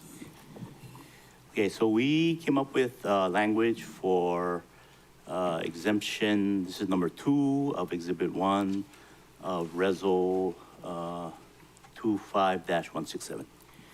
So it'll be replaced as follows. Exemption number 2, an exemption from section 3.35.070 sub A sub 3 Maui County Code, requiring that the project must not be sold, exchanged, divested, or converted to other uses that are inconsistent with the purposes set forth in this chapter without the prior approval of the council by resolution, end quote, so that the property be permitted to be sold, exchanged, or divested with the prior written consent of the Director of Housing, comma, provided that Maui Economic Opportunity, Inc. remains the land leaseor. Mr. Mohana? So moved. Thank you. We accept that language. Okay. All right, so you withdraw the previous language. No, I'm amending the previous language. Okay, you're amending the okay. When I say previous, I mean your ASF. Yeah. Amending my ASF. Okay. All right. Chair, Member Cook was the To what seconder. Mr. Hanano said. What did you say? Member Cook was the member who seconded Member Paulton's amendment. If you want to get his concurrence. You agree? Okay. So right now it seems that we're in agreement with the statements that were made by Peter Hanano. And that is what we are considering to vote on right now on the floor. Discussion. Member Paulton or anyone? Yeah, this was to address the concern that I brought up last time. Okay. Anybody else? Do we need a Member Cook? No, just to confirm that all parties are in agreement that this works to meet the goals and objectives of this project moving forward to provide the affordable housing. Okay, yes. Yes, thank you. Yes.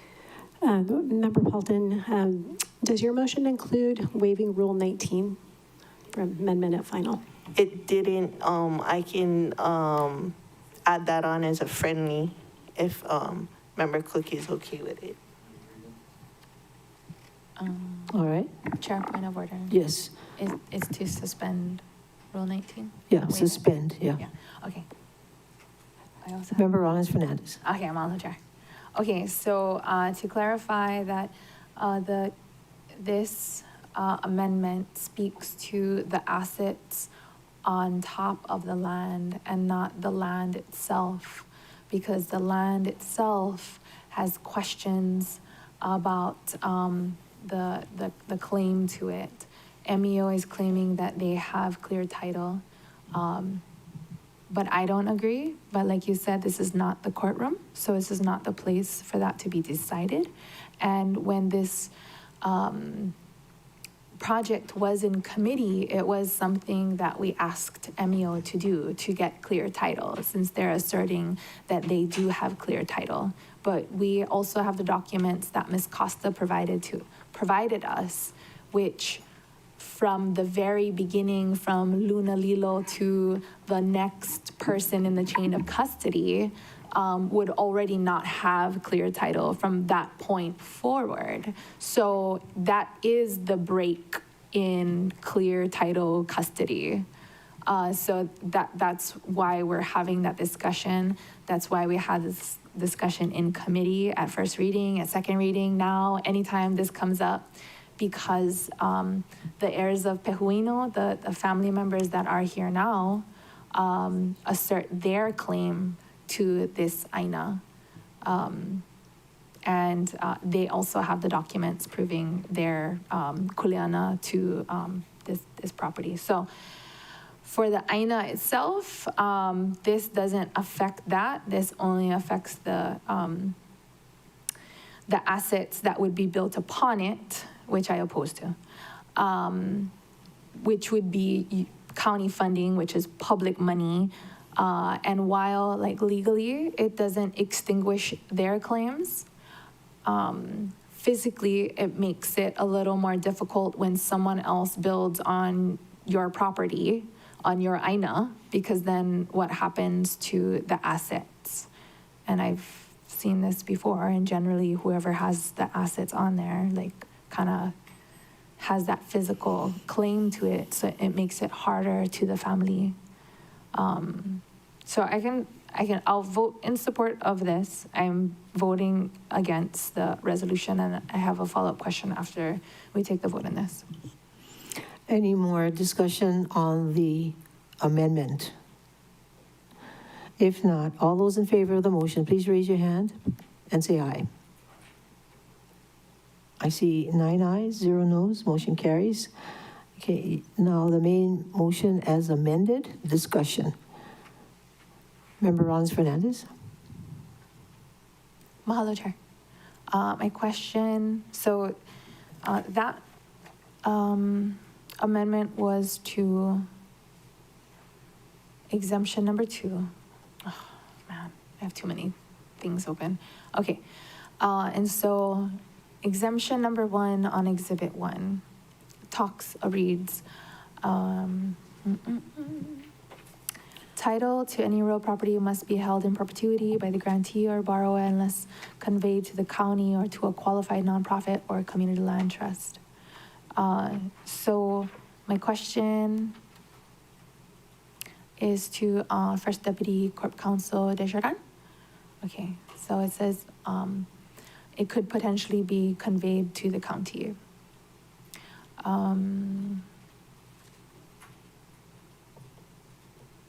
What is the county's policy when receiving or committing to potentially receive a title of real property when the title is not clear? Corp Counsel? Thank you. Thank you for the question. So just to clarify, I believe that exemption 1 actually would not have the title to the property go to the county. It sounds like they're asking for an exemption from that so that the borrower will not own the property on which the project will be built until closing, and then the remainder of that sentence. If there was no request for an exemption, 2070A1, there would be a potential that the property could somehow end up in the hands of the county later. But that's not how I read this. But I can answer your question, which is that if the county, for example, down the road somehow ended up in a position where they were asked either to buy this property or to receive this property in some way, we would, of course, have to do our own due diligence on ownership of the property. And so normally what the county does is it asks for a title search. My understanding from the record, from what Mr. Horowitz has said, and I've read Judge Cahill's findings, there is not at this time a question of a break in title. This was not a quiet title action. So I believe Judge Cahill's conclusion of law was just stating that this is not about quiet title. This is about possessory interest and ejectment and trespass. But if this were to come to us, what we normally do, and I've checked with Mr. Hironaka, is that we would do our own due diligence to determine whether or not there was a break in title, and then how would the county want to handle that. Because I don't think we can necessarily say that as a matter of policy, we would not receive a piece of property with a break in title. It would depend on what that break looks like, whether it's a tiny portion of it, whether it's the whole thing, whether it's something we still have an interest in, and then we would quiet title. So it's not so cut and dry to just say we wouldn't take it. It would really depend on the circumstances. And I don't think there's enough information here to say that there is a break in title here, because I don't see that from the record so far. I hope that's helpful. Mahalo for clarifying for the record that the findings and order that you reviewed was about possessory interests and not a quiet title, as was previously stated. So I guess, like, we're basically, like, the government is giving its blessing to give it funding, to give it these exemptions when there is question of title. And I know you're saying that there isn't, but like county would do its due diligence, and if necessary, do quiet title, and MEO hasn't. And so we're kind of the county is inserting itself to basically be part of this legal action against Ohana that are fighting for its aina. And then regarding the question asked in testimony in regards to the Ohana's right, constitutional right under Article 12, Section 7, customary and traditional practices of Malama Ivikupuna, and that government cannot extinguish, that practice on any ahupu'a. So by allowing this to go through, that's basically what's gonna end up happening, is it's gonna extinguish their practice on this specific aina of caretaking ivikupuna. To the extent that I think that's a question, the answer is no, that the constitutional right cannot be extinguished. And I believe that Judge Cahill also left that door open to whether or not he would continue to have jurisdiction if there were in fact a controversy over that.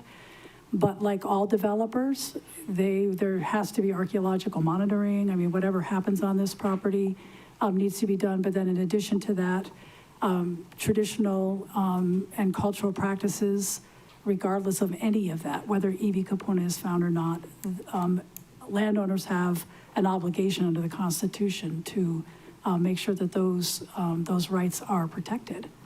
So that right perpetuates. This is not extinguishing any constitutional rights. This financial structure under this resolution, if I'm understanding your question correctly. Mahalo, First Deputy. Mahalo, Chair.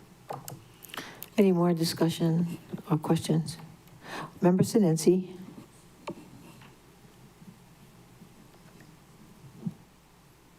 Thank you, Chair. I just wanted to follow up on Member Rollins Fernandez's questions about the lineal descendants invoking the public trust doctrine, Article 12, Section 7. So that said, if that doesn't relinquish those native rights, would the State Department of Land and Natural Resources also protect those rights on this property? Are you asking Corp Counsel? Corp Counsel. Thank you, Chair. That I don't know the answer to, whether it would be DLNR that would step in to protect those rights. I would assume that would be between MEO and the lineal descendants to try to work out access for traditional cultural practices, and hopefully they can come to a consensus or an agreement as to how that's going to be perpetuated or effectuated.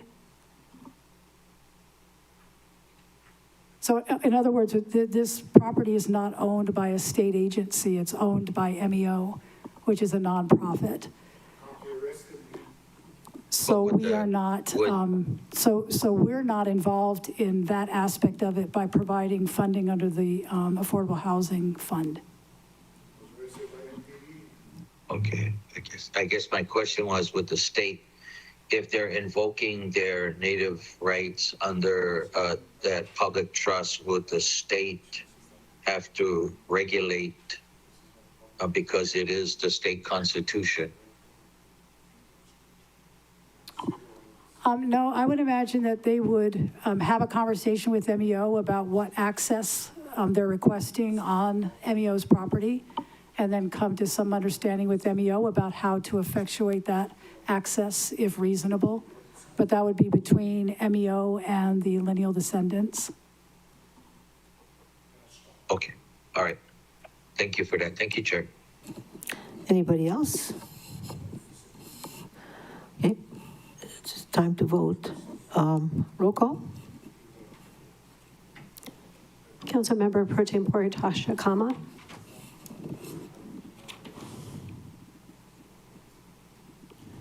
Yes.